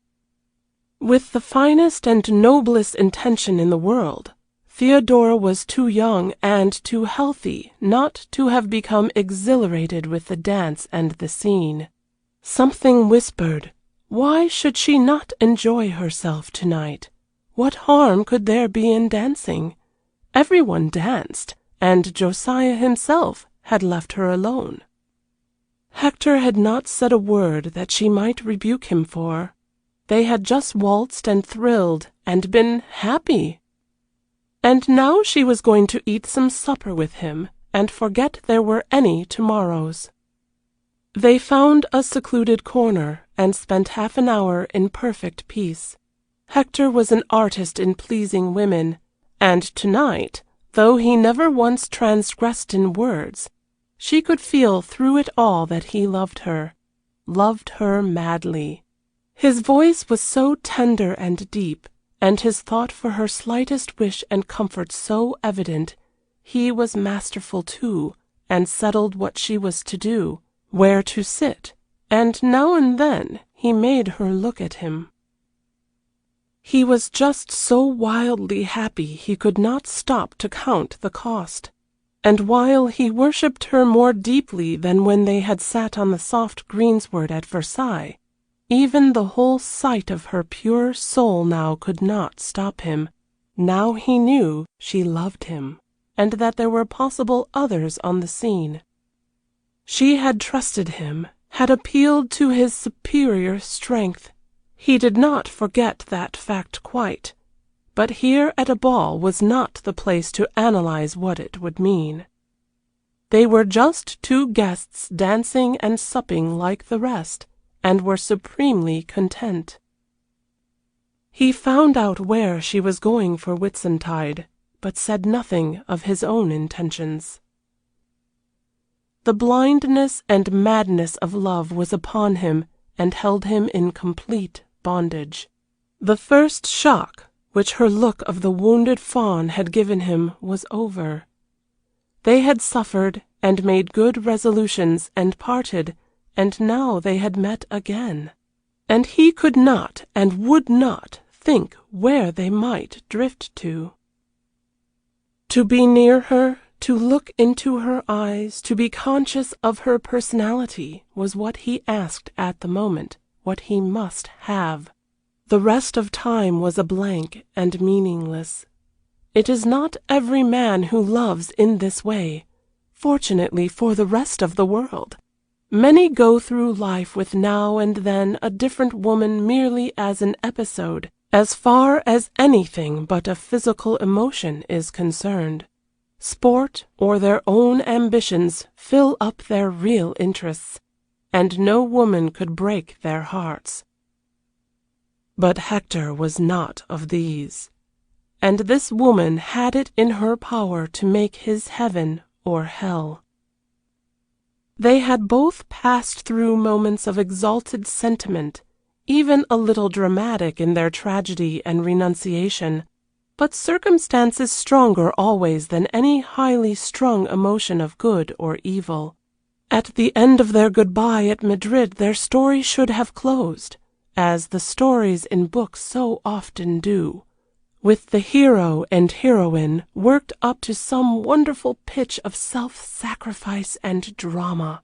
They so seldom tell of the flatness of the afterwards, the impossibility of retaining a balance on this high pinnacle of moral valor, where circumstance, which is a commonplace and often material thing, decrees that the lights shall not be turned out with the ring down of the curtain. Unless death finishes what is apparently the last act, there is always the tomorrow to be reckoned with, out of the story-book. So while exalted, he by his sudden worship of that pure sweetness of soul in Theodora which he had discovered, she by her innocence and desire to do right, they had been able to tune their minds to an idea of a tender goodbye, full of sentiment and vows of abstract devotion and adherence to duty. And if he had gone to the ends of the earth that night, the exaltation, as a memory, might have continued, and time might have healed their hurts, time and the starvation of absence and separation. But fate had decreed they should meet again, and soon, and all the forces which precipitate matters should be employed for their undoing.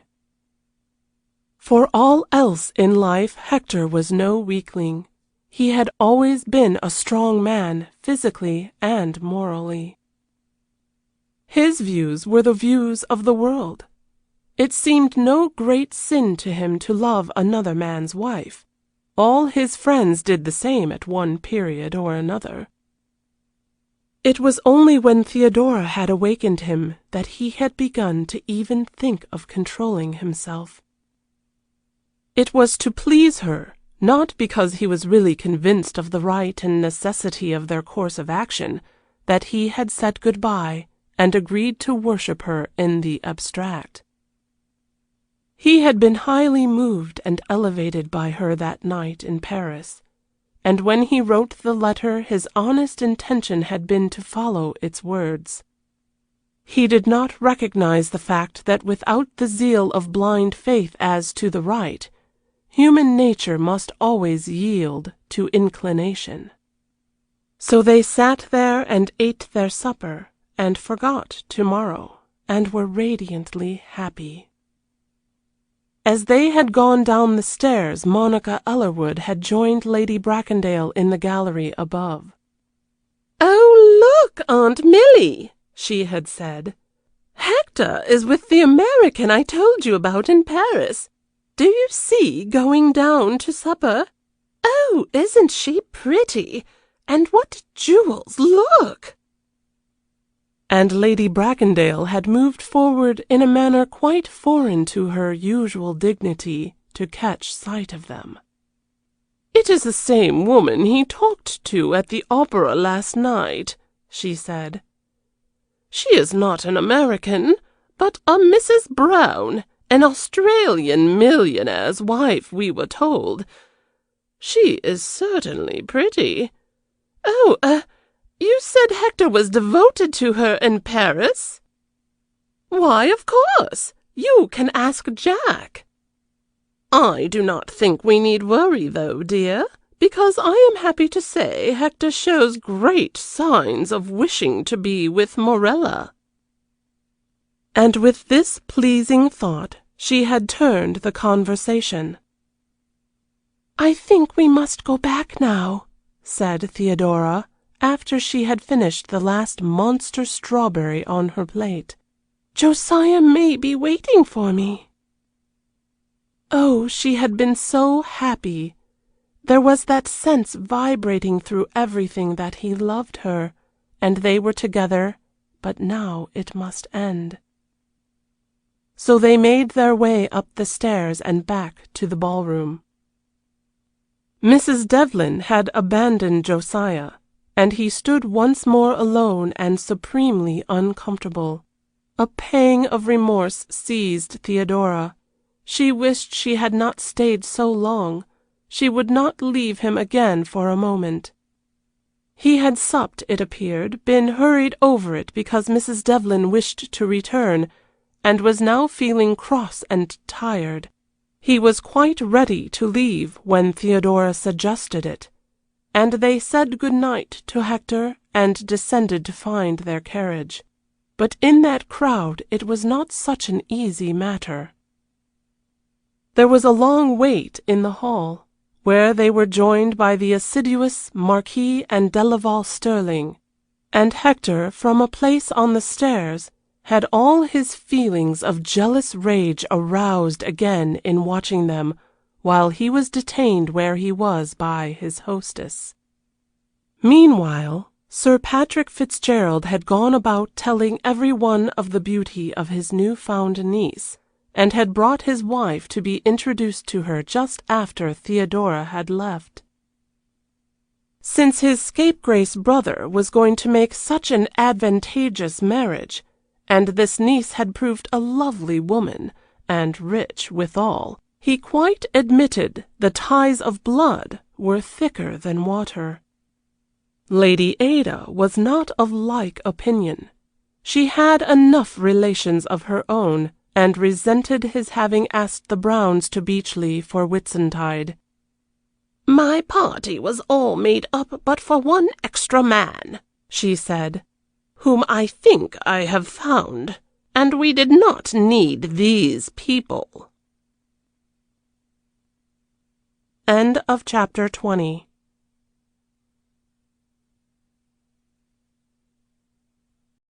Chapter 21 of Beyond the Rocks, a love story by Elinor Glyn. Lord Bracondale arrived at his sister's house in Charles Street about a quarter of an hour before her luncheon guests were due. Anne rushed down to see him, meeting her husband on the stairs. "Oh, don't come in yet, Billy, like a darling," she said. "I want to talk to Hector alone." And the meek and fond Lord Anningford had obediently retired to his smoking-room. "Well, Hector," she said, when she had greeted him, "and so you are going to the Fitzgeralds for Whitsuntide, and not to Bracondale, Mother tells me this morning. She is in the seventh heaven, taking it for a sign. as you had to maneuver so to be asked, that things are coming to a climax between you and Morella." "Morella, is she going?" said Hector absently. He had quite forgotten that fact, so perfectly indifferent was he to her movements, and so completely had his own aims engrossed him. "Why, dear boy," Anne gasped. The whole scene, highly colored by repetition, had been recounted to her. How Morella had told him of her plans, and how he had at once got introduced to Lady Ada, and played his cards so skilfully that the end of the evening produced the invitation. "Oh, yes, of course, I remember she is going," he said impatiently. "Anne, you haven't asked that beast Wensleydowne today, have you?" "No, dear. What made you think so?" "I saw you talking to him in the park this morning, and I feared you might have. I shall certainly quarrel with him one of these days." "You will have an opportunity then at Beechley, as he will be there. He is always with the Fitzgeralds," Anne said, and she tried to laugh. "But don't make it a scandal, Hector." She saw his eyes blaze. "He is going there, is he?" he said, and then he stared out of the window. Anne knew nothing of the relationship between Theodora and Sir Patrick. She never for a moment imagined the humble Browns would be invited to this exceptionally smart party. And yet she was uneasy. Why was Hector going? What plan was in his head? Not Morella, evidently. But she had never believed that would be his attraction. And Hector was too preoccupied to enlighten her. "Is mother coming to lunch?" he asked. "Yes, by her own request.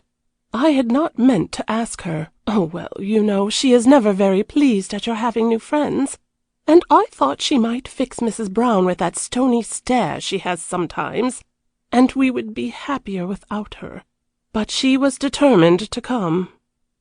"It is just as well," he said, "because she will have to get accustomed to it. I shall ask my friends the Browns down to Bracondale on every occasion, and as she is hostess there, the stony stare won't answer." "Manage her as best you may," said Anne, "but you know how she can be now and then, perfectly annihilating to unfortunate strangers." Hector's finely chiseled lips shut like a vice. "We shall see," he said. "And who else have you got? Nothing of the Harrowfield Devlin crew, I hope?" "Hector, how strange you are! I thought you and Lady Harrowfield were the greatest friends, so of course I asked her. No one in London can make a woman's success as she can." "Or mar it so completely if she takes a dislike. Have you ever heard of her doing a kindness to anyone? I haven't," he said irritably. Then he walked to the window and back quickly. "I tell you I am sick of it all, Anne. Last night whoever I spoke to had something vile to impute or insinuate about everyone they mentioned. And Lady Harrowfield, with a record of her own worse than the lowest, rode a high horse of virtue, and was more spiteful than all the rest put together. I loathe them, the whole crew. What do they know of anything good or pure or fine? Painted Jezebels, the lot of them." "Hector!" almost screamed Lady Anningford. "What has come over you, my dear boy?" "I will tell you," he said, and his voice, which had been full of passion, now melted into a tone of deep tenderness. "I love a woman whose pure goodness has taught me there are other possibilities in life beyond the aims of these vile harpies of our world. A woman whose very presence makes one long to be better and nobler, whose dear soul has not room for anything but kind and loving thoughts of sweetness and light. Oh, Anne, if I might have her for my own, and live away down at Bracondale far from all this, I think I too could learn what heaven would mean on earth." "Dear Hector," said Anne, who was greatly moved. "Oh, I am so sorry for you. But what is to be done? She is married to someone else, and you will only injure her and yourself if you see too much of her." "I know," he said. "I realize it sometimes. This morning, for instance, and then. He did not add that the thought of Lord Wensleydown and the rest swarming round Theodora drove him mad, deprived him of his power of reasoning, and filled him with a wild desire to protect her, to be near her, to keep her always for himself, always in his sight. "Anne," he said at last, "promise me you will go out of your way to be kind to her. Don't let these other odious women put pinpoints into her, because she is so innocent and all unused to this society. She is just my queen and my darling. Will you remember that?" And as Anne looked she saw there were 2 great tears in his eyes, his deep gray eyes which always wore a smile of whimsical mockery, and she felt a lump in her throat. This dear, dear brother, and she could do nothing to comfort him, one way or another. "Hector, I will promise always," she said, and her voice trembled. "I am sure she is sweet and good, and she is so lovely and fascinating, and oh, I wish too." Then he bent down and kissed her, just as his mother and Lady Harrowfield came into the room. Anne felt glad she had not informed them they were to meet the Browns, as was her first intention. She seemed suddenly to see with Hector's eyes, and to realize how narrow and spiteful Lady Harrowfield could be. Most of the guests arrived one after the other, and were talking about the intimate things they all knew, when Mr. and Mrs. Brown were announced, and the whole party turned to look at them, while Lady Harrowfield tittered and whispered almost audibly to her neighbor. "These are the creatures Florence insisted upon my giving an invitation to last night. I did it for her sake, of course, so wretchedly poor she is, dear Florence, and she hopes to make a good thing out of them. Look at the man," she added. "Has one ever seen such a person, except in a pork butcher's shop?" "I have never been in one," said Hector agreeably, a dangerous flash in his eyes. "But I hear things are too wonderfully managed at Harrowfield House, though I had no idea you did the shopping yourself, dear Lady Harrowfield." She looked up at him, rage in her heart. Hector had long been a hopeless passion of hers, so good-looking, so whimsical, and above all so indifferent. She had never been able to dominate and ride roughshod over him. When she was rude and spiteful he answered her back, and then neglected her for the rest of the evening. But why should he defend these people, whom probably he did not even know? She would watch and see. Then they went into luncheon, without waiting for 2 or 3 stray young men who were always late. And Theodora found herself sitting between the Crow and a sleek-looking politician, while poor Josiah, extremely ill at ease, sat at the left hand of his hostess. Anne had purposely not put Hector near Theodora. With her mother there, she thought it was wiser not to run any risks. Lady Bracondale was sufficiently soothed by her happy dream of the cause of Hector's visit to Beechley to be coldly polite to Theodora, whom Anne had presented to her before luncheon. She sat at the turn of the long oval table just one off, and was consequently able to observe her very carefully. She is extremely pretty, and looks well bred, quite too extraordinary," she said to herself, in a running commentary. "Grandfather's a convict, no doubt.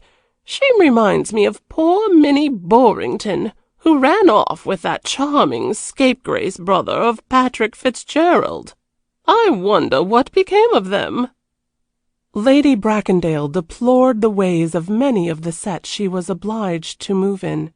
Delicia Harrowfield, for instance. But what was one to do? One must know one's old friends, especially those to whom one had been a bridesmaid. The Crow, who had begun by being determined to find Theodora as cunning as other angels he was acquainted with, before the second course had fallen completely under her spell. No one to look into her tender eyes could form an adverse opinion about her, and her gentle voice, which only said kind things, was pleasing to the ear. "'Pon my soul, Hector is not such a fool as I thought," Colonel Lowerby said to himself. "This seems a bit of pure gold. Poor little white lady. What will be the end of her?" And opposite, Hector with great caution devoured her with his eyes.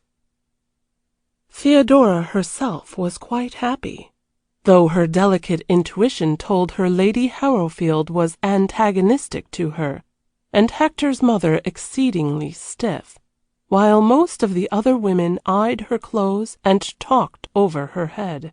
But they all seemed of very little consequence to her, somehow. She was like the sun, who continues to shine and give warmth and light, no matter how much ugly imps may look up and make faces at him. Theodora was never ill at ease.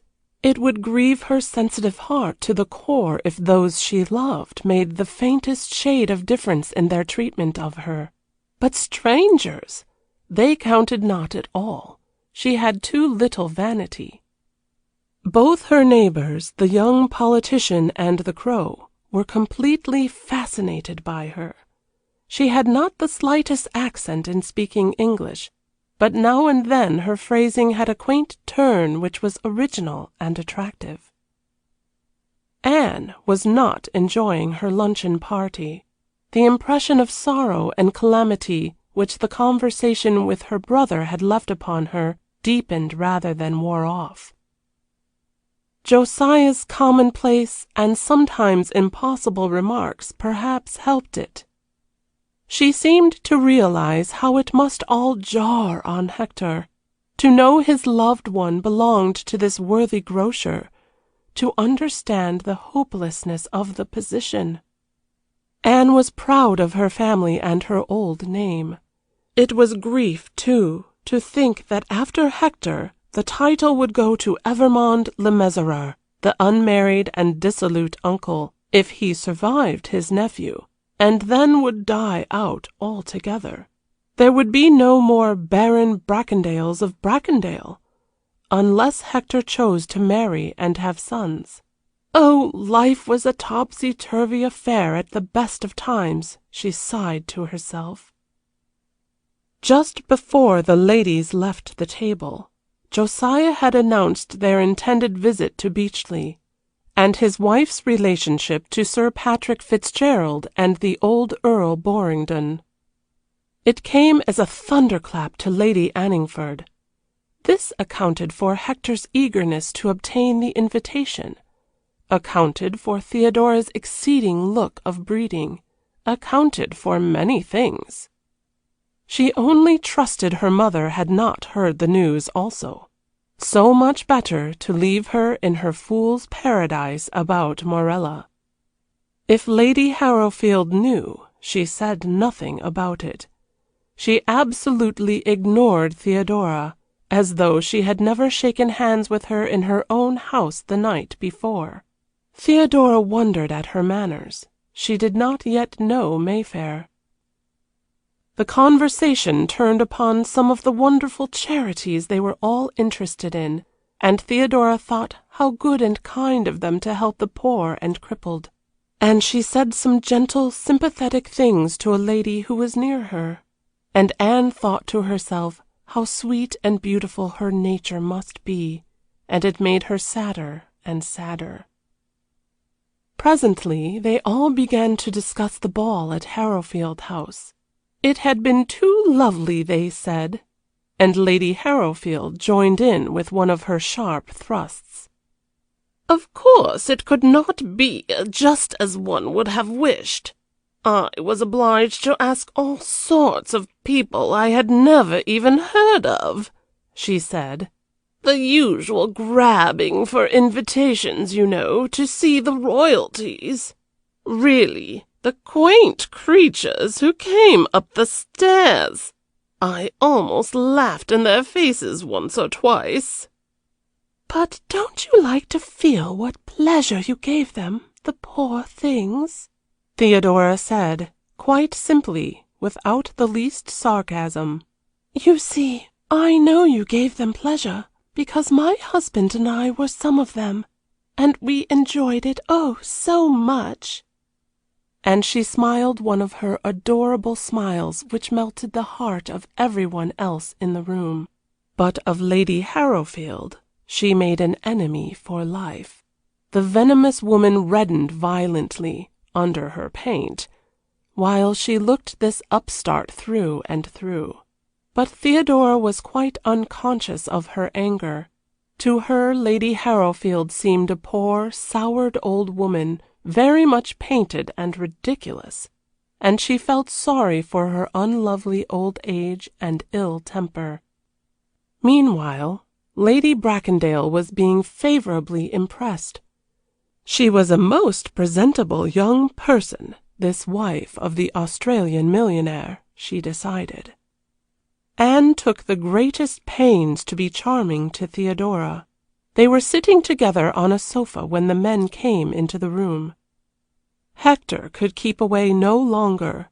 He joined them in their corner, while his face beamed with joy to see the two people he loved best in the world apparently getting on so well together. "What have you been talking about?" he asked. Nothing very learned, said Anne. Only the children. I was telling Mrs. Brown how Fordy's pony ran away in the park this morning, and how plucky he had been about it. "They are rather nice infants," said Hector. "I should like you to see them." And he looked at Theodora.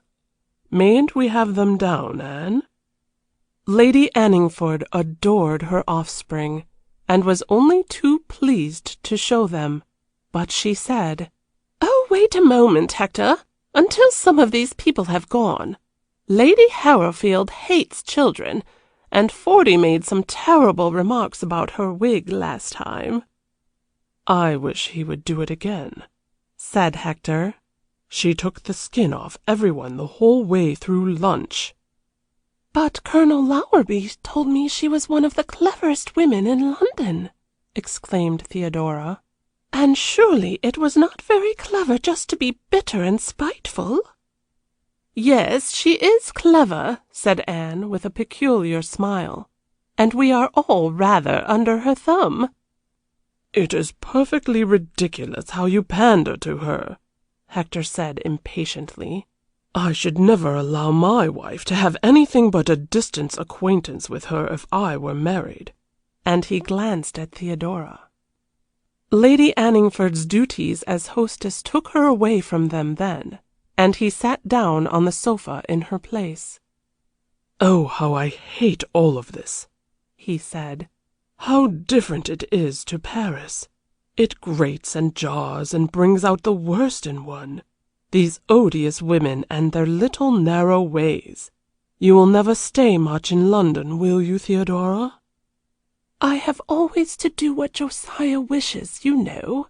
He rather likes it, and means us to come back after Whitsuntide, I think." Hector seemed to have lost the power of looking ahead. Whitsuntide, and to be with her in the country for that time, appeared to him the boundary of his outlook. What would happen after Whitsuntide? Who could say? He longed to tell her how his thoughts were forever going back to the day at Versailles, and the peace and beauty of those woods, how all seemed here as though something were dragging him down to the commonplace, away out of their exalted dream to a dull earth. But he dared not. He must keep to subjects less moving.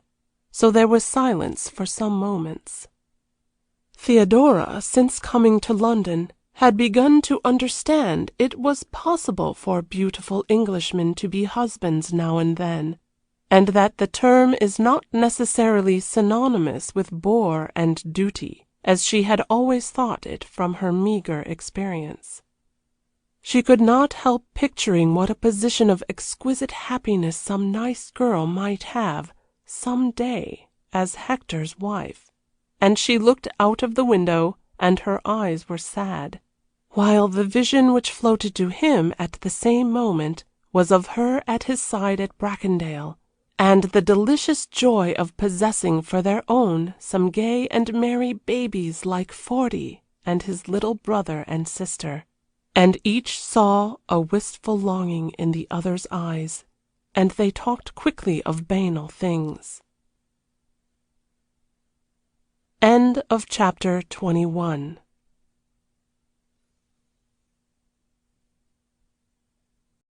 Chapter 22 of Beyond the Rocks, a love story by Elinor Glyn. The Crow stayed on after all the other guests had left. He knew his hostess wished to talk to him. It had begun to pour with rain, and the dripping streets held out no inducement to them to go out. They pulled up their 2 comfortable armchairs to the sparkling wood fire, and then Colonel Lowerby said, "You look sad, Queen Anne. Tell me about it." "Yes, I am sad," said Anne. "The position is so hopeless. Hector loves her really, and I do not wonder at it. And she seems just everything that one could wish for him, 1,000 times above Morella in intellect and understanding. All the things Hector and I like she sees at once. No need of explaining to her as one has to do to mother and Morella always." "Yes," said the Crow. He did not argue with her as usual. "It seems so fearful to think of her forever bound to that dreadful old grocer, whom she treats with so much deference and gentleness. The whole thing has made me sad. Hector is perfectly miserable, and do you know they are going to Beechley for Whitsuntide. Sir Patrick Fitzgerald is her uncle, and of course Hector is going too, and—" She did not finish her sentence. Her voice died away in a pathetic note as she gazed into the fire. The Crow fidgeted. He had been devoted to Anne since she was a child of 10, and he hated to see her troubled. "Look here," he said. "I investigated her thoroughly at luncheon, and I don't often make a mistake, do I?" "No," said Anne. "Well?" "Well, she appeared to me to have some particular quality of sweetness. You were right about her looking like an angel, and I think she has got an angel's nature more or less. And when people are really like that, there is someone up above looks after them, and I don't think we need worry much, you and I." "Dear old Crow," said Anne, "you do comfort me. But all the same, angel or not, Hector is so attractive, and he is a man, you know. Not one of those anemic, artistic, aesthetic things we see about so often now, and thrown together like that. How on earth will they be able to help themselves?" The Crow was silent. "You see," she continued, "beyond Morella, who is too absolutely unalluring and respectable to come to harm anywhere, and Miss Linwood, who only cares for bridge, There will hardly be another woman in the house who has not got a lover, and the atmosphere of those things is catching. Don't you think so?" "It is nature," said Colonel Lowerby. "A woman in possession of her health and faculties requires a mate, and when her husband is attending to sport or some other man's wife, she is bound to find one somewhere. I don't blame the poor things." "Oh, nor I," said Anne. "I don't ever blame anyone. And just one, because you love him, seems all right, perhaps. It is 6 different ones in a year, and a 7th to pay the bills that I find vulgar." Dans les premières passions, les femmes aiment l'amant, et dans les autres, elles aiment la mort, quoted the Crow. "It was ever the same, you see. It is the 7th to pay the bills that seems vulgar and modern." "Billy and I stayed there for the pheasant shoot last November, and I assure you we felt quite out of it, having no little adventures at night like the rest. Lady Ada is the picture of washed-out respectability herself, and so to give her some reflected color, I suppose, she asks always the most go-ahead advanced section of her acquaintances." "Well, I shall be there this time," said the Crow. "She invited me last week." This piece of news comforted Lady Anningford greatly. She felt here would be someone to help matters if he could. "Morella will be perfectly furious when she gets there and finds she was not the reason of Hector's empressement for the invitation. And in her stolid way, she can be just as spiteful as Lady Harrowfield." "Yes, I know." Then they were both silent for a while, Anne's thoughts busy with the mournful idea of the end of the house of Bracondale should Hector ever marry, and the Crow's of her in sympathy, his eyes watching her face. At last she spoke. "I believe it would be best for Hector to go right away for a year or so," she sighed. "But however it may be, I fear, alas, it can only end in tears." End of chapter 22.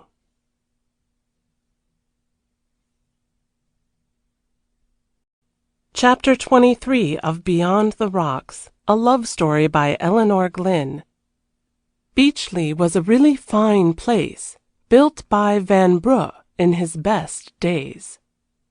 3 tiers of 15 tall windows looked to the north in a front and 2 short wings, while colonnades led down to splendid wrought-iron gates, and blocks of buildings constructed in the same stately style. 15 more windows faced the south, and the center one of the first floor led with sweeping steps to a terrace, while 7 casements adorned each of the eastern and western sides. On the southern side the view for that rather flat country was superb. It gave from a considerable elevation, through a wide opening of giant oaks and elms, a peep of the lake a mile below, and on in a long avenue of turf to a vista of smiling country. On the splendid terrace peacocks spread their tails, and vases of carved stone broke at intervals the grey old balustrade. Inside the house was equally nobly planned, all the rooms of great height and perfect proportion, and filled with pictures and tapestries and bronzes and antiques of immense value.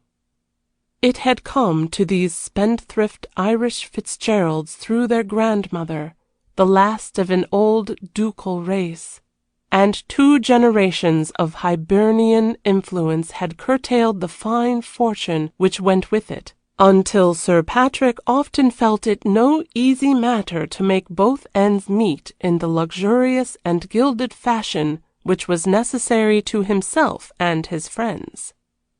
If he and Lady Ada pinched and scraped when alone, keeping few servants on board wages, the parties at all events were done with their all-wonted regal splendor.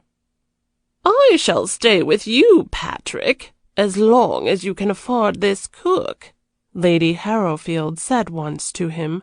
"But when you begin to economize, don't trouble to ask me.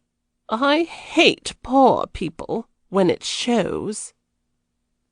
A promising son on the true Fitzgerald lines was at Oxford now, and gave many anxious crow's feet full opportunity of developing round his mother's faded eyes. A plain daughter, Barbara, was pushed into corners and left much to herself, and a brilliant, flashing, up-to-date niece of Lady Ada's took always the first place.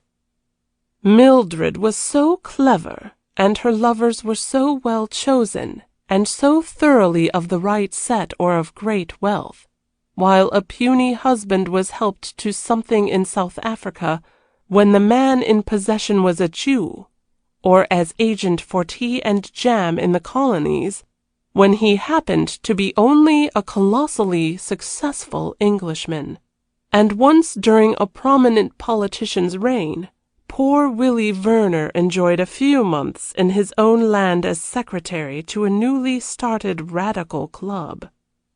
This Whitsuntide party was perhaps the smartest of the year. By Saturday evening over 30 people would be gathered together under the Beechley roof. Josiah, though exceedingly proud and pleased at the invitation, felt nervous at the thought of the visit. Not so Mr. Toplington, who, although he knew he should probably have to blush for his master, and might get a very secondary place in the room, still felt he could hold his own when he could let it be known what magnificent wages he received from Mr. Brown.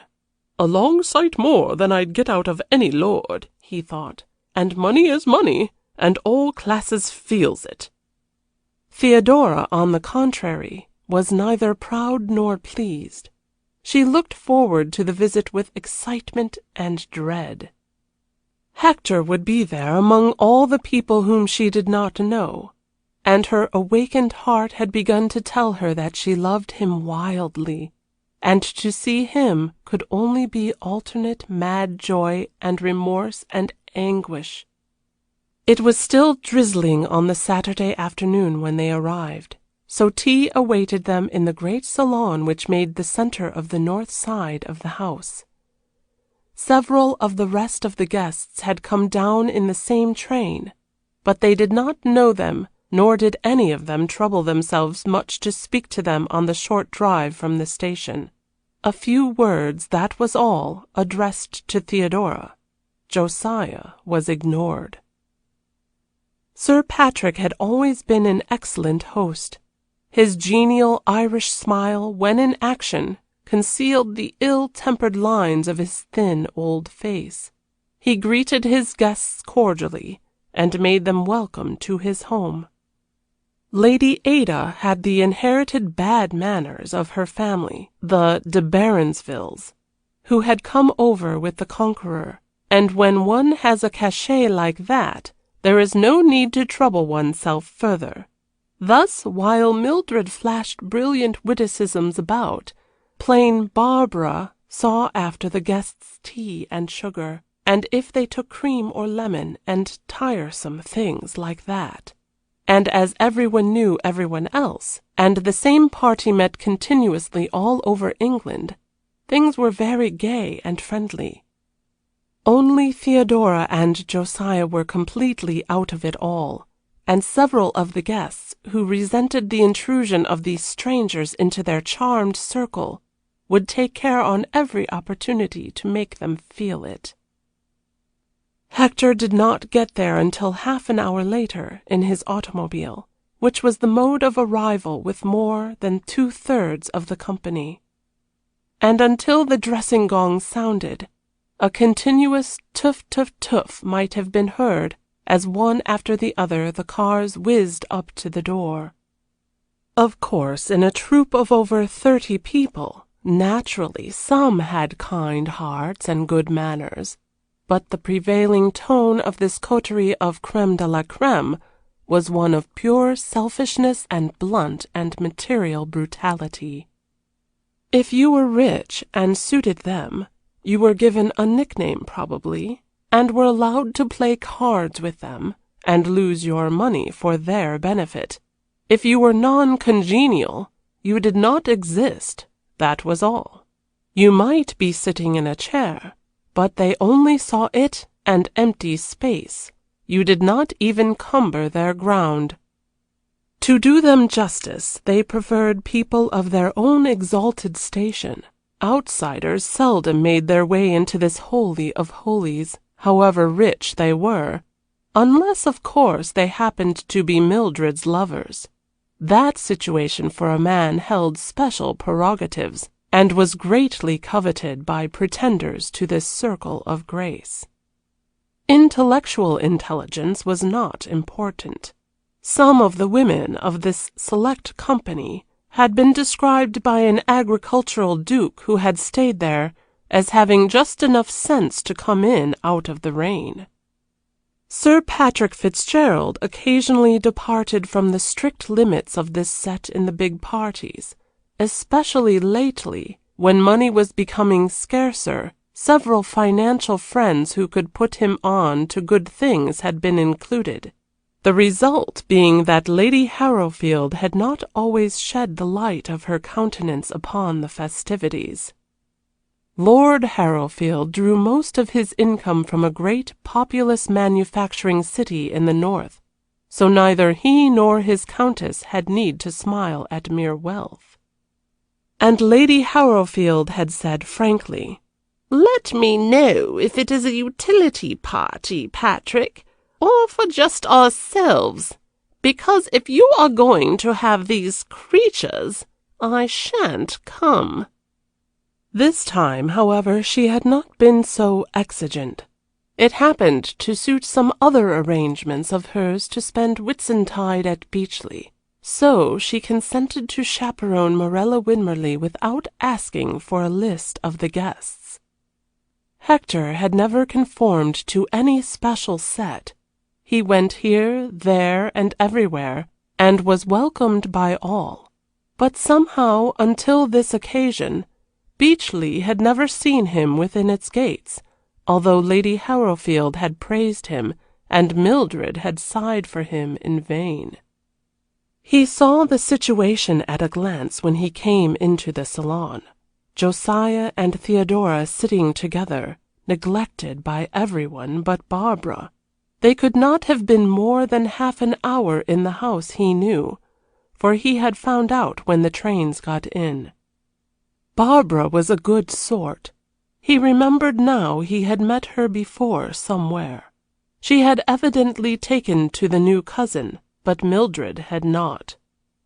Hitherto Mildred had been the undisputed and acknowledged beauty of every party, and she resented Theodora's presence because she was clever enough not to have any illusions upon the matter of their mutual looks.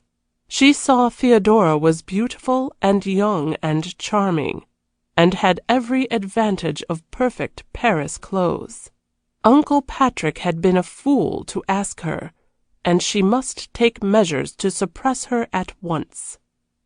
Sir Patrick, on the other hand, was very pleased with himself for having given the invitation. He had made inquiries, and found that Josiah was a man of great and solid wealth, with interests in several things which could be of particular use to himself, and he meant to obtain what he could out of him. As for Theodora, no living man could do anything but admire her, and Sir Patrick was not an Irishman for nothing. Hector behaved with tact. He did not at once fly to his darling, but presently she found him beside her, and the now habitual thrill ran over her when he came near. He saw the sudden, convulsive clasp of her little hands together. He knew how he moved her, and it gave him joy. The next batch of arrivals contained Lord Wensleydowne, who showed no hesitation as to his desired destination in the salon. He made a bee-line for Theodora, and took a low seat at her feet. Hector, with more caution, was rather to one side. Rage surged up in him, although his common sense told him as yet there was nothing he could openly object to in Wensleydowne's behavior. The little picture of these 5 people, Barbara engaging Josiah, and the 2 men vying with each other to please Theodora, was gall and wormwood to Mildred. Freddie Wensleydowne had always been one of her most valued friends, and for Hector she had often felt she could experience a passion. Lord Wensleydowne had an immense cachet. He was exceedingly ugly and exceedingly smart, and was known to have quite specially attractive methods of his own in the art of pleasing beautiful ladies. He was always unfaithful, too, and they had to make particular efforts to retain him for even a week. Hector knew him intimately, of course. They had been in the same house at Eton, and were comrades of many years' standing, and until Theodora's entrance upon the scene, Hector had always thought of him as a coarse, jolly beast of extremely good company and quaintness. But now he had no words adequate in his vocabulary to express his opinion about him. To Theodora he appeared an ugly little man, who reminded her of the statue of a satyr she knew in the Louvre. That was all. At this juncture, Lady Harrowfield, accompanied by Morella Winmarleigh, her lord, and one of her âmes damnées, a certain Captain Forrester, appeared upon the scene. Their entrance was the important one of the afternoon, and Lady Ada and Sir Patrick could not do enough to greet and make them welcome. The salon was so large and the screen so well arranged that for the first few seconds neither of the ladies perceived the fact of Theodora's presence, but when it burst upon them, both experienced unpleasant sensations. Lady Harrowfield's temper was bad in any case on account of the weather, and here, on her arrival, that she should find the impertinent upstart who had made her look foolish at the Anningford luncheon was an extra straw. Morella felt furious. It began to dawn upon her this might be Hector's reason in coming, not herself at all, and one of those slow internal rages which she seldom indulged in began to creep in her veins. Thus it was that poor Theodora, all unconscious of any evil, was already surrounded by 3 bitter enemies, Mildred, Lady Harrowfield, and Morella Winmarleigh. It did not look as though her Whitsuntide could be going to contain much joy. It was a good deal after 6 o'clock by now. Bridge tables had already appeared, and most of the company had commenced to play. Barbara saw the look in Mildred's eye as she came across, and, ignoring Theodora quite, tried to carry off Lord Wensleydowne. "You must come, Freddie," she said. "Lady Harrowfield wants to begin her rubber." Barbara, knowing what this move meant, and blushing for her cousin's rudeness, nervously introduced Theodora to her. "How d'you?" said Mildred, staring over her head. "Don't detain Lord Wensleydowne, please, because Lady Harrowfield hates to be kept waiting." Theodora rose and smiled, while she said to Barbara, "I am rather tired. Mayn't I go to my room for a little rest before dinner?" "Take him, Lady Mildred, do," said Hector. "We don't want him." And he laughed gaily. His beautiful tender angel might be a match for these people after all. At any rate, he would be at her side to protect her from their claws. Lord Wensleydowne frowned, Mildred was being a damned nuisance, he said to himself, and he insisted upon accompanying Theodora to the bottom of the great staircase, which rose to magnificent galleries in the hall adjoining the salon. Sir Patrick had advanced and engaged Josiah in conversation. He knew his guests' ways and how they would boycott him, and with a serious question like those Australian shares on the tapis, he was not going to have Josiah insulted and ruffled just yet. "Don't stay upstairs all the time," Hector had managed to whisper, while Mildred and Lord Wensleydowne stood arguing. "They are sure not to dine until 9. There are 2 hours before you need dress, and we can certainly find some nice sitting room to talk in."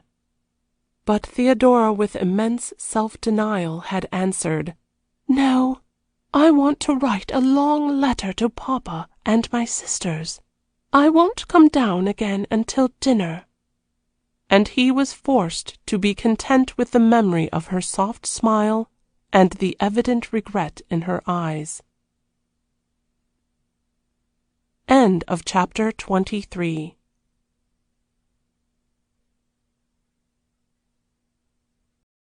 Chapter 24 of Beyond the Rocks, a love story by Elinor Glyn.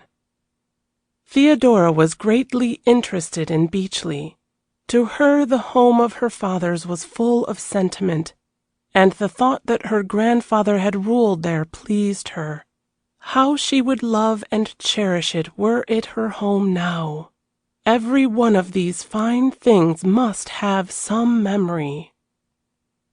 Then the pictures of as far back as she could remember came to her, and she saw again their poor lodgings in the cheap foreign towns and their often scanty fare. And with a fresh burst of love and pride in him, she remembered her father's invariable cheerfulness and gaiety in such poverty, and after he had been used to this. For all the descriptions of Captain Fitzgerald had given her no idea of the reality. Now she knew what love meant, and could realize her mother's story. Oh, she would have acted just in the same way, too. Dominic had been forgiven by his brother after his first wife's death, and had come back to enjoy a short spell of peace and prosperity. And who could wonder that Lady Minnie Borringdon, in her first season and full of romance, should fall headlong in love with his wonderfully handsome face, and be only too ready to run off with him from an angry and unreasonable parent. She was a spoiled and only child who had never been crossed. Then came that fatal Derby, and the final extinction of all sympathy with the scapegrace. The Fitzgeralds had done enough for him already, and Lord Borringdon had no intention of doing anything at all, so the married lovers crept away in high disgrace, and spent a few months of bliss in a southern town, where the sun shone and the food was cheap, and there poor pretty Minnie died, leaving Theodora a few hours old. And now at Beechley Theodora looked out of her window on the north side. The southern rooms were kept for greater than she, and from there she could see a vast stretch of park, with the deer cropping the fine turf, and the lions frowning, while they supported the ducal coronet over the great gates at the end of the courtyard and colonnade. It was truly a splendid inheritance, and she glowed with pride to think she was of this house. So she wrote a long letter to her dear ones, her sisters at Dieppe and Papa still in Paris, and even one to Mrs. McBride, and then she read until her maid came to dress her for dinner. Her room was a large one, and numberless modern touches of comfort brought up to date the early Georgian furniture and the shabby silk hangings. A room stamped with that something which the most luxurious apartments of the wealthiest millionaire can never acquire. Josiah looked in upon her as she finished dressing. He was, he said, most pleased with everything, and if they were a little unused to such company, still nothing could be more cordial than Sir Patrick's treatment of him. Meanwhile, on their way up to dress, Mildred had gone into Morella's room, and the two had agreed that Mrs. Brown should be suppressed. It was with extra displeasure Miss Winmarleigh had learned of Theodora's relationship to Sir Patrick, and that after all she could not be called a common colonial. There was no question about the Fitzgerald and Borringdon families, unfortunately, while Morella's grandfather had been merely a coal merchant. "I don't think she is so wonderfully pretty, do you, Mildred?" she said. But Mildred was a clever woman, and could see with her eyes. "Yes, I do," she answered. "Don't be such a fool as to delude yourself about that, Morella. She is perfectly lovely, and she has the most divi Paris clothes, and Lord Bracondale is wildly in love with her."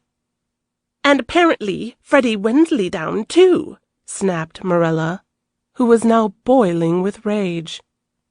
"Well, she is not likely to enjoy herself here," said Mildred, with her vicious laugh, which showed all her splendid sharp teeth, as she went off to dress, her head full of plans for the interlopers' suppression. First she must have a few words with Barbara. There must be none of her partisanship. Poor, timid Barbara would not dare to disobey her, she knew. That settled, she did not fear that she would be able to make Theodora suffer considerably during the 5 days she would be at Beechley. Sir Patrick was busy with some new arrivals who had come while they were dressing, so not a soul spoke to Theodora or Josiah when they got down to the great white drawing-room, from which immensely high mahogany doors opened into an anteroom hung with priceless tapestry and containing cabinets of rare china. From thence another set of splendid carved doors gave access to the dining-room. Neither Lord Wensleydowne or Hector was in the room at first, so there was no man even to talk to them. Lady Ada had not introduced them to anyone, and there they stood, Josiah ill at ease and uncomfortable, and Theodora quite apparently unconscious of neglect, while she looked at a picture. All the younger women were thinking to themselves, "Who are these people? We don't want any strangers here poaching on our preserves. And what perfect clothes, and what pearls! Why on earth did Ada ask them?" And soon the party was complete, and Theodora found herself going in to dinner with her cousin Pat, who arrived upon the scene at the very last minute, having come from Oxford by a late train. Mildred had taken care that neither Lord Wensleydowne or Hector should be anywhere near Theodora. She had secured Lord Bracondale for herself, and did her best all through the repast to fascinate him. And while he answered gallantly and paid her the grossest compliments, she knew he was laughing in his sleeve all the time, and it made her venom rise higher and higher. Patrick Fitzgerald, the younger, was a dissipated, vicious youth, with his mother's faded coloring and none of the Fitzgerald charm.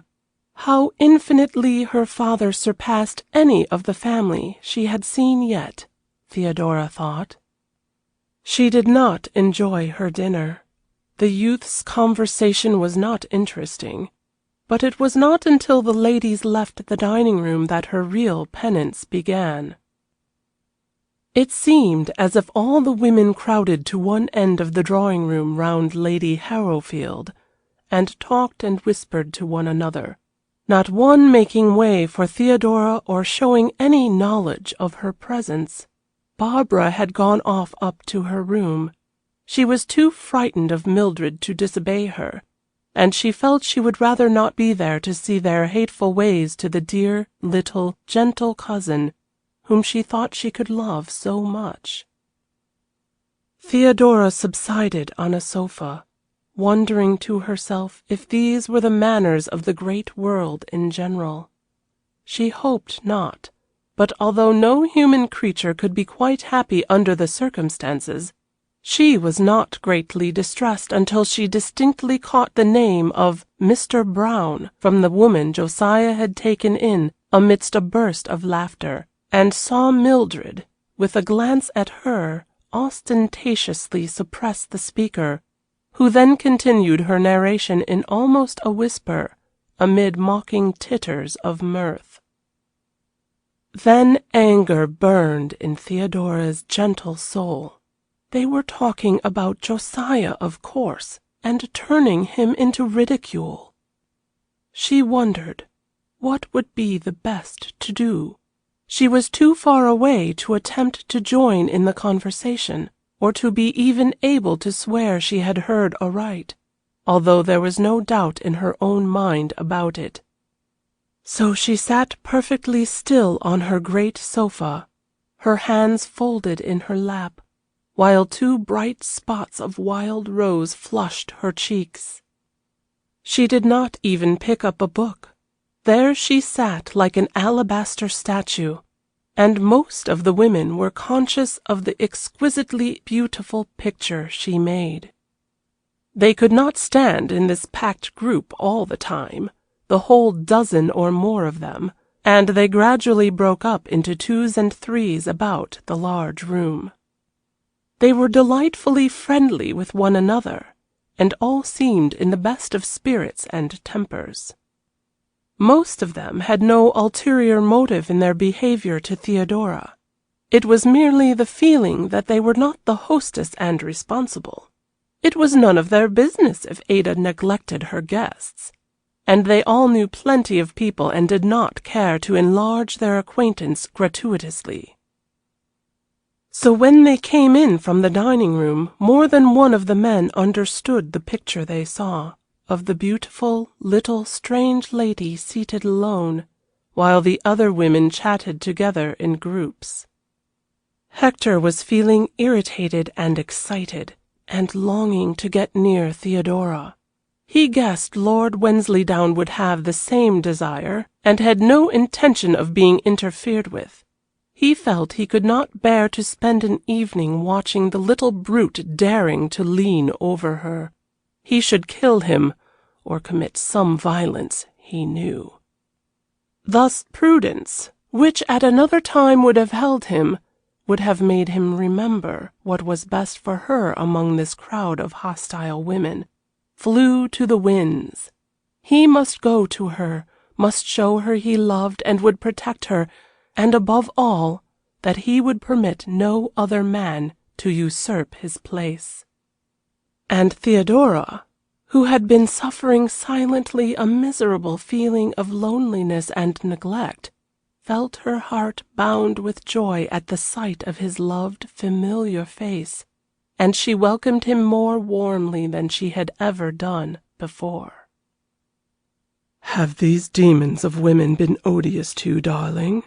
he whispered, hardly conscious of the term of endearment he had used. "Do not mind them.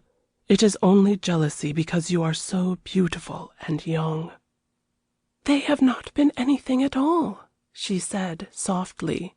"They have just left me alone and kept to themselves and laughed at Josiah, and that has made me very angry because what has he done to them?" "I loathe them all," said Hector. "They are hardly fit to be in the same room with you, dear Queen, and if you really belonged to me, I would take you away from them now, tonight." His voice was a caress, and that sentence, "belonged to me," always made her heart beat with its pictured possibilities. Oh, how she loved him! Could anything else in the world really matter while he could sit there and she could feel his presence and hear his tender words? And so they talked a while, and then they looked up and surveyed the scene. Josiah had been joined by Sir Patrick, and they were earnestly conversing by the fireplace. One or two pairs sat about on the sofas, but the general company showed signs of flocking off to the bridge tables, which were laid out in another drawing-room beyond, and the couples joined them gradually, until only Lord Wensleydowne and Morella Winmarleigh remained near and watched them with mocking eyes. Hector had never before realized that Morella could have so much expression in her face. How could he ever have thought under any conceivable circumstances, even at the end of his life, it would be possible to marry her?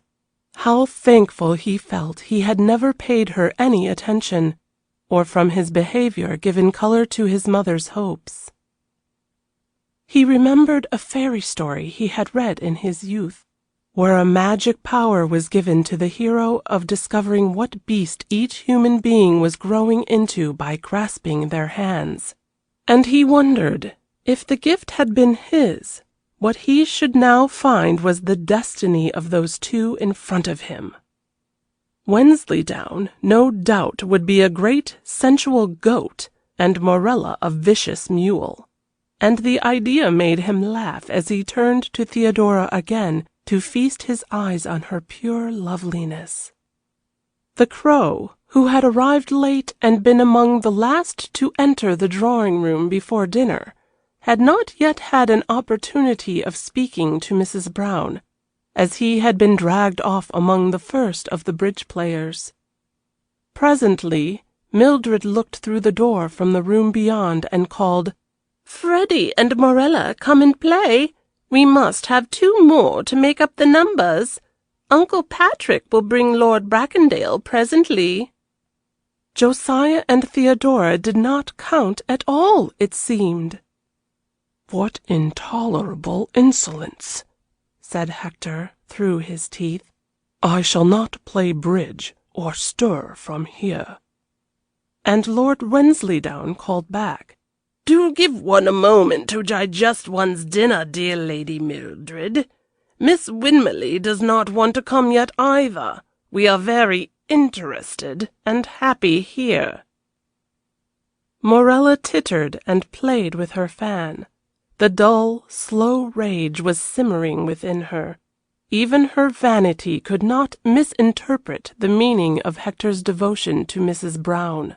He was deeply in love, of course, and she, Morella, was robbed of her hopes of being Lady Bracondale. Her usually phlegmatic nature was roused in all its narrow strength. She was like some silent, vengeful beast waiting a chance to spring. And so the evening wore away. Sir Patrick drew Josiah into the bridge room, and made him join one of the tables where they were waiting for a fourth. Josiah, who was a very bad player, and did not really care for cards. But luck favored him, and the woman opposite restrained the irritable things she had ready to say to him when she first perceived how he played his hand. And all the while Hector sat by Theodora, and learned more and more of her fair, clear mind. All the thoughts she had upon every subject he found were just and quaint and in some way illuminating. It was her natural sweetness of nature which made the great charm, that equality which Mrs. McBride had remarked upon, and which everyone felt sooner or later. Nothing of the ascetic saint or goodly poseuse. She did not walk about with a book of poems under her arm, and wear floppy clothes and talk about her own and other people's souls. She was just human and true and attractive. Theodora had perhaps no religion at all from the orthodox point of view, but had she been a Mohammedan or Confucian or Buddhist, she would still have been Theodora, full of gentleness and goodness and grace. The entire absence of vanity and self-consciousness in her prevented her from feeling hurt or ruffled even with these ill-mannered women. She thought them rude and unpleasant, but they could not really hurt her except by humiliating Josiah. Her generosity instantly fired at that. Both she and Hector perceived that Morella and Lord Wensleydowne sat there watching them for no other reason but to disconcert and tease them, and it roused a spirit of resistance in both. While this was going on, they would not move. And Hector employed the whole of his self-control to keep himself from making actual love to her, and they talked of many things, and she understood and was grateful. Presently, apparently, Morella could stand it no longer, for she rose rather abruptly and said to Lord Wensleydowne, "Come, let us play bridge." They went on into the other room, and Theodora and Lord Bracondale were left quite alone. "I should like to find Josiah," said Theodora. "Shall we not go too?" And they also followed upon the others' heels.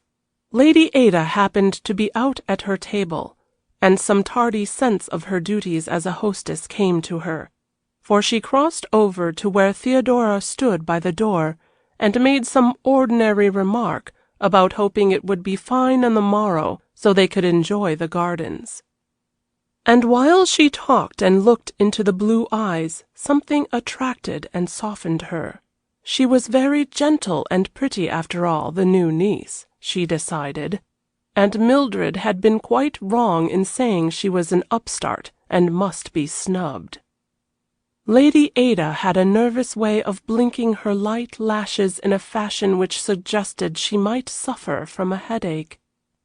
To Theodora she seemed a sad woman, full of cares, and she felt a kindly pity for her and no resentment for her rudeness.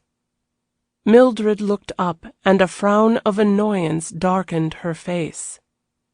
The creature should certainly not make a conquest of her hostess if she could help it. It was the first time Theodora had ever been into a company of people like this, and her eyes wandered over the scene when Lady Ada had to go back to her place. "Tell me what you are thinking of," said Hector in her ear.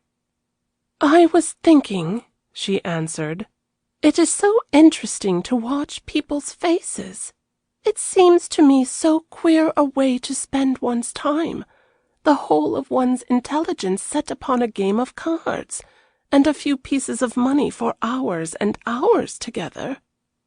"They don't look attractive, do they?" he laughed. "No, they look haggard and worried and old," she said. "Even the young ones look old and watchful, and so intent and solemn." Lady Harrowfield had been losing heavily, and a deep mauve shade glowed through all her paint. She was a bad loser, and made all at her table feel some of her chagrin and wrath. In fact, candidates for the light of her smile found it advisable to let her win when things became too unpleasant.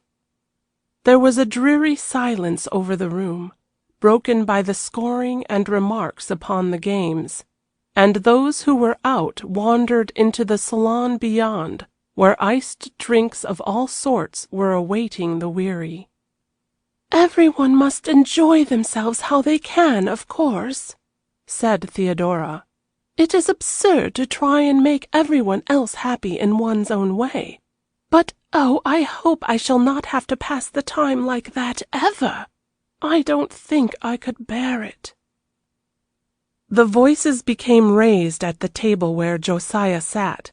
He had made some gross mistake in the game, and his partner was feeling fretful over it. Her complaints amounted to real rudeness when the counting began. She had lost £20 on this rubber, all through his last foolish play. She let it be known. Josiah was angry with himself and deeply humiliated. He apologized as well as he could, but to no purpose with the wrathful dame.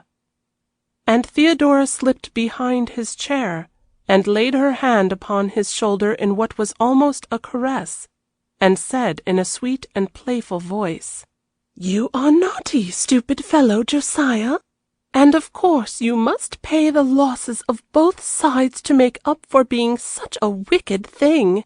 And she patted his shoulders and smiled her gentle smile at the angry lady, as though they were children playing for counters or sweets, and the £20 was a nothing to her husband, as indeed it was not. Josiah would cheerfully have paid 100 to finish the unpleasant scene. He was intensely grateful to her, grateful for her thought for him, and for her public caress. And the lady was so surprised at the turn affairs had taken that she said no more, and allowing him to pay without too great protest, meekly suggested another rubber. But Josiah was not to be caught again. He rose, and saying good night, followed his wife and Lord Bracondale into the salon. End of chapter 24.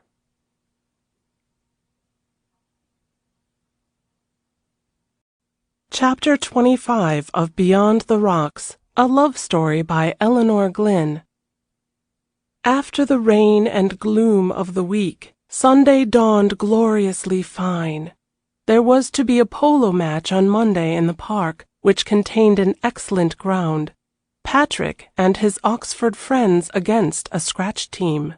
The neighborhood would watch them with interest. But the Sunday was for rest and peace, so all the morning the company played croquet or lay about in hammocks, and more than half of them again began bridge in the great Egyptian tent which served as an outdoor lounge on the lawn.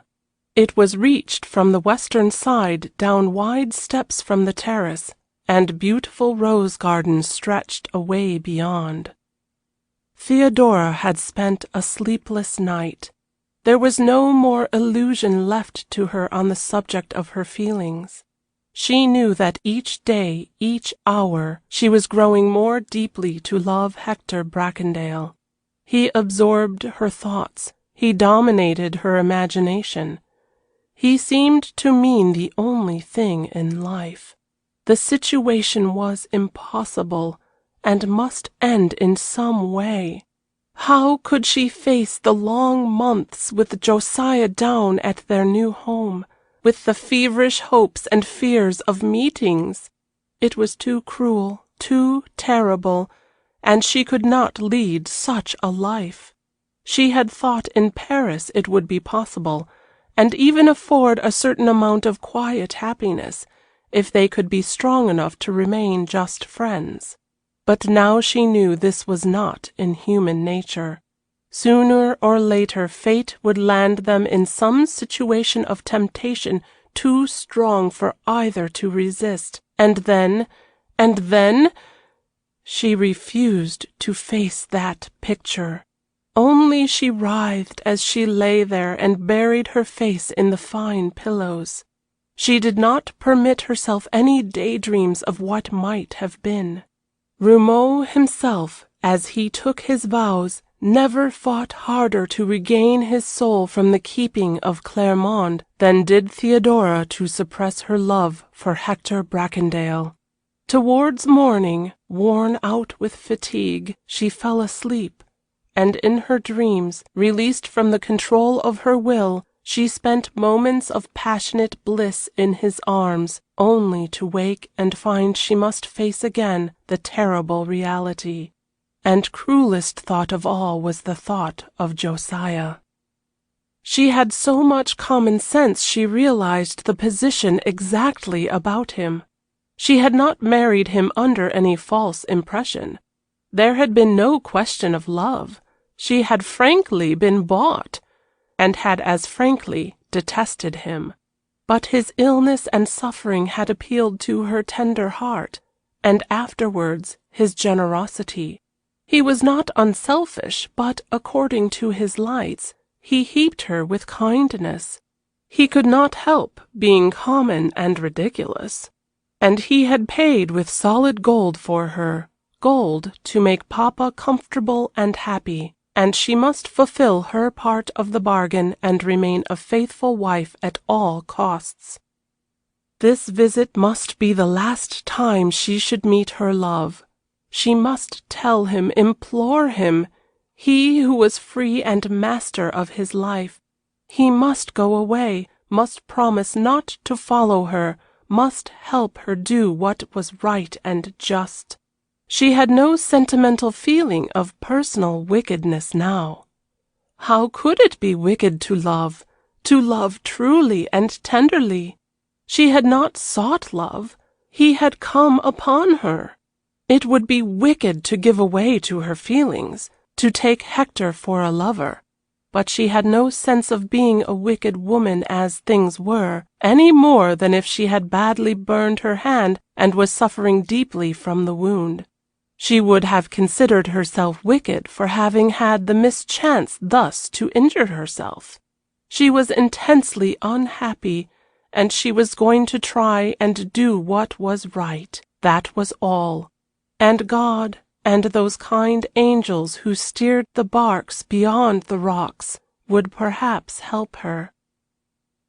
Hector, for his part, had retired to rest boiling with passion and rage, the subtle, odious insinuations of Mildred ringing in his ears.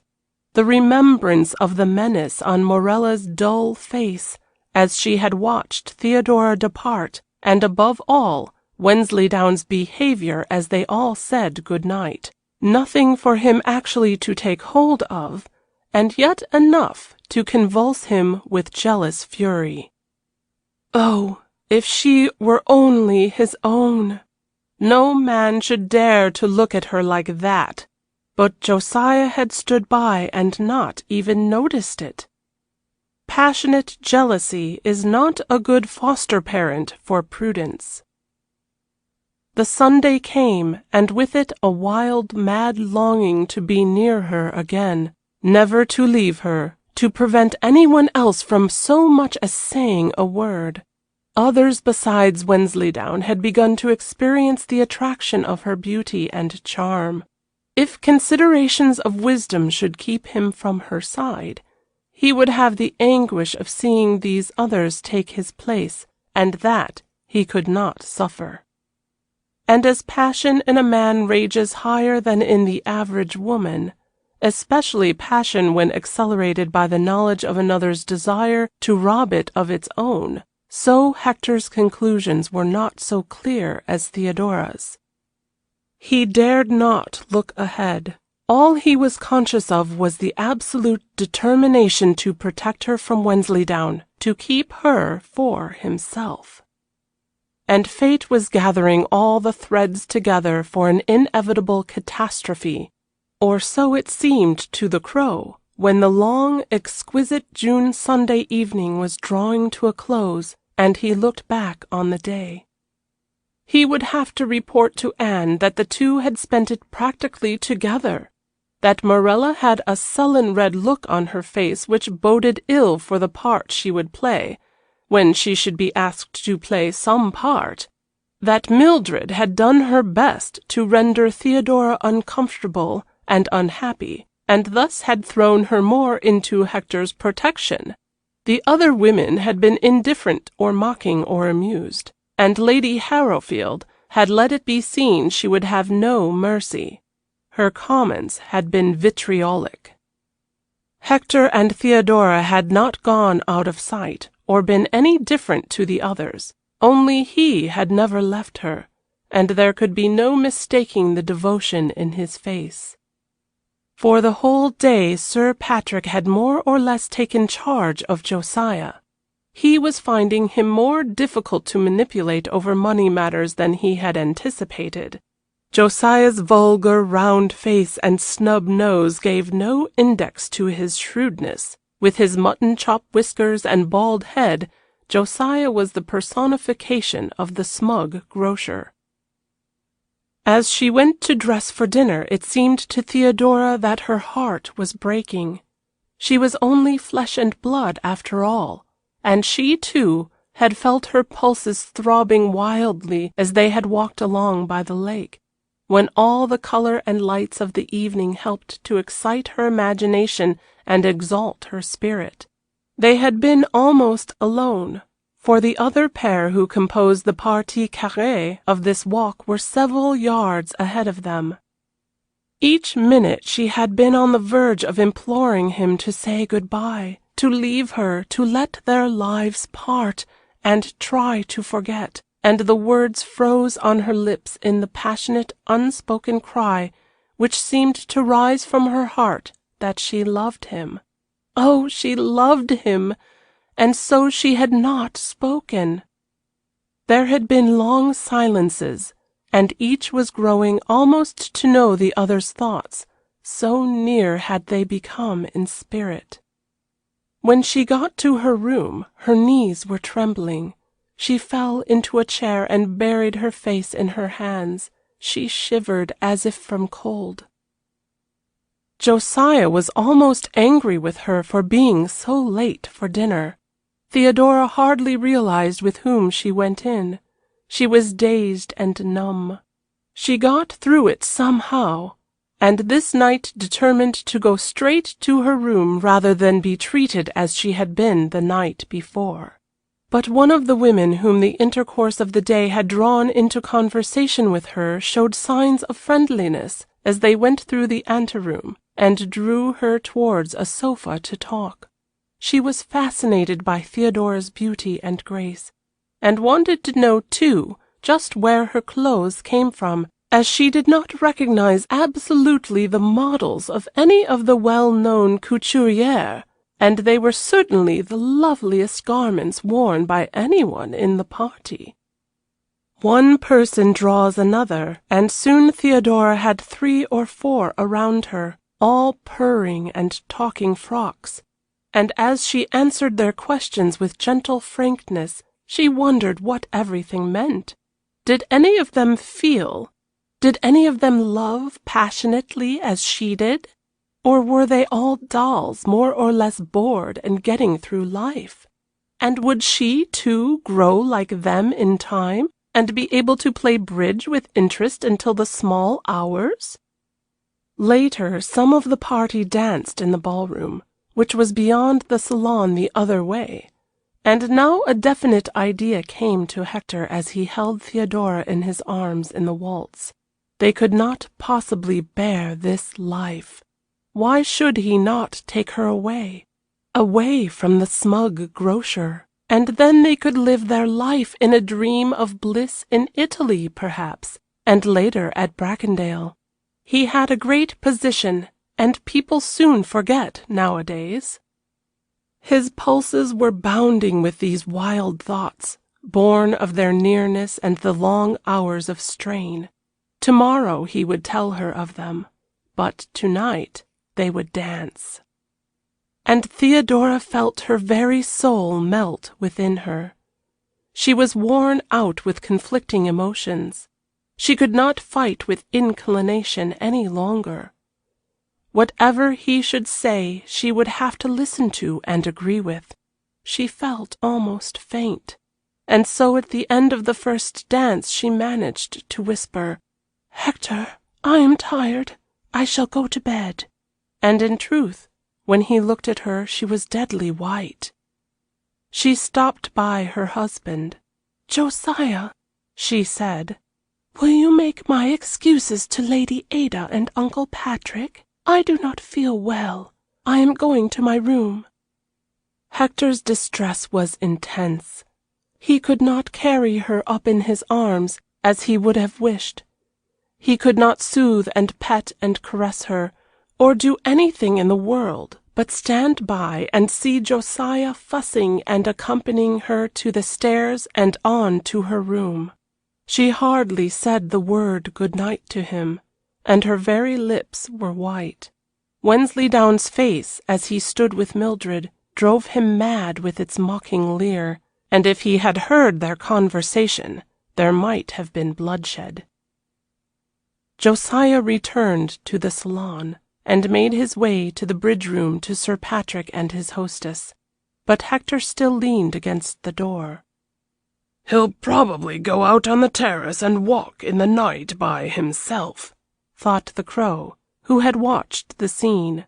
And these dear people will say he has gone to meet her, and it is a ruse, her being ill. They could not let such a chance slip if they are both absent together. So he walked over to Hector and engaged him in conversation. Hector would have thought of this aspect himself at another time, but tonight he was dazed with passion and pain. "Come and smoke a cigar on the terrace, Crow," he said. "One wants a little quiet and peace sometimes." And then the Crow looked at him with his head on one side in that wise way which had earned for him his sobriquet. "Hector, old boy, you know these damned people here and their ways. Just keep yourself in evidence, my son," he said as he walked away. And Hector thanked him in his heart, and went across and asked Morella to dance. Up in her room, Theodora lay prostrate. She could reason no more, she could only sob in the dark. Next day she did not appear until luncheon time, but the guests at Beechley always rose when they pleased, and no one remarked her absence even, each pair busy with their own affairs. Only Barbara crept up to her room to see how she was, and if she wanted anything. Theodora wondered why her cousin should have been so changed from the afternoon of their arrival, and Barbara longed to tell her. She moved about, and looked out of the window and admired Theodora's beautiful hair spread over the pillows. Then she said, "Oh, I wish you came here often and Mildred didn't. She is a brute, and she hates you for being so beautiful. She made me keep away, you know. Do you think me a mean coward?" Her poor, plain, timid face was pitiful as she looked at Theodora, and to her came the thought of what Barbara's life was probably among them all, and she said gently, "No, indeed, I don't. It was much better for you not to annoy her further. She might have been nastier to me than even she has been. But why don't you stand up for yourself generally? After all, you are Uncle Patrick's daughter, and she is only your mother's niece." "They both love her far more than they do me," said Barbara, with hanging head. And then they talked of other things. Barbara adored her home, but her family had no sentiment for it, she told Theodora, and Pat, she believed, would like to sell the whole thing and gamble away the money. Just before luncheon time, when Theodora was dressed and going down, Josiah came up again to see her. He had fussed in once or twice before, during the morning. This time it was to tell her a special messenger had come from his agent in London to inform him his presence was absolutely necessary there the first thing on Tuesday morning. Some turn of deep importance to his affairs had transpired during the holiday, so he would go up by an early train. He had settled it all with Sir Patrick, who, however, would not hear of Theodora's leaving. "The party does not break up until Wednesday or Thursday, and we cannot lose our greatest ornament," he had said. "I do not wish to stay alone," Theodora pleaded. "I will come with you, Josiah." But Josiah was quite cross with her. "Nothing of the kind," he said. These people were her own relations, and if he could not leave her with them it was a strange thing. He did not want her in London, and she could join him again at Claridge's on Thursday. It would give him time to run down to Bessington, to see that all was ready for her reception. He was so well now he looked forward to a summer of pleasure and peace. "A second honeymoon, my love," he chuckled, as he kissed her, and would hear no more. And having planted this comforting thought for her consolation, he had quitted the room. Left alone, Theodora sank down on the sofa. Her trembling limbs refused to support her. She felt cold and sick and faint. A second honeymoon! Oh, God! End of chapter 25.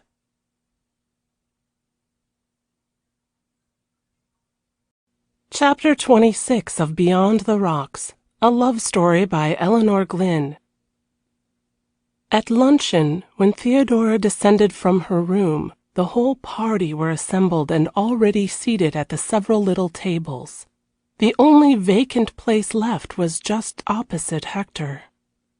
And there they faced each other during the meal, and all the time her eyes reminded him of the wounded fawn again, only they were sadder, if possible, and her face was pinched and pale, not the exquisite natural white of its usual fresh, soft velvet. Something clutched at his heartstrings. What extra sorrow had happened to her since last night? What could he do to comfort and protect her? There was only one way, to take her with him out of it all. After the first 9 days' wonder, people would forget. It would be an undefended suit when Josiah should divorce her, and then he would marry her and have her for his very own. And what would they care for the world's sneers? His whole being was thrilled and exalted with these thoughts. His brain was excited as with strong wine. To have her for his own. Even the memory of his mother only caused him a momentary pang. No one could help loving Theodora, and she, his mother, would get over it too and learn her sweetness and worth. He was wildly happy now that he had made up his mind. So surely can passionate desire block out every other feeling. The guests at their table were all more or less civil. Theodora's unassuming manner had disarmed them, and as savage beasts had been charmed of old by Orpheus and his lute, so perhaps her gentle voice had soothed this company. The women, of course. There had been no question of the men from the beginning. Mildred's program to make Mrs. Brown suffer was not having the success her zeal in promoting it deserved. The weather was still glorious, and after lunch the whole party flocked out on the terrace. A terrible nervous fear was dominating Theodora.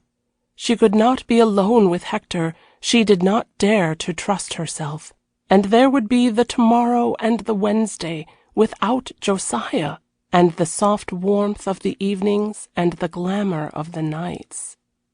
Oh, everything was too cruel and impossible, and wherever she turned she seemed to see in blazing letters, "A second honeymoon." The first was a horrible, fearsome memory which was over long ago, but the thought of a second, now that she knew what love meant, and what life with the loved one might mean. Oh, it was unbearable, terrible, impossible. Better, much better to die and have done with it all. She kept close to Barbara, and when Barbara moved she feverishly engaged the Crow in conversation, any one. Something to save her from any chance of listening to Hector's persuasive words. And the Crow's kind heart was pained by the hunted expression in her eyes. They seemed to ask for help and sanctuary. "Shall we walk down to the polo field, Mrs. Brown?" he said, and she gladly acquiesced and started with him. If she had been a practiced coquette, she could not have done anything more to fan the flame of Hector's passion. Lady Harrowfield had detained him on the top of the steps, and he saw her go off with the Crow and was unable to rush after them. And when at last he was free, he felt almost drunk with passion. He had learned of Josiah's intended departure on the morrow, and that Theodora would join him again on the Thursday, and his mind was made up. On Wednesday night he would take her away with him to Italy. She should never belong to Josiah any more. She was his in soul and mind already, he knew, and she should be his in body too, and he would cherish and love and protect her to the end of his life. Every detail of his plan matured itself in his brain. It only wanted her consent, and that, when opportunity should be given him to plead his cause, he did not greatly fear would be refused. Hitherto he had ever restrained himself when alone with her, had dominated his desire to make love to her, had never once, since Paris, given way to passion or tender words during their moments together. But he remembered that hour of bliss on the way from Versailles. He remembered how she had thrilled, too, how he had made her feel and respond to his every caress. Yes, she was not cold, his white angel. He was playing in the scratch team of the polo match, and the wild excitement of his thoughts coursing through his blood caused him to ride like a mad thing. Never had he done so brilliantly. And Theodora, while she was every now and then convulsed with fear for him, had moments of passionate admiration. The Crow remained at her side in the tent. He knew Hector would not be jealous of him, and the instinct of the brink of calamity was strong upon him from the look in Theodora's eyes.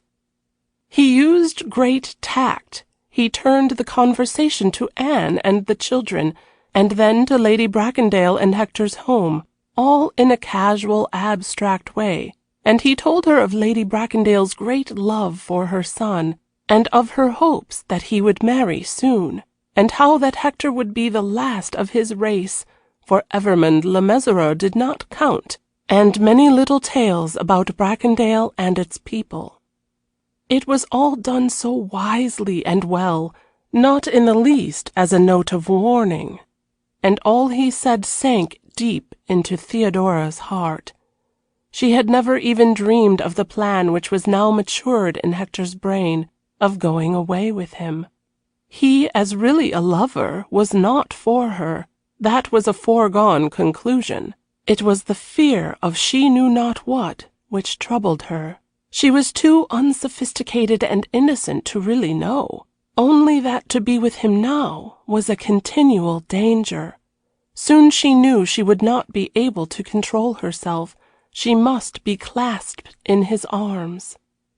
And then there was the picture in front of her of Josiah and the second honeymoon. Thus, while she sat there gazing at the man she passionately loved playing polo, she was silently suffering all the anguish of which a woman's heart is capable. The only possible way was to part from Hector forever, to say the last goodbye before she should go, like a sheep to the slaughter. When she was once more the wife of Josiah, she could never look upon his face again. And if Hector had known the prospect that awaited her at Bessington Hall, it would have driven him, already mad, to frenzy. The day wore on, and still Theodora's fears kept her from allowing a tête-à-tête when he dismounted and joined them for tea. But fate had determined otherwise, and as the soft evening came, several of the party walked down by the river, which ran on the western side below the rose gardens and the wood of firs, to see Barbara's many breeds of ducks and waterfowl. Then Hector's determination to be alone with her conquered for the time. Theodora found herself strolling with him in a path of meeting willows, with a summer house at the end by the water's bank. They were quite separated from the others by now. They, with affairs of their own to pursue, had spread in different directions. And it was evening and warm and June. There was a strange, weird silence between them, and both their hearts were beating to suffocation, hers with the thought of anguish of parting forever, his with the exaltation of the picture of parting no more. They came to the little summer house, and there they sat down and surveyed the scene. The evening lights were all opalescent on the water. There was peace in the air, and brilliant fresh green on the trees, and soft and liquid rose the nightingale's note. So at last Hector broke the silence. "Darling," he said, "I love you, I love you so utterly this cannot go on. I must have you for my own." And then, as she gasped, he continued in a torrent of passionate words. He told her of his infinite love for her, of the happiness he would fill her life with, of his plan that they should go away together when she should leave Beechley, of the joy of their days, of the tender care he would take of her, and every and each sentence ended with passionate avowal of his love and devotion. Then a terrible temptation seized Theodora. She had never even dreamed of this ending to the situation, and it would mean no second honeymoon of loathsome hours, but a glorious fulfillment of all possible joy. For one moment the whole world seemed golden with happiness, but it was only of short duration. The next instant she remembered Josiah and her given word. No, happiness was not for her. Death and sleep were all she could hope for, but she must not even hope for them. She must do what was right and be true to herself, advienne que pourra. And perhaps some angel would give her oblivion or let her drink of Lethe, although she should never reach those waters beyond the rocks. He saw the exultation in her beautiful face as she spoke, and wild joy seized him. Then he saw the sudden droop of her whole body, and the light die out of her eyes, and in a voice of anguish he implored her, "Darling, darling, won't you listen to what I say to you? Won't you answer me, and come with me?" "No, Hector," she said, and her voice was so low he had to bend closer to hear. He clasped her to his side. He covered her face with kisses, murmuring the tenderest love words. She did not resist him or seek to escape from his sheltering, strong arms. This was the end of her living life. Why should she rob herself of a last joy? She laid her head on his shoulder, and there she whispered in a voice he hardly recognized, so dominated it was by sorrow and pain. "It must be good-bye, beloved. We must not meet. Ah, never any more. I have been meaning to say this to you all the day. I cannot bear it either. Oh, we must part, and it must end. But oh, not in that way."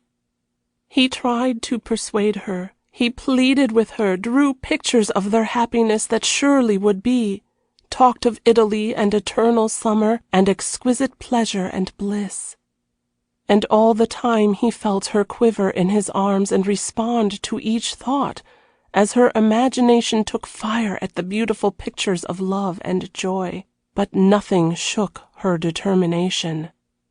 At last she said, "Dearest, if I were different perhaps, stronger and braver, I could go away and live with you like that, and keep it all a glorious thing. But I am not, only a weak creature, and the memory of my broken word and Josiah's sorrow and your mother's anguish would kill all joy.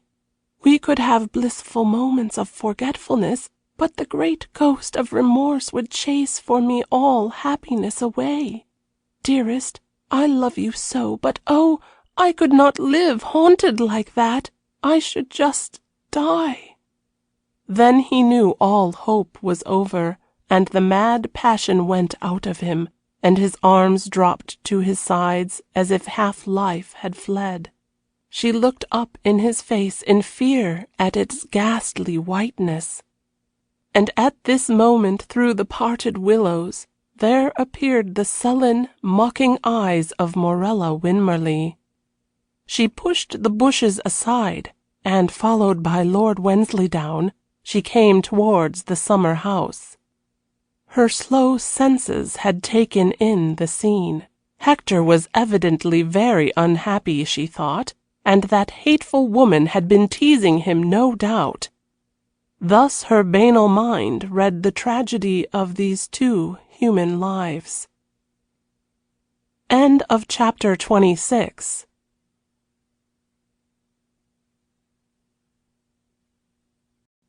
Chapter 27 of Beyond the Rocks, a Love Story by Elinor Glyn.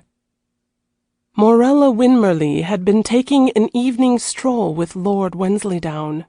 They had come upon the two in the summer house quite by accident, but now they had caught them, they would stick to them, and make their walk as tiresome as possible, they both decided to themselves. After very great emotions such as Hector and Theodora had been experiencing, to have this uncongenial and hateful pair as companions was impossible to bear. Neither Hector or Theodora stirred or made room for them on the seat. "Isn't this a sweet place, Lord Wensleydowne?" Miss Winmarleigh said. "Why have you never brought me here before? How did you find it, Hector?" Turning to him in a determined fashion. "You will have to show us the way back, as we are quite lost." And she giggled irritatingly. "The first turn to the right at the end of the willows," said Hector, with what politeness he could summon up. "And I am sure you will be able to get to the house quite safely. As you are in such a hurry, don't let us keep you. Mrs. Brown and I are going the other way by the river, when we do start." "Oh, we are not in a hurry at all," said Lord Wensleydowne. "Do come with us, Mrs. Brown. We are feeling so lonely." Theodora rose. She could bear no more of this. "Let us go," she said to Hector, and they started leading the way. And for a while they heard the others in mocking titters behind them, but presently, when near the house, they quickened their pace and were again alone and free from their tormentors. They had not spoken at all in this hateful walk, and now he turned to her. "My darling," he said, "life seems over for me." "And for me too, Hector," she said. "And when we come to this dark piece of wood, I want you to kiss me once more and say good-bye forever and go out of my life." There was a passionate sob in her voice. "And oh, bien-aimé, please promise me you will leave tomorrow. Do not make it more impossible to bear than it already is."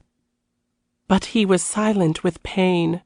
A mad, reckless revolt at fate flooded all his being. It was past 8 o'clock now, and when they came to the soothing gloom of the dark firs he crushed her in his arms, and a great sob broke from him and rent her heart.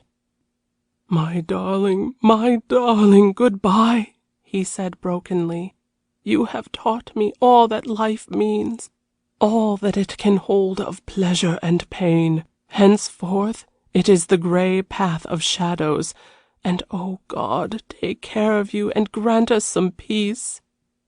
But she was sobbing on his breast and could not speak. "And remember," he went on, "I shall never forget you or cease to worship and adore you. Always know you have only to send me a message, a word, and I will come to you and do what you ask to my last drop of blood. I love you, oh God, I love you, and you were made for me, and we could have been happy together and glorified the world." Then he folded her again in his arms and held her so close it seemed the breath must leave her body, and then they walked on silently, and silently entered the house by the western garden door. The evening was a blank to Theodora.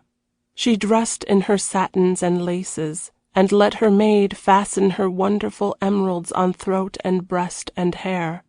She descended to the drawing-room, and walked in to dinner with some strange man, all as one in a dream. She answered as an automaton, and the man thought how beautiful she was, and what a pity for so beautiful a woman to be so stupid and silent and dull. "Almost wanting," was his last comment to himself as the ladies left the dining-room. Then Theodora forced herself to speak, to chatter to a now complacent group of women who gathered round her. Those emeralds and the way the diamonds were set round them proved too strong an attraction for even Lady Harrowfield to keep far away. She was going to have her rubies remounted, and this seemed just the pattern she would like. So the time passed, and the men came into the room, but Hector was not with them. He had found a telegram, it transpired, which had been waiting for him on his return, and it would oblige him to go to Bracondale immediately, so he was motoring up to London that night. He had acted his part to the end, and no one guessed he was leaving the best of his life behind him. When Theodora realized he was gone, she suddenly felt very faint. But she too was not of common clay, and breeding will tell in crises of this sort. So she sat up and talked gaily. The evening passed, and at last she was alone for the night. There are moralists who will assure us the knowledge of having done right brings its own consolation. And in good books, about good women, the heroine expresses a sense of peace and satisfaction after having resigned the forbidden joy of her life. But Theodora was only a human being, so she spent the night in wild, passionate regret. She had done right with no stern sense of the word right written up in front of her, but because she was so true and so sweet that she must keep her word and not betray Josiah. She did not analyze anything. Life was over for her. Whatever came now could only find her numb. By an early train Josiah left for London. "Take care of yourself, my love," he had said as he looked in at her door. "And write to me this afternoon as to what train you decide to leave by on Thursday." She promised she would, and he departed thoroughly satisfied with his visit among the great world. The day was spent as the other days, and after lunch Theodora escaped to her room. She must write her letter to Josiah for the afternoon's post. She had discovered the train left at 11 o'clock. It did not take her long, this little note to her husband, and then she sat and stared into space for a while. The terrible reaction had begun. There was no more excitement, only the flatness, the blank of the days to look forward to, and that unspeakable sense of loss and void. And oh, she had let Hector go without one word of her passionate love. She had been too unnerved to answer him when he had said his last good-bye to her in the wood. She seized the pen again which had dropped from her hand. She would write to him. She would tell him her thoughts in a final farewell. It might comfort him, and herself too. So she wrote and wrote on, straight out from her heart. Then she found she had only just time to take the letters to the hall. She closed Hector's with a sigh, and picking up Josiah's already fastened, she ran with them quickly down the stairs. There was an immense pile of correspondence, the accumulation of Whitsuntide. The box that usually received it was quite full, and several letters lay about on the table. She placed her two with the rest, and turned to leave the hall. She could not face all the company on the lawn just yet, and went back to her room, meeting Morella Winmarleigh bringing some of her own to be posted as she passed through the salon. When Miss Winmarleigh reached the table, curiosity seized her. She guessed what had been Theodora's errand. She would like to see her writing, and to whom the letters were addressed. No one was about anywhere. All the correspondence was already there, as in 5 minutes or less the post would go. She had no time to lose, so she picked up the last 2 envelopes which lay on the top of the pile and read the first. To Josiah Brown, Esquire, Claridge's Hotel, Brook Street, London, West. And the other, the Lord Bracondale, Bracondale Chase, Bracondale. The husband and the lover, she said to herself, and a sudden temptation came over her, swift and strong and not to be resisted. Here would be revenge. Revenge she had always longed for, while her sullen rage had been gathering all these last days. She heard the groom of the chambers approaching to collect the letters. She must decide at once. So she slipped Theodora's 2 missives into her blouse and walked towards the door. "There is another post which goes at 7, isn't there, Edgarson?"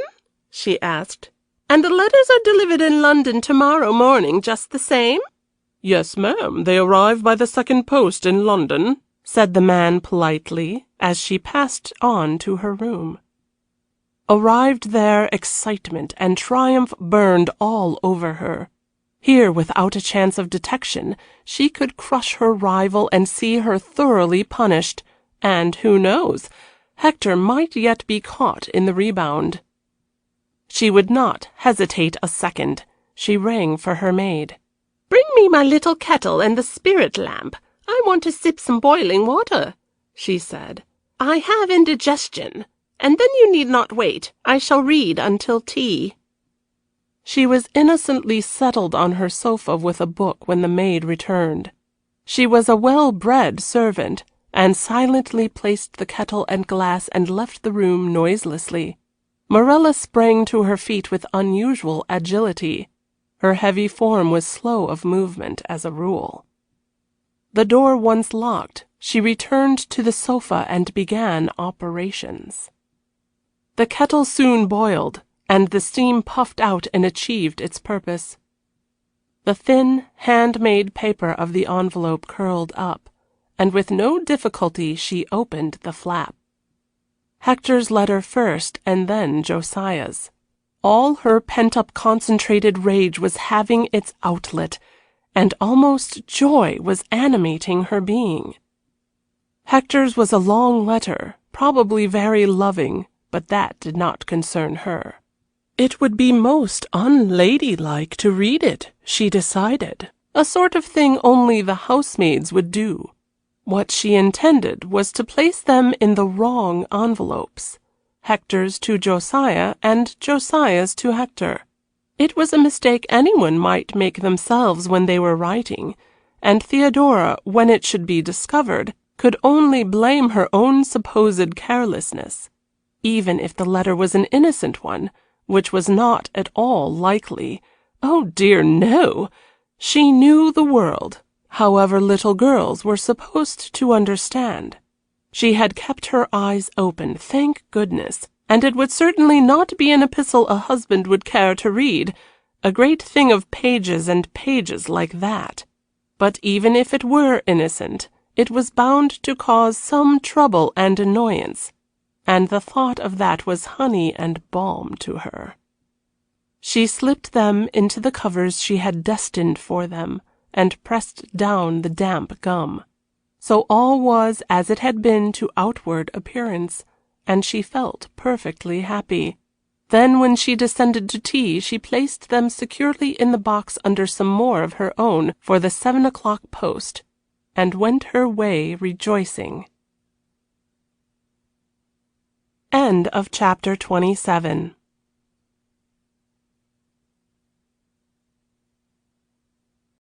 Chapter 28 of Beyond the Rocks, a love story by Elinor Glyn. Next morning, over a rather late breakfast in his sitting room at Claridge's, Josiah's 2nd post came in.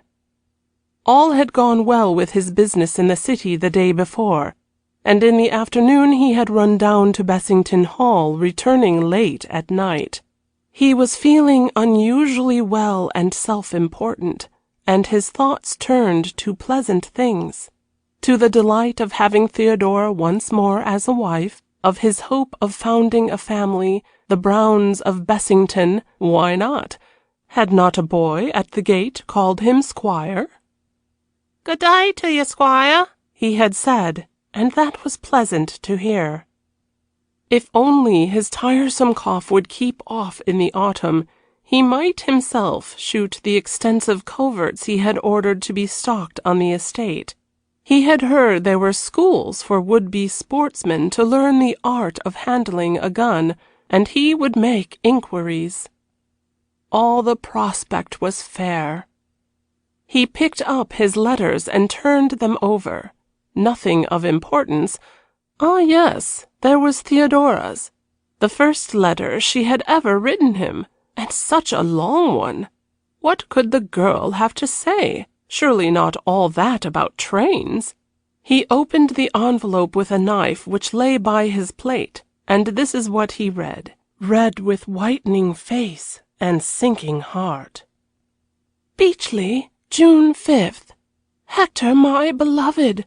Oh, for this last time I must think of you as that. Dearest, we are parted now and may never meet again, and the pain of it all kept me silent yesterday, when my heart was breaking with the anguish and longing to tell you how I loved you, how you were not going away suffering alone. Oh, it is all crept upon us, this great, great love. It was fate, and it was useless to struggle against it. Only we must not let it be the reason of our doing wrong. That would be to degrade it, and love should not live in an atmosphere of degradation. I could not go away with you, could not have you for my lover without breaking a bargain over which I have given my word. Of course I did not know what love meant when I was married. In France one does not think of that as connected with a husband. It was just a duty to be got through to help Papa and my sisters. But my part of the bargain was myself, and in return for giving that, I have money and a home, and Papa and Sarah and Clementine are comfortable and happy. And as Josiah has kept his side of it, so I must keep mine, and be faithful to him always in word and deed. Dearest, it is too terrible to think of this material aspect to a bond which now I know should only be one of love and faith and tenderness. But it is a bond, and I have given my word, and no happiness could come to us if I should break it, as Josiah has not broken his. And oh, Hector, you do not know how good he has always been to me, and generous and indulgent. It is not his fault that he is not of our class, and I must do my utmost to make him happy, and atone for this wound which I have unwittingly given him, and which he is and must always remain unconscious of. Oh, if something could have warned me, after that first time we met, that I would love you, had begun to love you, even then there would have been time to draw back, to save us both, perhaps, from suffering. And yet I do not know. We might have missed the greatest and noblest good of all our lives. Dearest, I want you to keep the memory of me as something happy. Each year when the springtime comes and the young fresh green, I want you to look back on our day at Versailles and to say to yourself, life cannot be all sad, because nature gave the earth the returning spring, and some spring must come for us too, if only in our hearts. And now, oh, my beloved, good-bye.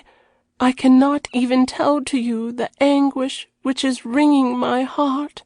It is all summed up in this: I love you, and we must say forever a farewell.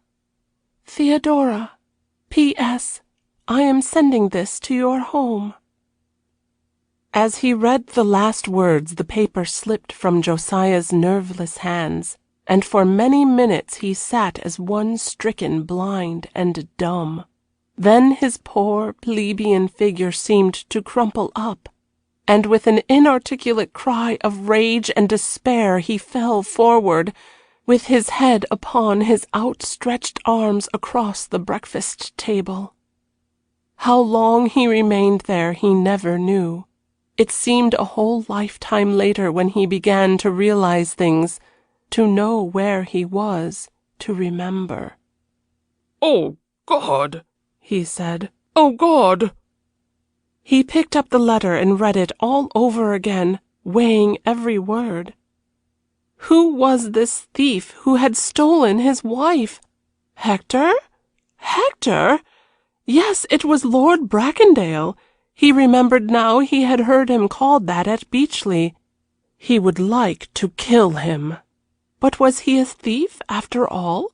Or was not he, Josiah, the thief, to have stolen her happiness and her life? Her young life that might have been so fair, though how did he know that at the time? He had never thought of such things. She was what he desired, and he had bought her with gold. No, he was not a thief. He had bought her with gold, and because of that she was going to keep to her bargain and make him a true and faithful wife. "Oh, God!" he said again. "Oh, God!" Presently the business method of his life came back to him and helped him. He must think this matter over carefully and see if there was any way out. It all looked black enough, his future, that but an hour ago had seemed so full of promise. He rang for the waiter and gave orders to have the breakfast things taken away. That accomplished, he requested that he should not be disturbed upon any pretext whatsoever, and then, drawn up to his writing table, he began deliberately to think. Yes, from the beginning Theodora had been good and meek and docile.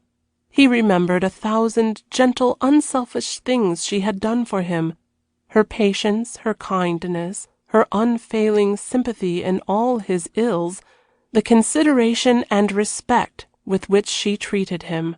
When could this thing have begun? In Paris? Only these short weeks ago?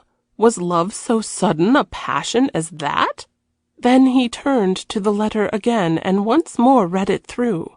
Poor Theodora, poor little girl, he thought. His anger was gone now. Nothing remained but an intolerable pain. And this lord, of her own class, her own class!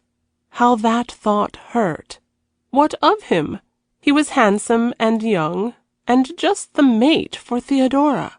And she had said good-bye to him and was going to do her best to make him, Josiah, happy.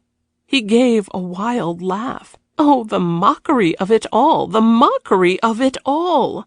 Well, if she could renounce happiness to keep her word, what could he do for her in return? She must never know of the mistake she had made in putting the letters into the wrong envelopes. That he could save her from. But the man? He would know, for he must have got the note intended for him, Josiah. What must be done about that? He thought, and at last he drew a sheet of paper forward and wrote in his neat, clerk-like hand just a few lines. And these were they. My lord, you have received, I presume, a communication addressed to you and intended for me. The enclosed speaks for itself. I send it to you because it is my duty to do so. If I were a young man, though I am not of your class, I would kill you. But I am growing old, and my day is over. All I ask of you is never, under any circumstances, to let my wife know of her mistake about the letters. I do not wish to grieve her, or cause her more suffering than you have already brought upon her. Believe me, yours faithfully, Josiah Brown.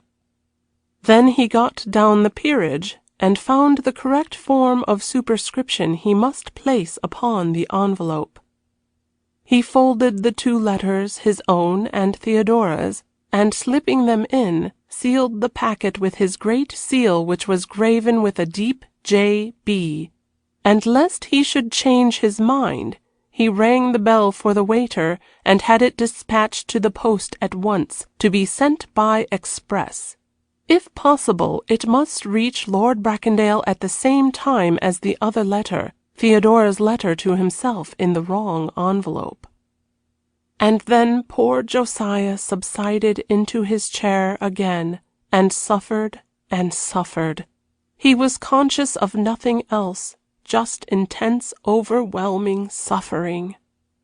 When his secretary from his office in the city came in about luncheon time to transact some important business, he was horrified and distressed to see the change in his patron, for Josiah looked crumpled and shriveled and old. "I caught a chill coming from Bessington last night," he explained, "and I will send for Toplington to give me a draught if you will kindly touch the bell." Then he tried to concentrate his mind on his affairs and get through the day, but the gray look kept growing and growing, and the secretary decided towards evening to suggest sending for Theodora. Josiah, however, would not hear of this. He was not ill, he said. It was merely a chill. He would be quite restored by a night's rest, and Mrs. Brown would be with him anyway in the morning. Of what use to alarm her unnecessarily? But he had unfortunately mislaid her letter with the exact time of her train, so he had better telegraph to her before 6 o'clock to make sure. He wrote it out himself, just, "Stupidly mislaid your letter. What time did you say for the carriage to meet your train, Josiah?" And about 8 o'clock her reply came, and then he went to bed, wondering if he had reached the summit of human suffering, or if there would be more to come. End of chapter 28.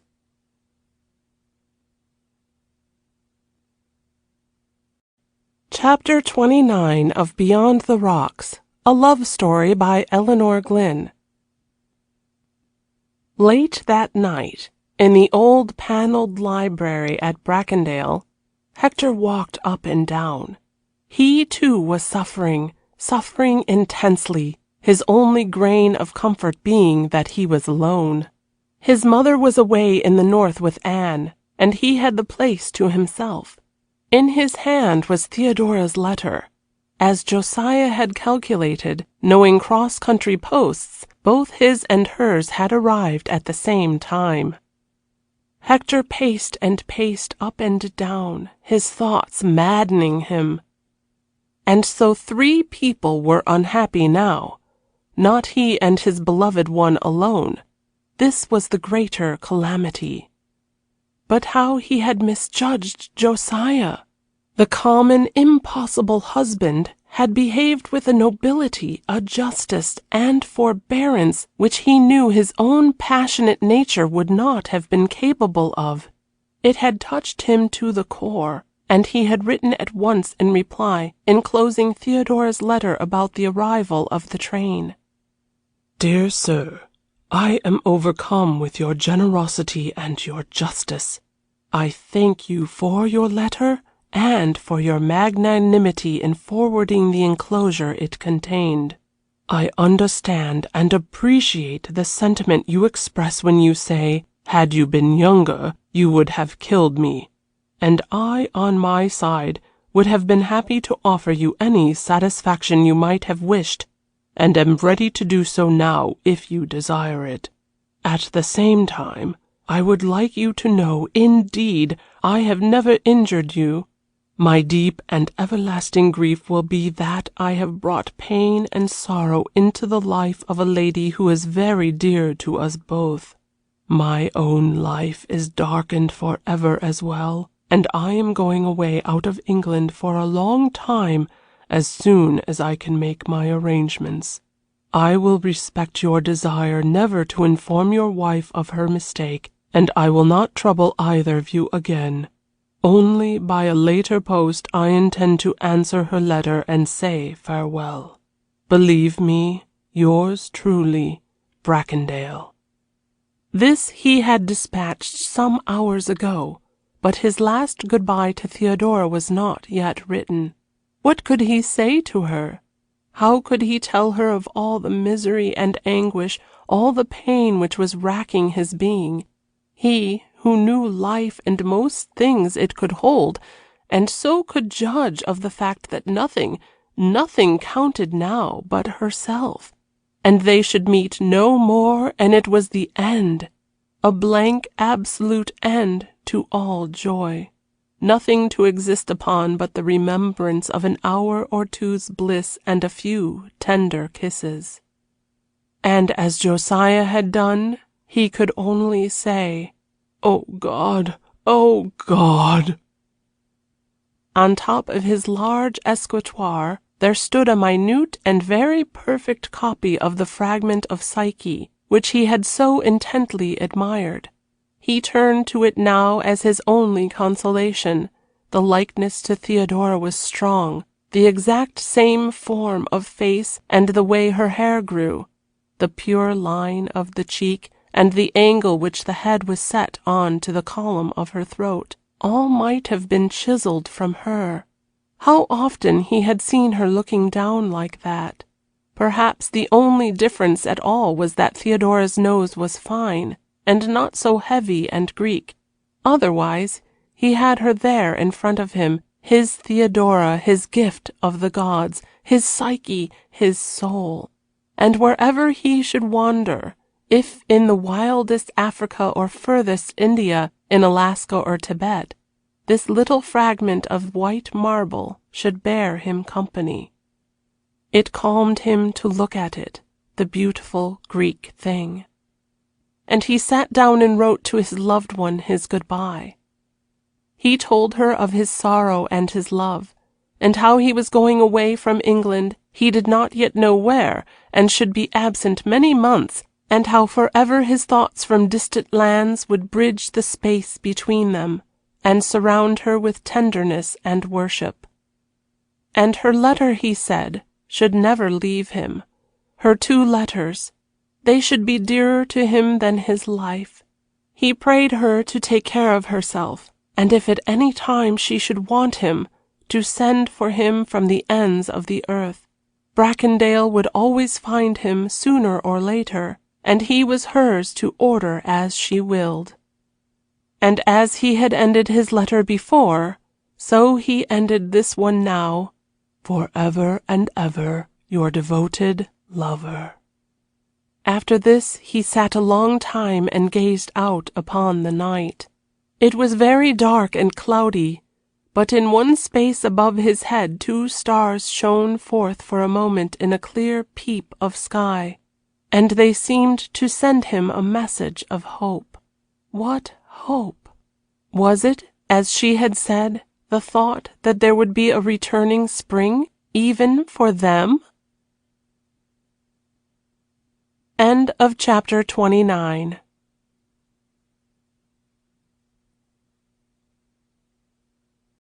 Chapter 30 of Beyond the Rocks, a love story by Elinor Glyn. And the summer wore away, and the dripping autumn came, and with each week, each day almost, Josiah seemed to shrivel.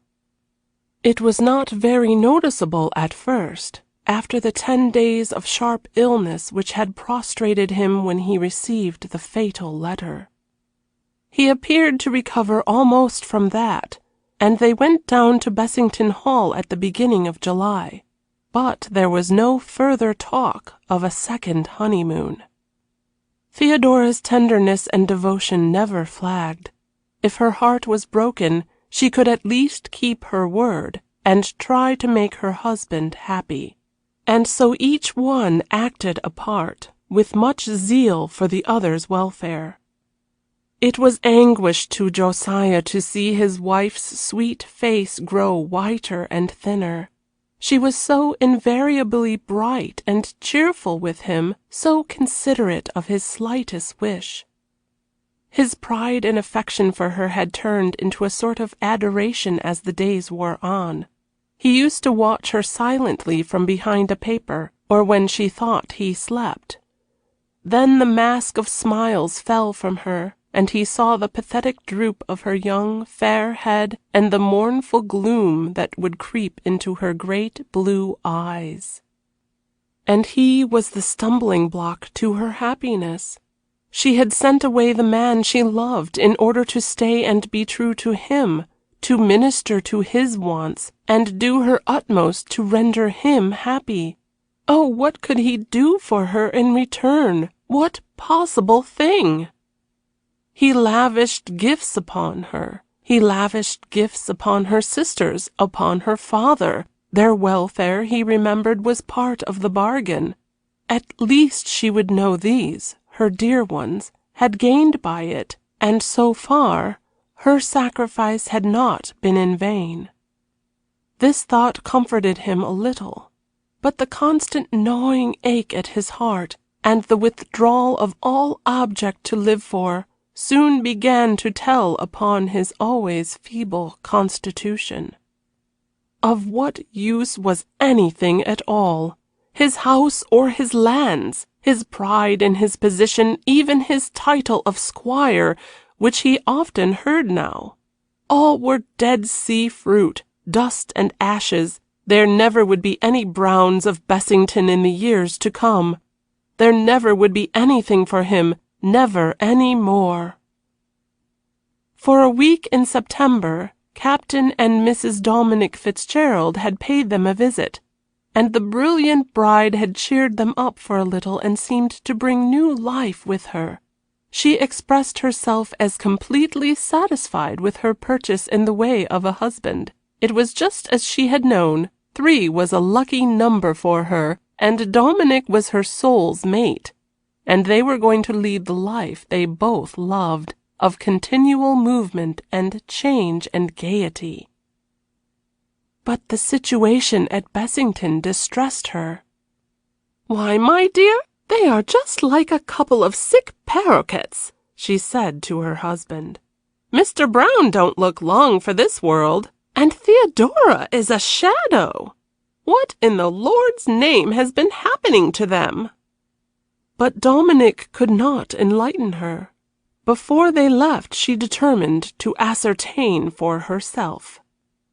The last evening she said to Theodora, who was bidding her good night in her room, "I had a letter from your friend Lord Bracondale last week from Alaska. He asks for news of you. Did you see him after he came from Paris? He was only a short while in England, I understand." "Yes, we saw him once or twice," said Theodora, "and we made the acquaintance of his sister." "He always seemed to be very fond of her. Is she a nice sort of woman?" "Very nice." "I hear the mother is clean crazy with him for going off again and not marrying that heiress they are so set upon. But why should he? He don't want the money." "No," said Theodora. "Was he at Beechley when you were there?" "Yes." "And Miss Winmarleigh, too?" "Yes, she was there." "Oh," said Mrs. Fitzgerald. "A great lump of a woman, isn't she?" "She is rather large." This was hopeless, a conversation of this sort, Jane Fitzgerald decided. It told her nothing. Theodora's face had become so schooled it did not, even to her stepmother's sharp eyes, betray any emotion. "I am glad if the folly is over," she thought to herself. "But I shouldn't wonder if it wasn't something to do with it still, after all. If it is not that, what can it be?" Then she said aloud, "He is going through America, and we shall meet him when we get back in November, most likely. I shall persuade him to come down to Florida with us, if I can. He seems to be aimlessly wandering around, I suppose, shooting things.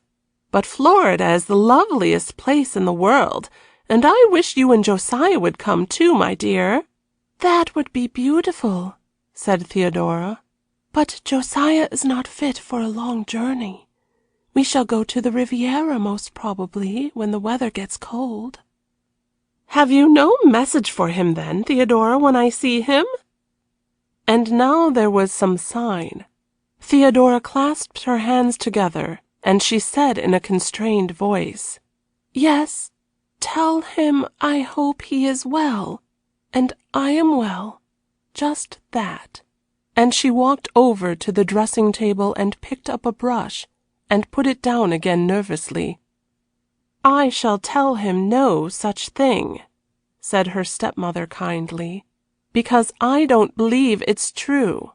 You are not well, dear child, and I am worried about you." But Theodora assured her that she was, and all was as it should be, and nothing further could be got out of her. So they kissed and wished each other good night, and Jane Fitzgerald, left to herself, heaved a great sigh. Next day, after this cheery pair had gone, things seemed to take a deeper gloom. The mention of Hector's name and whereabouts had roused Theodora's dormant sorrows into activity again, and with all her will and determination to hide her anguish, Josiah could perceive an added note of pathos in her voice at times, and less elasticity in her step. Once he would have noticed none of these things, but now each shade of difference in her made its impression upon him. And so the time wore on, their hearts full of an abiding grief. When October set in, Josiah caught a bad cold, which obliged him to keep to his bed for days and days. He did not seem very ill, and assured his wife he would be all right soon, but by November, Sir Baldwin Evans, who was sent for hurriedly from London, broke it gently to Theodora that her husband could not live through the winter. He might not even live for many days. Then she wept bitter tears. Had she been remiss in anything? What could she do for him? Oh, poor Josiah! And Josiah knew that his day was done, as he lay there in his splendid silk-curtained bed. But life had become of such small worth to him that he was almost glad. "Now soon she can be happy, my little girl," he said to himself, "with the one of her class. It does not do to mix them, and I was a fool to try. But her heart is too kind ever to quite forget poor old Josiah Brown." And this thought comforted him. And that night he died. Then Theodora wept her heart out as she kissed his cold, thin hand. When they got the telegram in New York at Mrs. Fitzgerald's mansion, Hector was just leaving the house, and Captain Fitzgerald ran after him down the steps. "My son-in-law, Josiah Brown, is dead," he said. "My wife thought you would be interested to hear. Poor fellow, he was not very old either, only 52. Hector almost staggered for a moment, and leaned against the gilded balustrade. Then he took off his hat reverently, while he said in his deep, expressive voice, "There lived no greater gentleman." And Captain Fitzgerald wondered if he were mad or what he could mean, as he watched him stride away down the street. But when he told his wife, she understood, for she had just learned from Hector the whole story. And perhaps, who knows, far away in Shadowland, Josiah heard those words, "There lived no greater gentleman," and if he did, they fell like balm on his sad soul. End of chapter 30.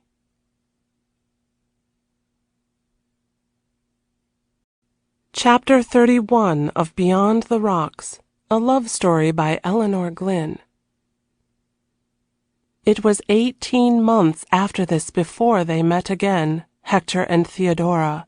And now it was May, and the flowers bloomed, and the birds sang, and all the world was young and fair. Only Morella Winmarleigh was growing into a bitter old maid. At 28, people might have taken her for a matron of 10 years older. She had wondered for weeks what was the result of her action with the letters. She hoped daily to hear some of the catastrophe and scandal falling upon the head of Theodora. But she heard nothing. It was only after Josiah's death that details were wafted to her through the Fitzgeralds. How poor Mr. Brown had never really recovered from a slight stroke he had had on leaving Beechley, and of Theodora's goodness and devotion to him, and of his worship of her. And Morella had the maddening feeling that if she had left well alone this death might never have occurred, and her hated rival might not now be a free and beautiful widow, with no impediment between herself and Hector when they should choose to meet. She had meant to be revenged and punish them, and it seemed she had only cleared their path to happiness. There was really no justice in this world. Theodora had gone to meet her father and stepmother in Paris. Her sisters were married and very happy, she hoped. Prosperity had wonderfully embellished their attractions, and even Sarah had found a mate. And Lady Bracondale remained her placid, stately self. Her grief and disappointment over Hector's departure from England had passed away by now, and so had her treasured dream of receiving Morella Winmarleigh as a daughter. But Anne whispered to her that she need not worry forever, and some day soon her brother might choose a bride whom even she would love. Hector had continued his wanderings over the world for many months after Josiah's death. He felt, should he return to England, nothing could keep him from Theodora. And she, too, had travelled and explored fresh scenes, and was now a supremely beautiful and experienced woman, courted and flattered and besieged by many adorers.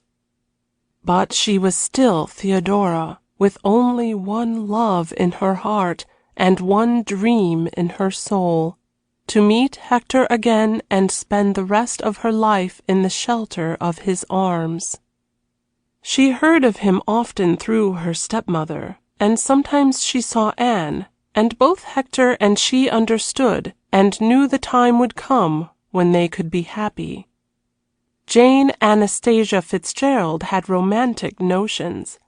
This pretty pair, whom she looked upon as of her own producing, must meet again under her auspices in like circumstances as they had done on the happy and never-to-be-forgotten day when she herself had promised her heart and hand to Dominic Fitzgerald.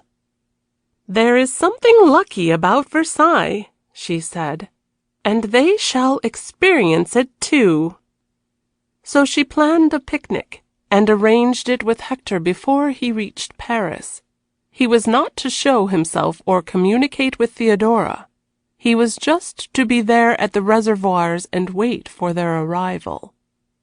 And the gods smiled, and the day was fine, and the trees were green as had been another day 2 years ago. And oh, the wild, mad joy that surged up in their hearts when their eyes met once more. They could not speak, it seemed, even the words of politeness, so they wandered away into the spring woods, silent and glad, and it was not until they reached the shrine of old Enceladus that Hector clasped Theodora again in his arms and gave rein to all the passionate love and delirious happiness which was flooding his being. There one can leave them, together for always, looking out upon the realization of that fair dream of life, safe in each other's arms, in those smooth waters beyond the rocks. End of chapter 31. End of Beyond the Rocks, a love story by Elinor Glyn.